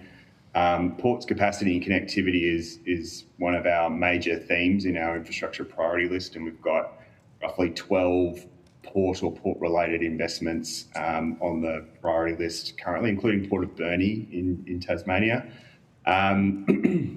Most ports in Australia are privatised, and the infrastructure priority list and our focus is on Australian government investment. And that doesn't preclude us from having a look at things that might have a need for state or federal investment, like landside improvements, freight rail improvements, those sorts of things. So without knowing the specifics of what they are looking to do, it's hard to comment on the specific example they were talking about. But if they would like to have some Australian government investment into their port or into some landside infrastructure, that would generally need to be brought forward through the Tasmanian government, and then we would assess it going forward. We're very happy to meet with Port of Tasports or Port of Tasmania just outside of that process to get a better understanding of what their needs are, whether that's landside access or dredging or any of the other things that ports generally need. Yeah, I think this one is quite specific to some of the other port cases because it is related to domestic cargo. and it may not have fit into previous funding envelopes, and it unlocks potentially other energy transition opportunities too. But I think they'll be welcome for invitation to at least have the discussion and see how they might be able to advance the business case. What can you just, in terms of when you assess sort of we heard a lot this morning about cost benefit analyses and how projects are assessed, and there was a lot of evidence that some of the assessments are too narrow. We need to consider broader sort of social benefit frameworks. Have you changed your methodology for how you prioritise projects as some of these new methodologies have come to the fore? Yeah, thank you for the question, Senator. So historically, Infrastructure Australia did have quite a strong economic lens on the way in which it assessed projects. But in 2021, we released a range of reforms to what's called our assessment framework, which is our guidance to states and territories and anyone really on how to develop a business case. And we developed a range of guidance material to go what we call beyond the BCR, beyond the benefit cost ratio. Obviously we prefer to have as many things quantified, as many benefits and costs quantified in development of a project. For many of the smaller jurisdictions or projects that don't have a strong benefit cost ratio but have a strategic benefit, we've also provided opportunities to articulate what those strategic benefits would be as well. David Tucker is our Chief of Project Advisory. Do you have anything more you wanted to add to that? Yes, Senator. So every proposal we look at considers 3 overarching criteria. Number 1 being strategic fit. So as Mr. Kopp said, that's everything in terms of the context in which it's proposed to be delivered, how it integrates with the network. It can also considers things like the level of stakeholder engagement, community and consultation that's occurred. So a detailed strategic lens. The second criterion is around societal impact. So that is where cost-benefit analysis comes into play, but we have guidance around non-monetised benefits as well. And we look at sustainability and resilience alongside the CBA. And then third criterion is deliverability. So that's where we look at risk, we look at market capacity, we look at the structures and the procurements that are in place to govern and manage delivery of the project. So every proposal we look at, we do so in a holistic sense, and we certainly don't rely just on cost-benefit analysis. And do you also look at project sequencing in that deliverability sense? That we heard evidence earlier that we often see, particularly when mega projects are involved, that it does tend to crowd out a lot of other infrastructure opportunities. Do you look at that in terms of the sequencing rather than just looking at an individual project? We don't provide advice on sequencing individual projects to the Australian government. Ultimately, a lot of those decisions are for state governments who are delivering those priorities. We do a piece of work called market capacity that we've done for about 5 years. It was delegated to us by First Ministers at COAG in 2020. And that basically we have the forward pipelines of all the states and territories. We run it through a model to give you the plant, labour, equipment and material to deliver on that infrastructure. And then we provide that data set back to the states and territories and the Australian government. And that gives a holistic sense of what the market demand is and then what the supply side issues are. And that in most years, it shows that there's far more demand than there is supply. And we have seen that states and territories have responded to that analysis by focusing more on the sequencing of their projects and how much they're putting into the pipeline. And so is your main, does that operate, do you regularly engage with state infrastructure departments? How is your main line of communication with states? Generally, yeah, generally with the state and territory transport departments, where we're assessing projects. But when we engage with our priority list, we'll generally seek to have a one representative who coordinates across the various sectors. So that's often a Premier's department or a Treasury department. And have you, as a result of the 2023 independent review, have processes within IA changed as well, or was that more separate from your organisation? The independent review of Infrastructure Australia? Yes. Yes. The 2023 Infrastructure Investment Program. Oh, right. Yes, it has. So we're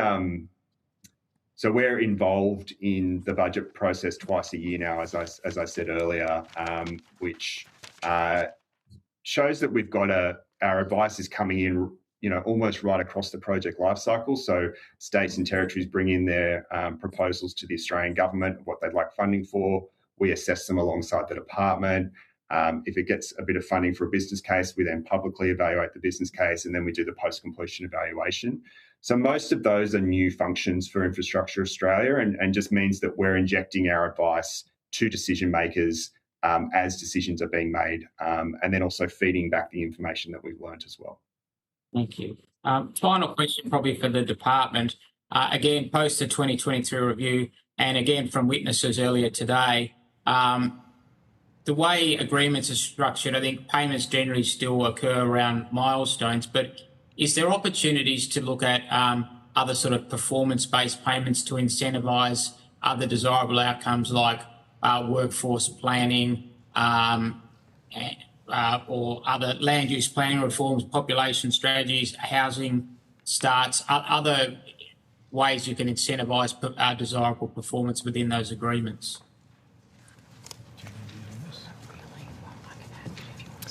I think in terms of the legislation that governs the infrastructure investment program and the major projects that we talk about, they are the payments are based on milestones that have evidence that the work has been done to deliver the infrastructure project.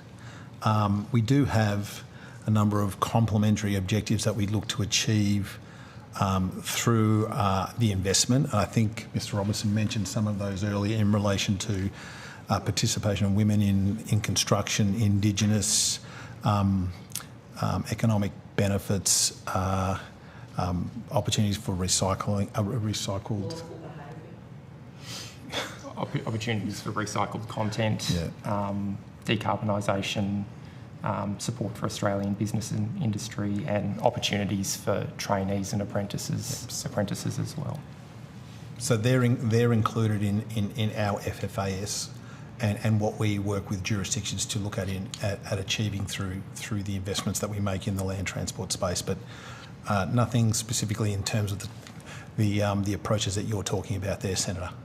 Senator, Lisa Rowder here, if I can add to that, depending on the nature of the project, we do manage some other major projects outside of the IIP.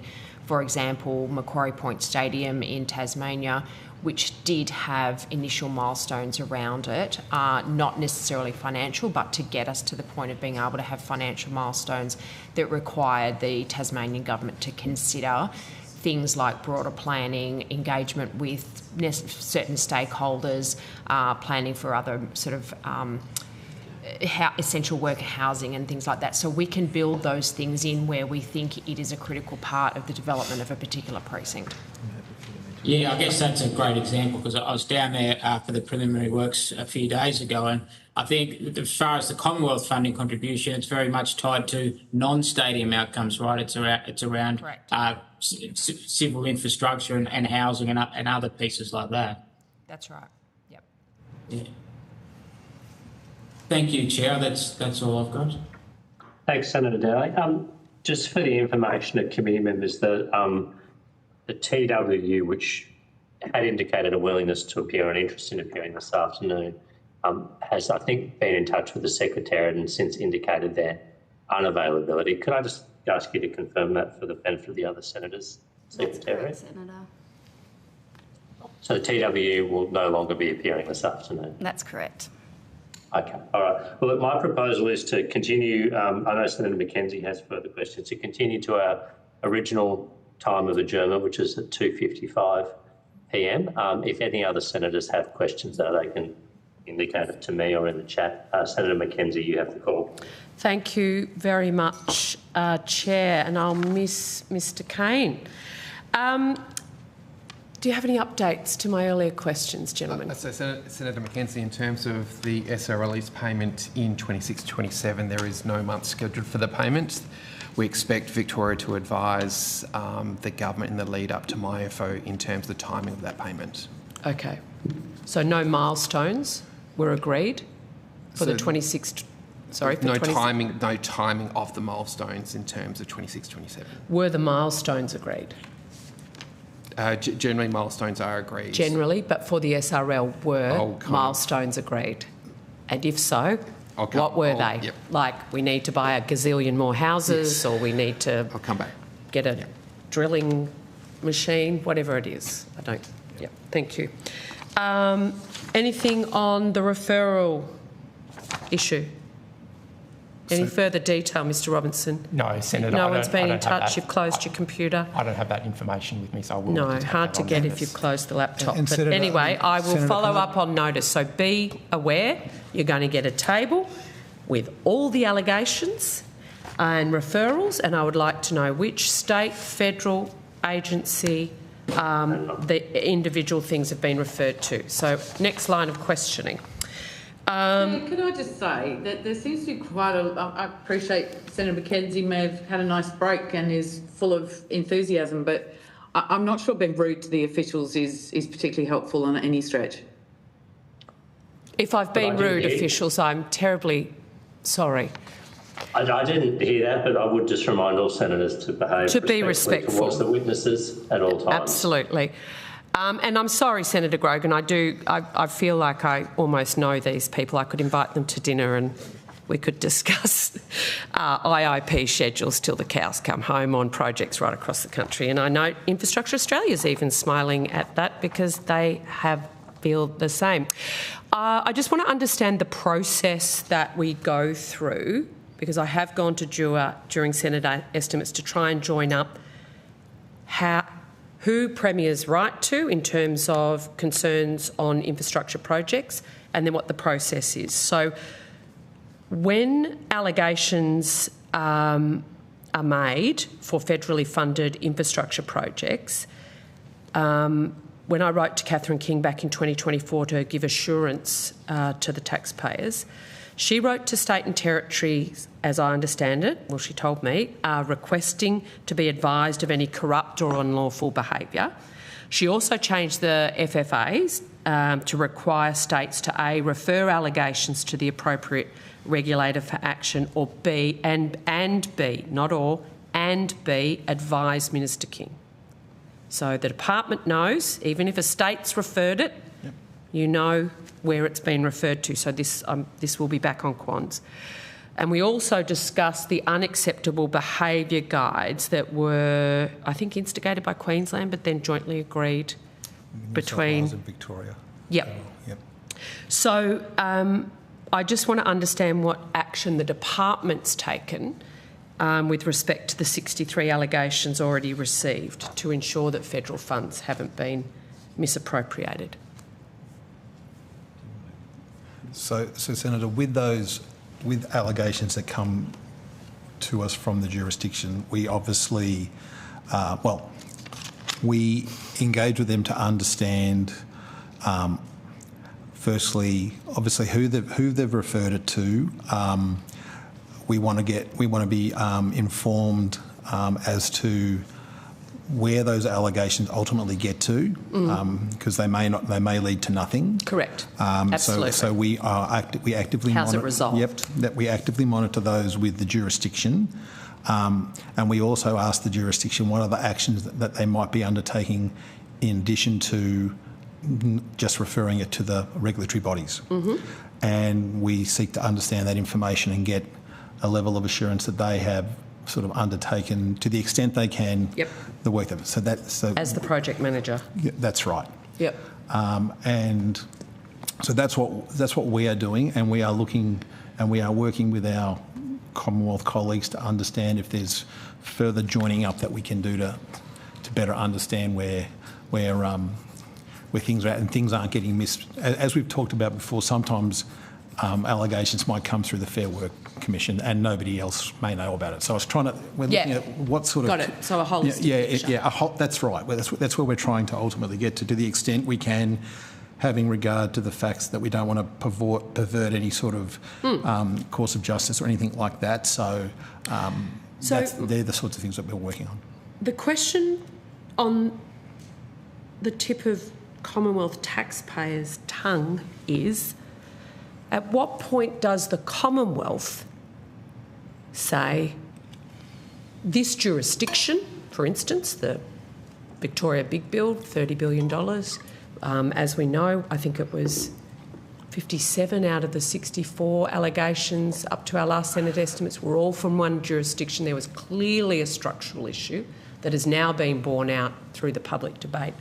At what point does the department, does the minister pause payments until that systemic issue can be dealt with? Is there a mechanism within our funding agreements for that to even occur?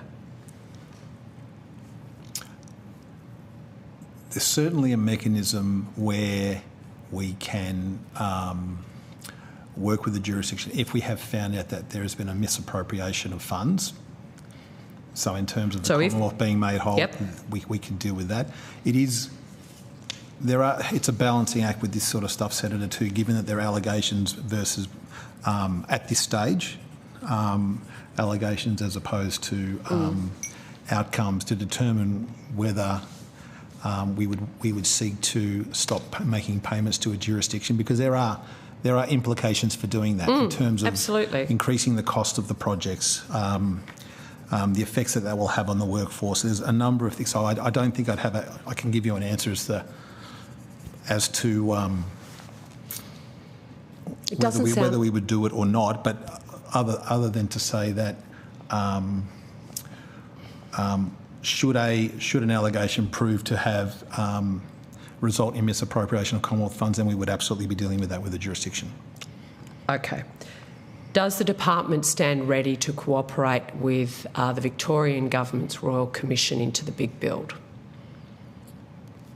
I would suspect so, Senator. I don't know what you actually mean by that, other than obviously so a Royal Commission is going to be called into Victoria's Big Build, an infrastructure pipeline which has seen $30 billion of Commonwealth taxpayers' money spent.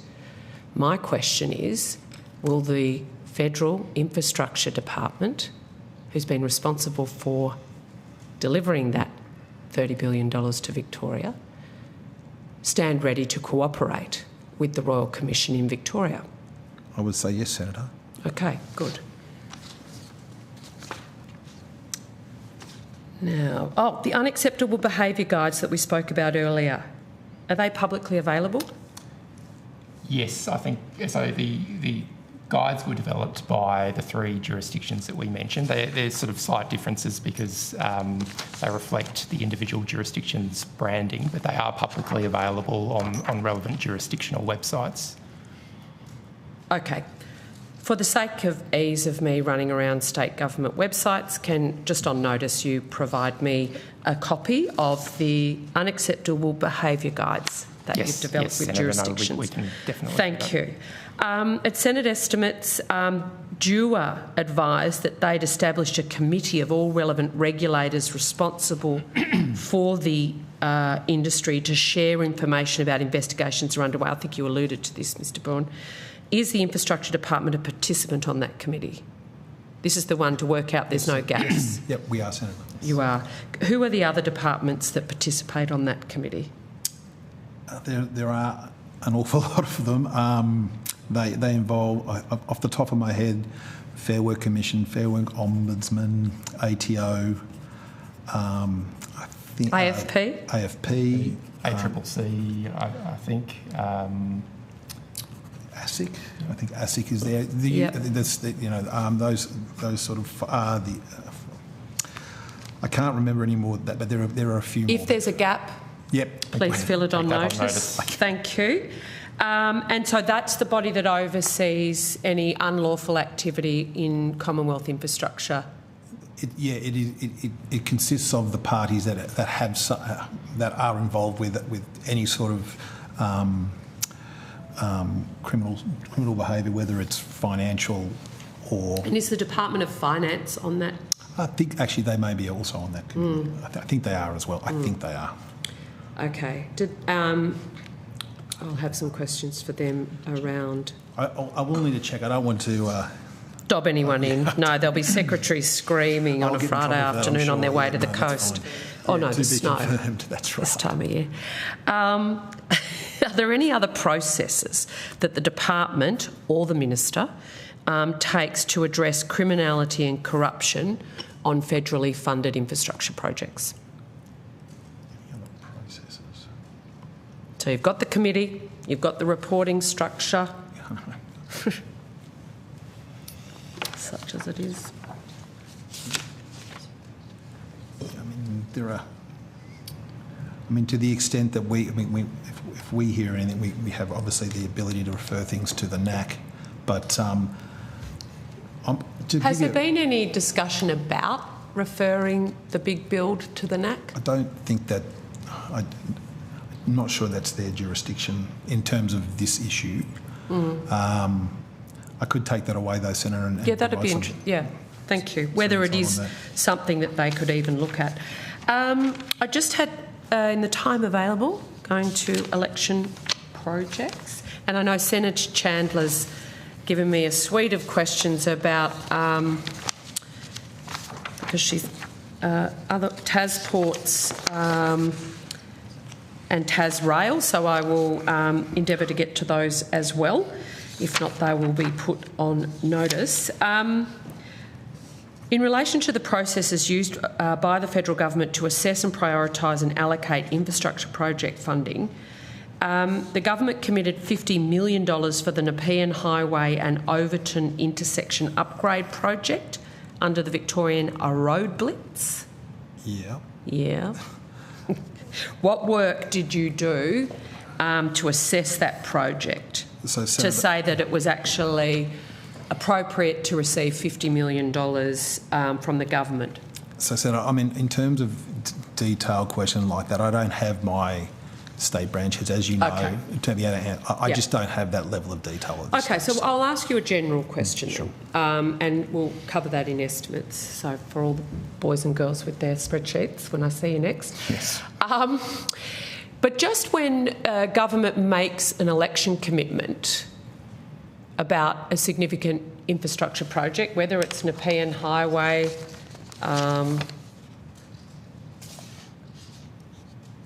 Thompson Road, Mornington Peninsula Freeway, its intersection upgrades, etc.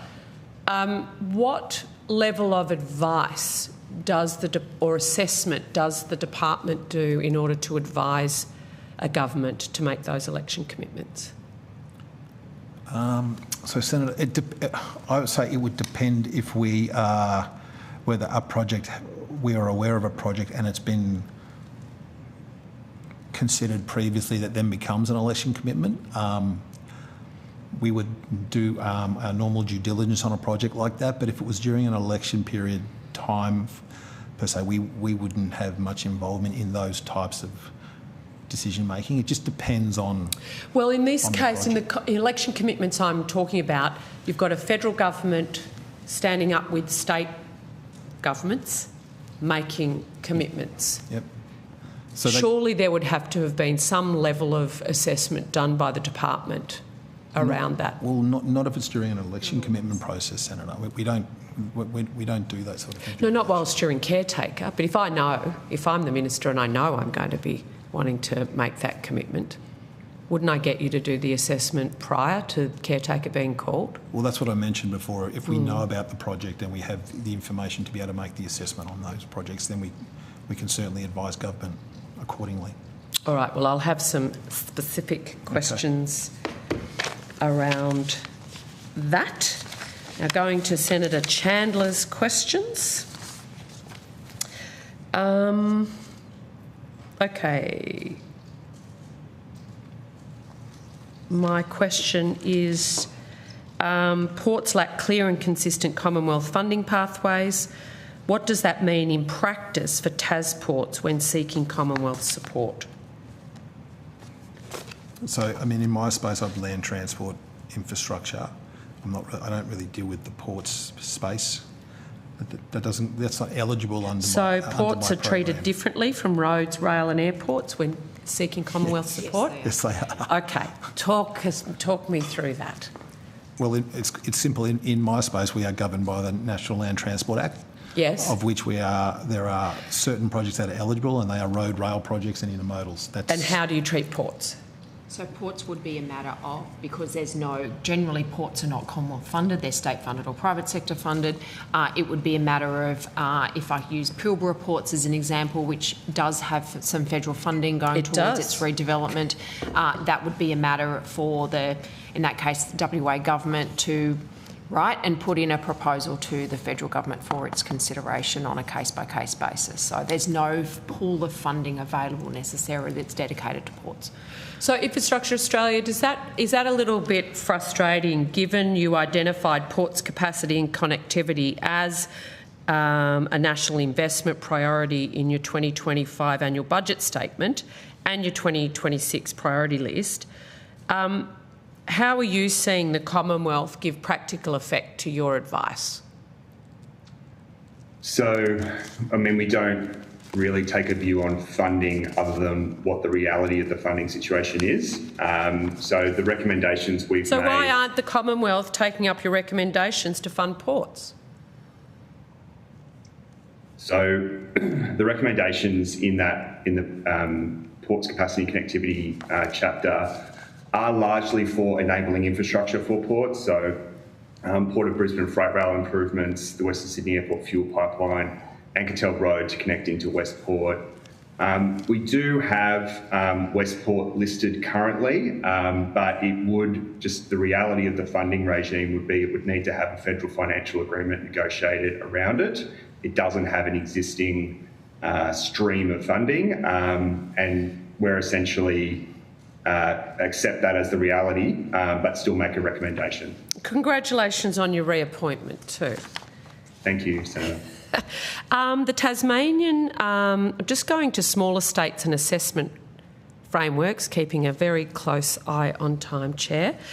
The rest will be put on notice. The Tasmanian government... Yes, we are going to finish up in 3 minutes. Yes, so I'm trying to get to Senator Chandler's two specific questions. Go ahead. The Tasmanian government argues that traditional business cases can undervalue projects in smaller jurisdictions.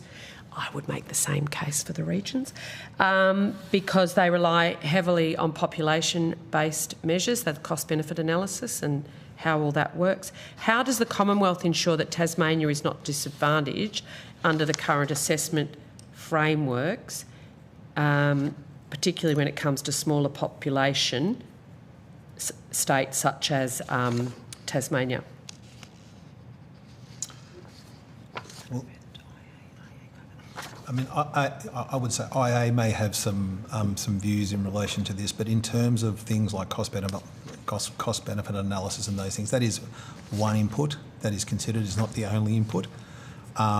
Looking at other... But it does significantly impact the regions and states like Tasmania. So on notice, maybe I'd like to understand. And on the changes of funding roads from 80-20 down to 50-50, why wasn't Tasmania considered as a regional area and therefore maintain its 80-20 funding cut, as opposed to having to go to 50-50 like some of the more populous states? So, Senator, I might just get Mr Robinson to touch on this one. Yeah, so in terms of, Senator, the 50-50 funding split, I mean, this is dealt with in the government's infrastructure policy statement. But it's with respect to Tasmania. So the infrastructure policy statement does say that the government can consider funding a greater share of projects on the network in jurisdictions with less capacity to raise revenue on a case-by-case basis. So, and it has been doing so, Senator. And so did you provide that advice to the Minister prior to her making the decision about smaller states needing the evidence on which to base her decision to provide that caveat? So that's in the infrastructure policy statement. That is the government's. And the analysis you gave to the minister so she could sign off on that, which is an appropriate thing to do. I would like you to be provide that to this committee.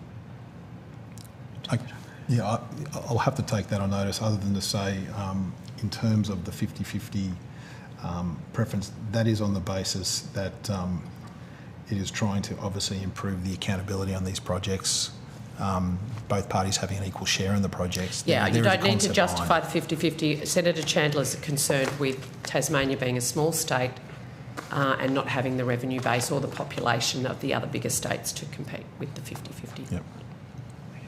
Thank you, Chair. Thank you, Senator McKenzie, for finishing so promptly. Senator Dowling or Senator Grogan, do you have any further questions for these witnesses? No, thank you. Okay, well, look, that concludes today's hearings. Hearing. Thank you to all witnesses who appeared and to Hansard and Broadcasting for their assistance. The committee Chair, before you close, Mr Mills. Senator McKenzie, in terms of the milestone payments and the milestone for 26-27, that'll be provided as part of Victoria's submission to MyEFO in terms of its $625 million payment, but it'll be proportionate to that payment. So we don't have a milestone? We have a milestone payment set for 25, 26, 27, but we don't know what it's for. But it'll be proportionate. Given they're reviewing, it might not be. We might make a save.